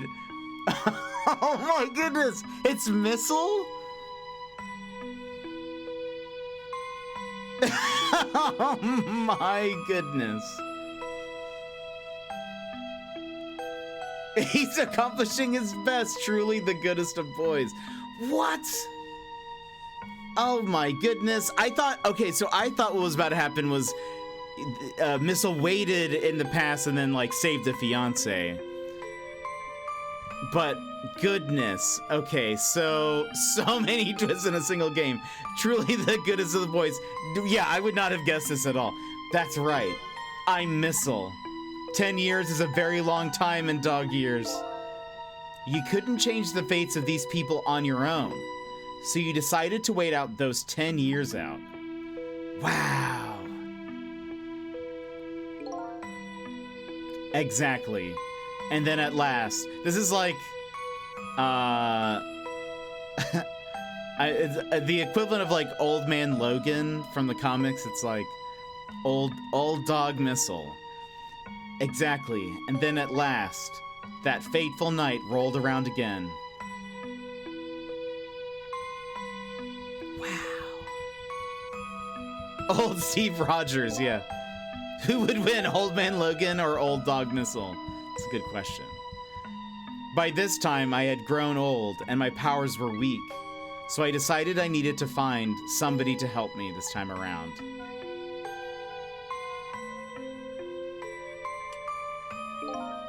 Somebody who possessed different powers than me. But wait a second, you were able to manipulate that desk lamp. Over the course of the long years, my powers changed. My ability to swap objects weakened, but I became able to manipulate small objects. But in that case, why didn't you cooperate with yourself? Because I couldn't. Huh? From watching The Man in Red, I found out there were individual differences in our powers.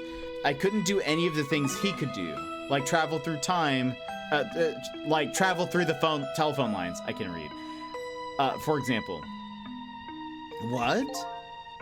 It may not seem like much, but it's a very important power, especially if you're trying to chase somebody. But there's something I don't understand. You knew from the very beginning that I had that power. How did you know so much about me? Why wouldn't I? After all, we had met before on that night, the first time around. We what? We met before? Oh my goodness. That doesn't stop. From listening to the conversation of the two intruders to the apartment, I learned that Miss Lynn had lost her life at that junkyard on the edge of town. I followed the Ghost World path to the junkyard and came upon an incredible scene.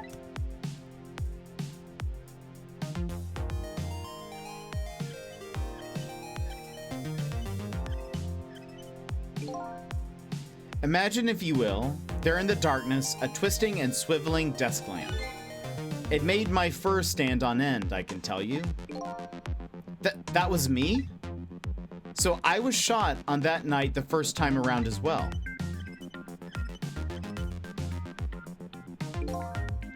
You had lost your memory that time too. You had just died and you felt confused. You declined to cooperate with me. I did what? I just want to find my own lost memory. I'm sorry, but I can't help you. That's what you said.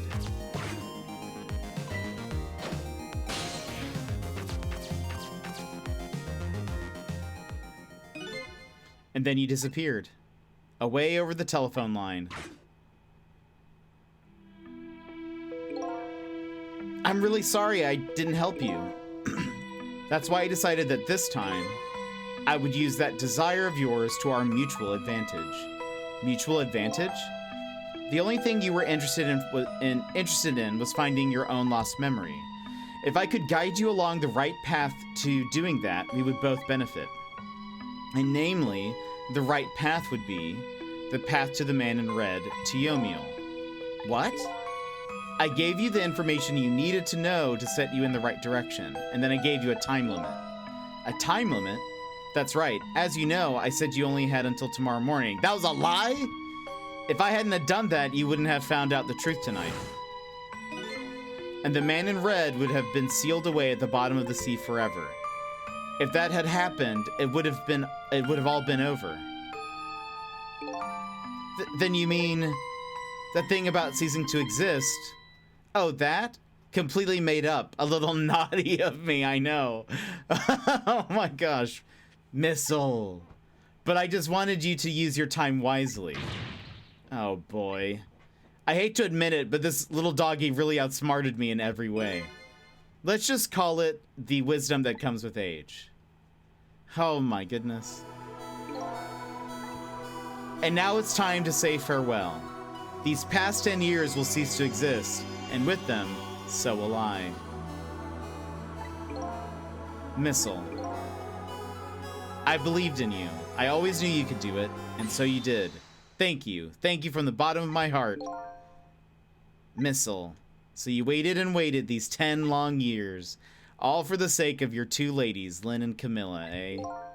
Of course, because that's what doggies do. Missile got so old he learned how to lie. Missile best dog. Really best dog, that's for sure. Because that's what doggies do. Now then, farewell, Cecil. Oh, and so the story of a single night came to an end. Nobody but us knew. So true. Wait, nobody else knew. Wait. I made my way back. Back to a new present. Not I think so nobody long knew what ago, happened. in the Gizmo, yeah, no mysterious looking, no land looking. of Toronto, Canada. We like got to the very, very, very end.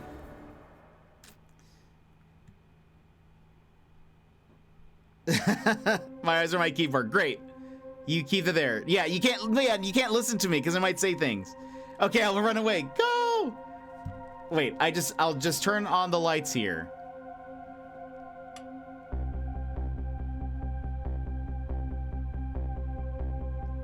Uh-oh.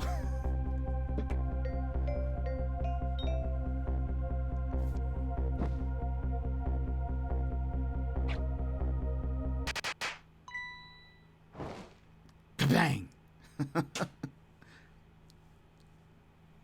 So we're now in, like, close to the present. Were you surprised? You bet I was. You nearly scared me to death. Yippee! It worked! But it's not even my birthday today. It was my mom's birthday the day before yesterday. I made this a surprise for her, but it came out so well I wanted to use it again. She's alive! Do we get to see her? That's all right, Lynn. After all, we're celebrating the birth of your new position as detective, right? Really? Thank you, Detective Jowd. Dad, you're home! Hi, Camilla, let me introduce you. This is Lynn. She was just assigned to the detective division today.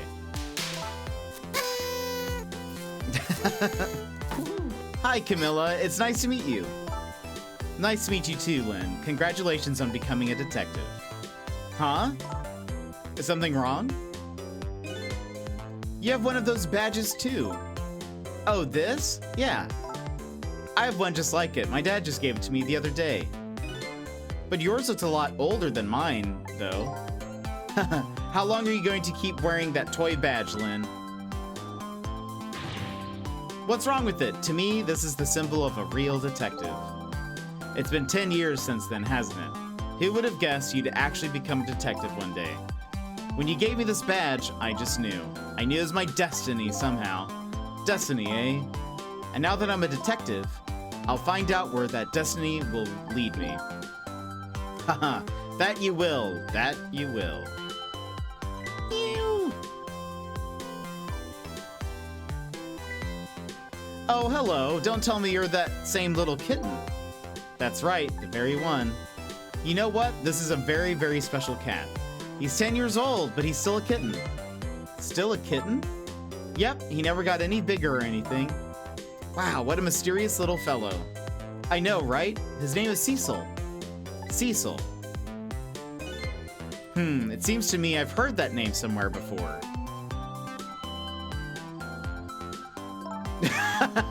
It was her destiny to die 100 times. I hope Cecil saves her this time also. True. I think Cecil really likes you, Lynn. The mom! The mom! All right, everyone. Or Alma, I guess is her name. All right, everyone. Let's start the celebration. Okay, Mom.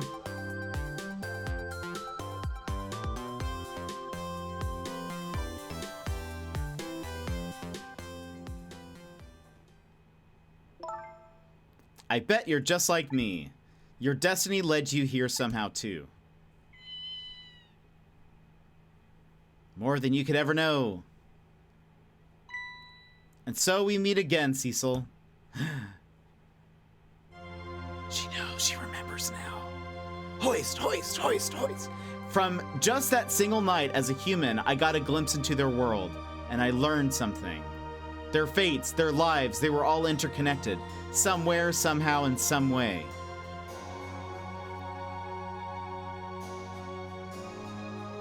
And now, this is my new fate.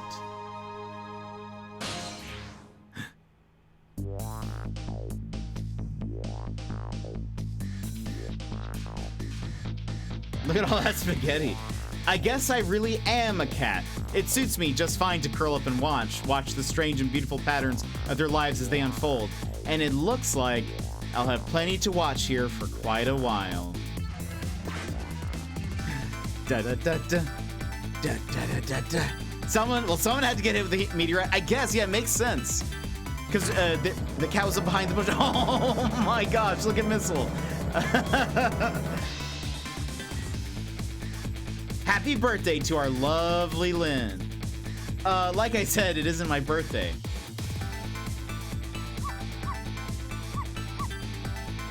Hey, Missile, I thought I asked you to stay home and guard the fort. But birthdays are for celebrating together with friends and loved ones. Nothing like it, baby. Eating spaghetti with a white coat, that's dangerous.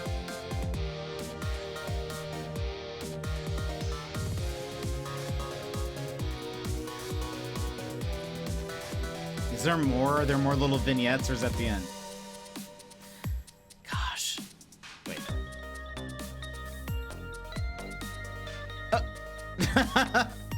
This guy.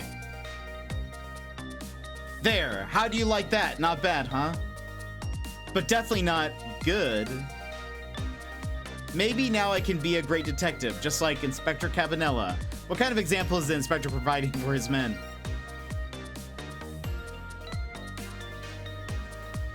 The technique is to not get a stain on that coat. They have to use ghost powers for that.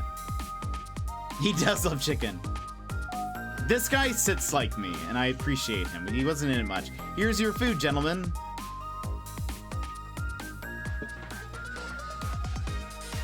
Memory, what are you doing here? I heard you were going to be picking new members for the Special Investigations Unit today. So you took on a part-time job here again, just so you can eavesdrop? Oh, you have no idea the lengths I'd go to reach my goals. Murder?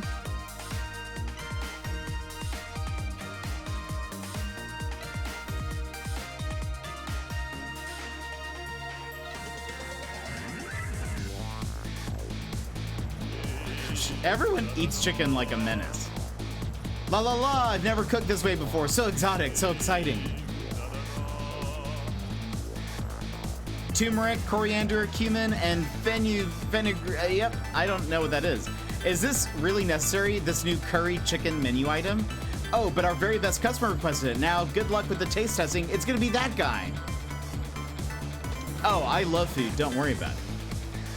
Oh boy, I don't think I could eat another bite.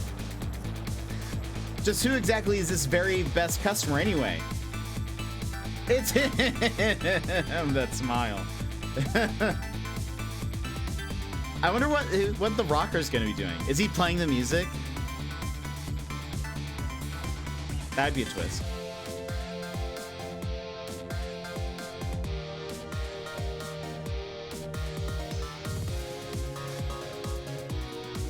Sausage Man is living his best life. Oh, what's happening here? Are you sure we really need all these explosives? Not to worry, Beauty, my dear. I followed the instructions exactly. 20 kilograms of gunpowder, just like it said. It does seem like a lot here. Wait a minute, 20 kilograms? I thought it was 20 grams. Oh my gosh. What? He is staring into our souls. He knows we're there. She's sentient. He's gained awareness.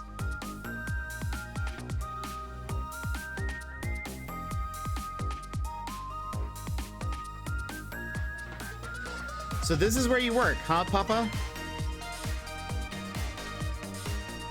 That's right, sweetheart. Darling husband, don't you have any ideas at all you could give me? You must have heard some juicy stories, the indiscretions of the minister, perhaps? Now, must you talk that way in front of our darling angel? Here's to the stodgy mind of my darling husband.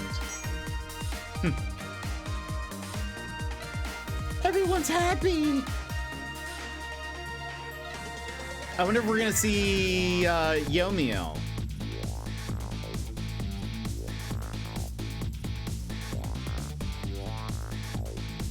Just one fate was averted, now everyone's happy. Yeah, what are these guys up to? This deal is going quite well. Oh, I must say, these grapes are quite good, my man. The Yanoa is about to scrape the bottom of the sea, sir. Be forewarned, sir. Oh my gosh. Egad! Keep it together, man. Are you trying to give me a case of the vapors?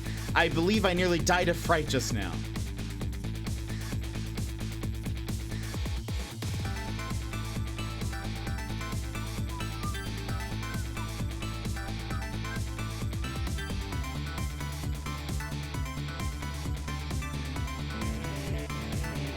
This guy.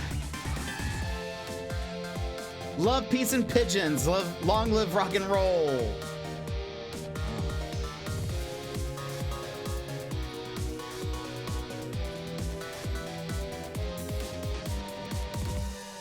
Does he still learn about it, I wonder?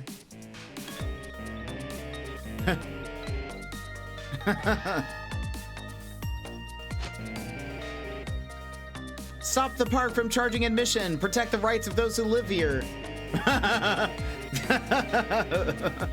That's fantastic.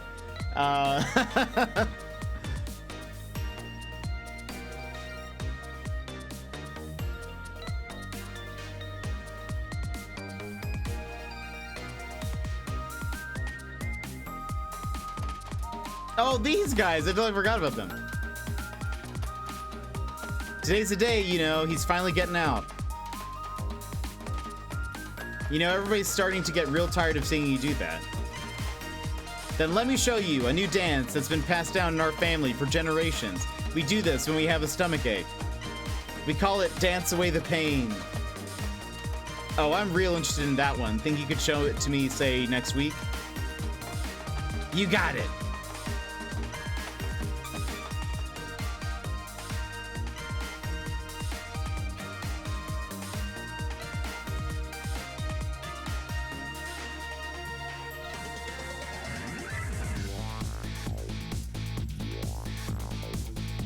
Yum, yum. 10 long years, Yomiel. Your time's up today. The young lady who always comes to visit you is waiting outside.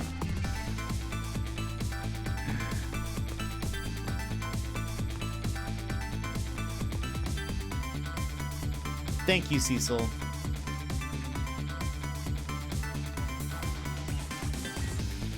Is the painting going to be us, the cat? Is that going to be the painting? It is! Oh, that's awesome. Yeah, how did he survive the crushing? Oh, look at that. I love that picture. That's so fun. Aww. I love it. Screenshot saved.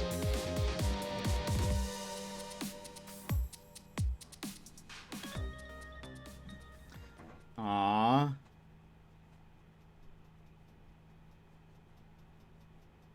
Oh.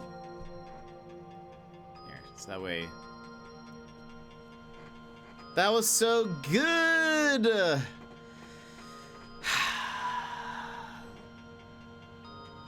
Gosh. Yeah, how did he, like, survive that a little bit? Where's the happy Hoist ending? Yeah, what happened to the Hoist, though? What happened to the Hoist? Is it still broken? Can it move? That's what we all want to know. Gosh. Look! No, look! He has multiple tails! Everybody, enhance. Look at that. He has multiple tails.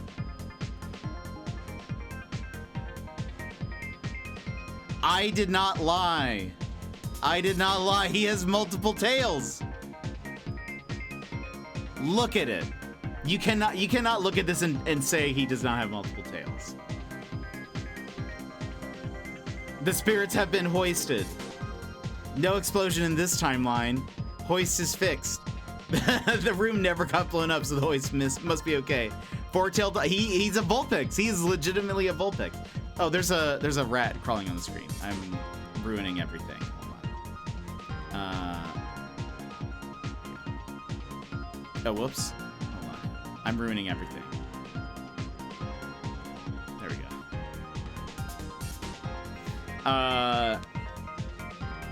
So canonical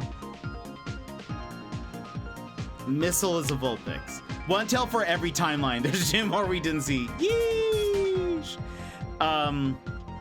By the way, I wonder if I can find this. Hold on. Let me see if I can find this link real fast. So apparently Capcom is considering like trying to see if there is interest in more in this with the franchise.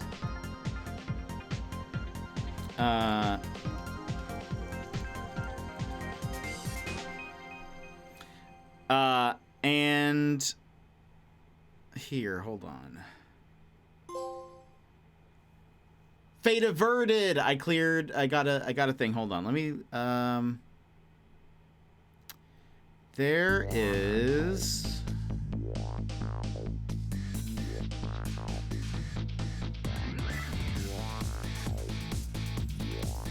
where is it?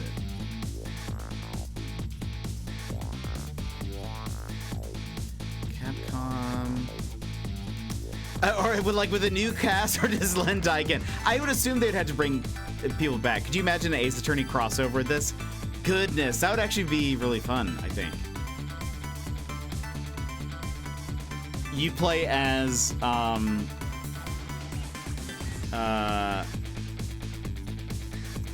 you're like, you're trying to, there we go. I think I found it. You're trying to prevent all the murders. Wait.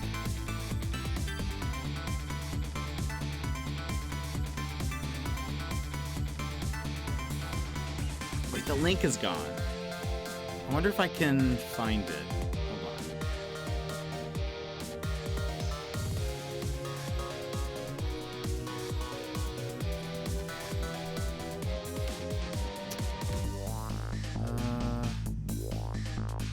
Oh, is this it? Yes. Yes. Here's the survey. If you guys would like to let Capcom know that, hold on, let me see. If I do this.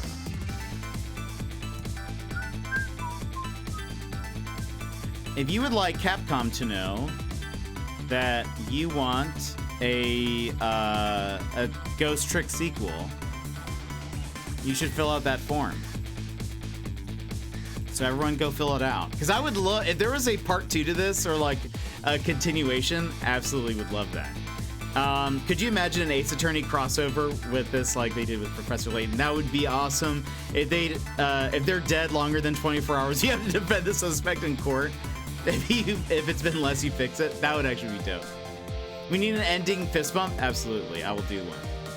Phoenix has to figure out how to make a ghost cat told me hold up in court. Cat in court. That would be incredible. I'll also post a link in the Discord. Just in the case that's easier for people. Hold on. But if so, for later, if you're like, I can't fill it in now, but I'll do it later. The link is in the general chat of the Discord. And I actually filled it out the other day because I was already liking the game, and I just pretended that I had beaten it. So I was just like, yes, I want more of this because I've definitely beaten the game. I mean, we already brought a parrot to court as a witness, true. Weirder things have happened. But, so you guys can request more hoisting if you wish. But, Yeah, so they brought this back, and I assume they're looking into like, is this a franchise we should bring back? And that's kind of what the survey talks about. So all of you fill it out, because that would be awesome. Hold on, let's see. New illustration, background, obtained a new song. I want to see.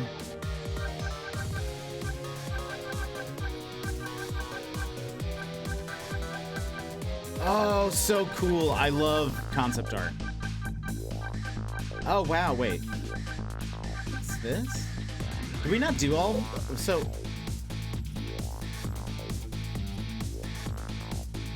3x3 puzzle? Oh, I love concept art like this. Like, when they show you how they, like, came to the decisions for things, or, like, initial sketches. Love it. And they also have like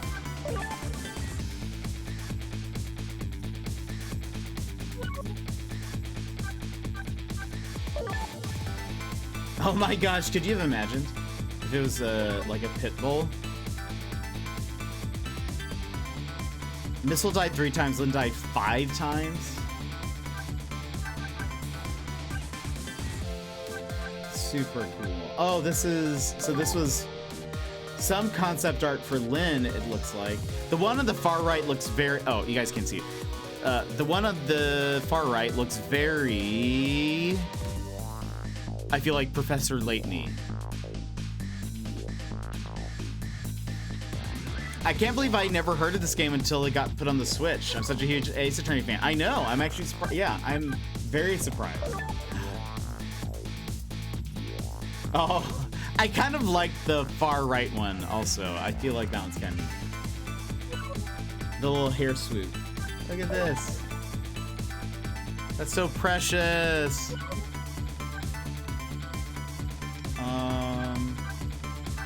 You know, honestly though, if they did like a second one, I feel like... Oh, this was also more Lynn, it looks like.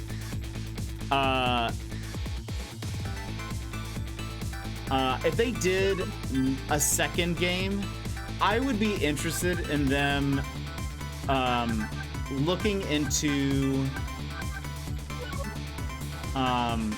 wait, challenges? Ah, I see.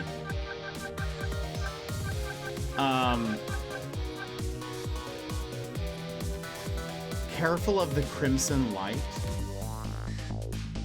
Lead the way outside without failing. Take aim and nail it on the second try. Ah, okay. So these are the achievos.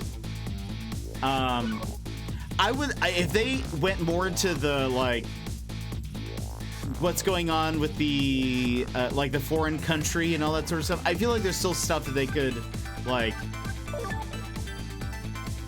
go with.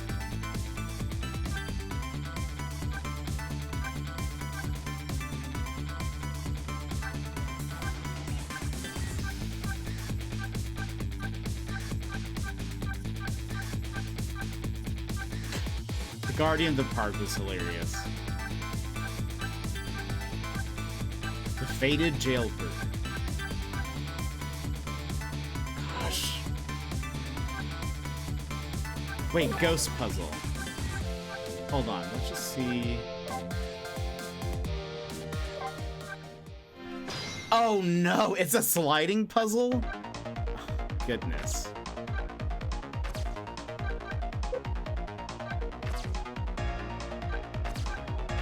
Literally my worst enemy.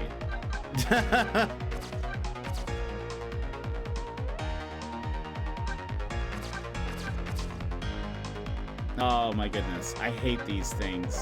Hint. That's actually kind of helpful, but I don't think it's gonna be hard for me to, like,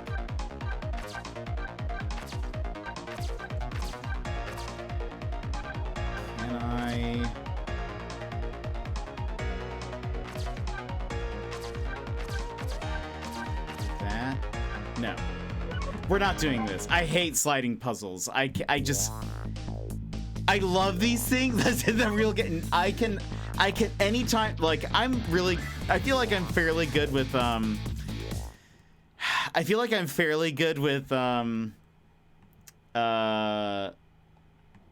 most puzzle games.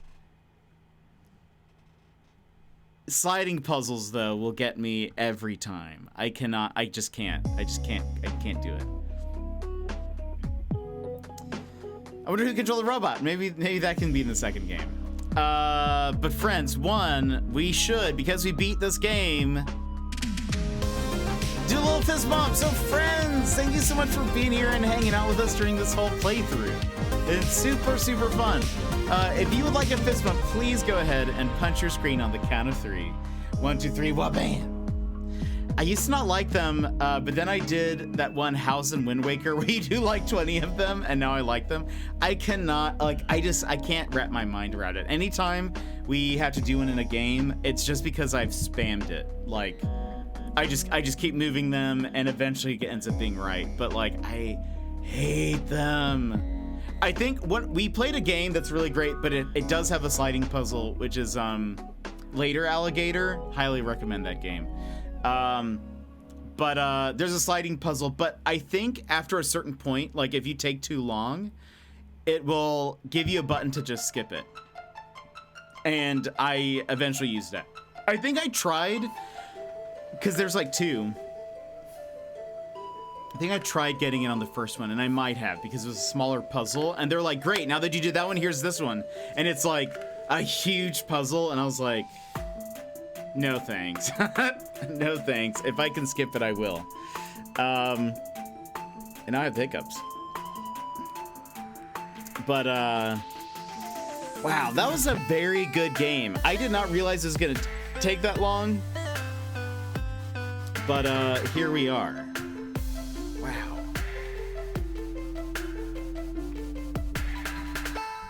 A lot of it was unexpected. A lot of the twists, I said this the other day, it reminds me a bit of Famicom Detective Club. Famicom Detective Club is a visual novel style mystery game. And there are a lot of twists and turns in the story, and I feel like it has a similar feel. The twists have a similar feel to this, where it's very like, what?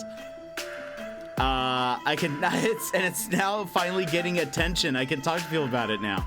Yeah, it's actually kind of crazy how kind of unknown the series is.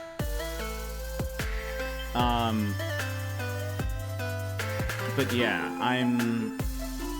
I loved it. Very good. Very, very good. Very fun. I'm glad that they introduced in the story different ways of manipulation, because I feel like that changed the puzzle a lot, because at the beginning it's very like, you interact with this object, you interact with that object, now you have to interact with this object, blah, blah, blah. But then when it's like, okay, now we also have to swap and do other stuff. That's super fun, I think. And then combining those, and that's super fun. The only thing I did not like is the puzzle that we got stuck on yesterday, when it's like you have to get to a certain point of failure to like then trigger the thing. That is the only thing I did not like about it. We've played other puzzle games like that where you have to get to a certain point, and it's usually a point where I like avoid or restart before it gets there. I hate that. I hate when it's like you need to, yeah, I don't know. But other than that, fantastic game. Loved it. I would love if they did another style game, even in this style. Like, I think I loved the I wouldn't want them to change too much about it. Keep it 2D, like you can still use 3D models, but like visually keep it 2D, and more hoists, obviously.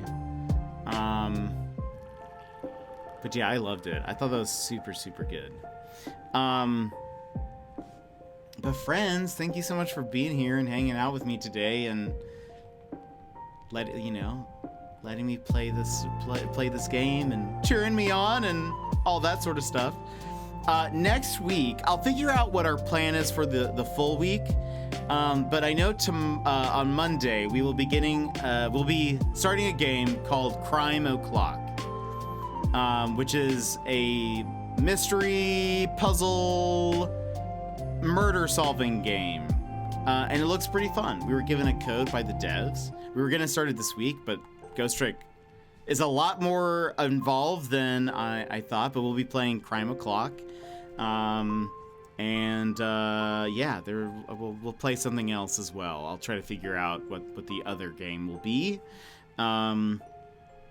We might also have a mini painting stream next week. So I'll keep you guys updated on that. I usually post our schedule on Sunday, so keep an eye there.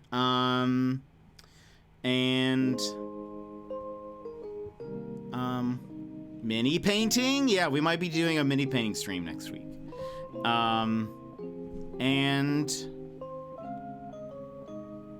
keep you guys up to date with the rest. There's plenty of games that we have in the docket.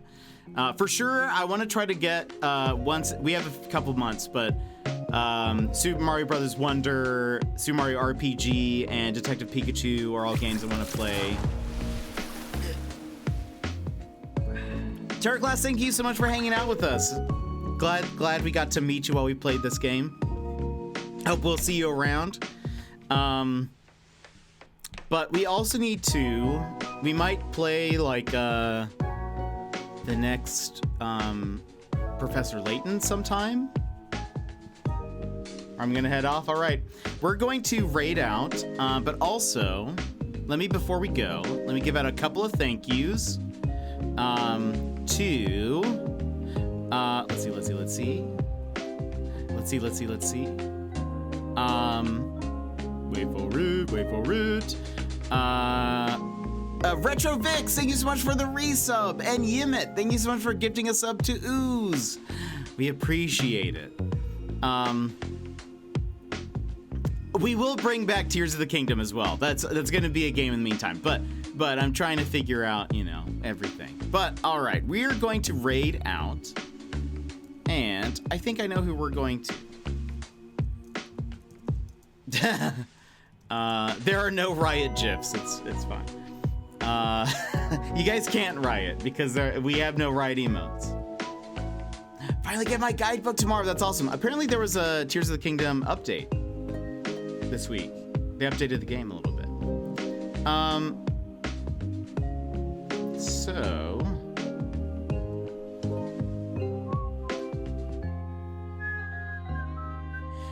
We are going to raid.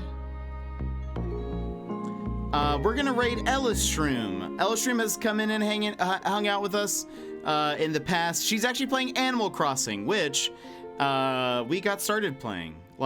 That's how most of our streams a while back used to be just Animal Crossing. So we're gonna raid her. I lurked in her stream the other day. She was decorating the island. And so we're going to hang out with her. But friends, thank you so much for being here and hanging out with me today. You guys are awesome. Let's see. Yes. Let us start the raid and head over there. But friends, thank you so much for being here and hanging out with me today. I really appreciate it. It was such a fun game. And I'm just I'm glad that we got the chance to play it on stream and enjoy it. But yeah, we'll be back tomorrow with more, or not tomorrow, on Monday. We'll be back next week with more fun games. So please return. Yeah, I don't think there's anything else going on, but I'll let you guys know. Have a great night. I should find food. I pulled a jet and haven't eaten today. No, Sassy, eat today. Well, okay, we're gonna head out on the raid. If you have our emotes, please throw some fist bumps in the chat when we get over there. But I will see you next time. See ya, Sassy. See ya, Brad. See ya, Ooze. See ya, Emers. See ya, everybody. I'll see you later. Have a good one.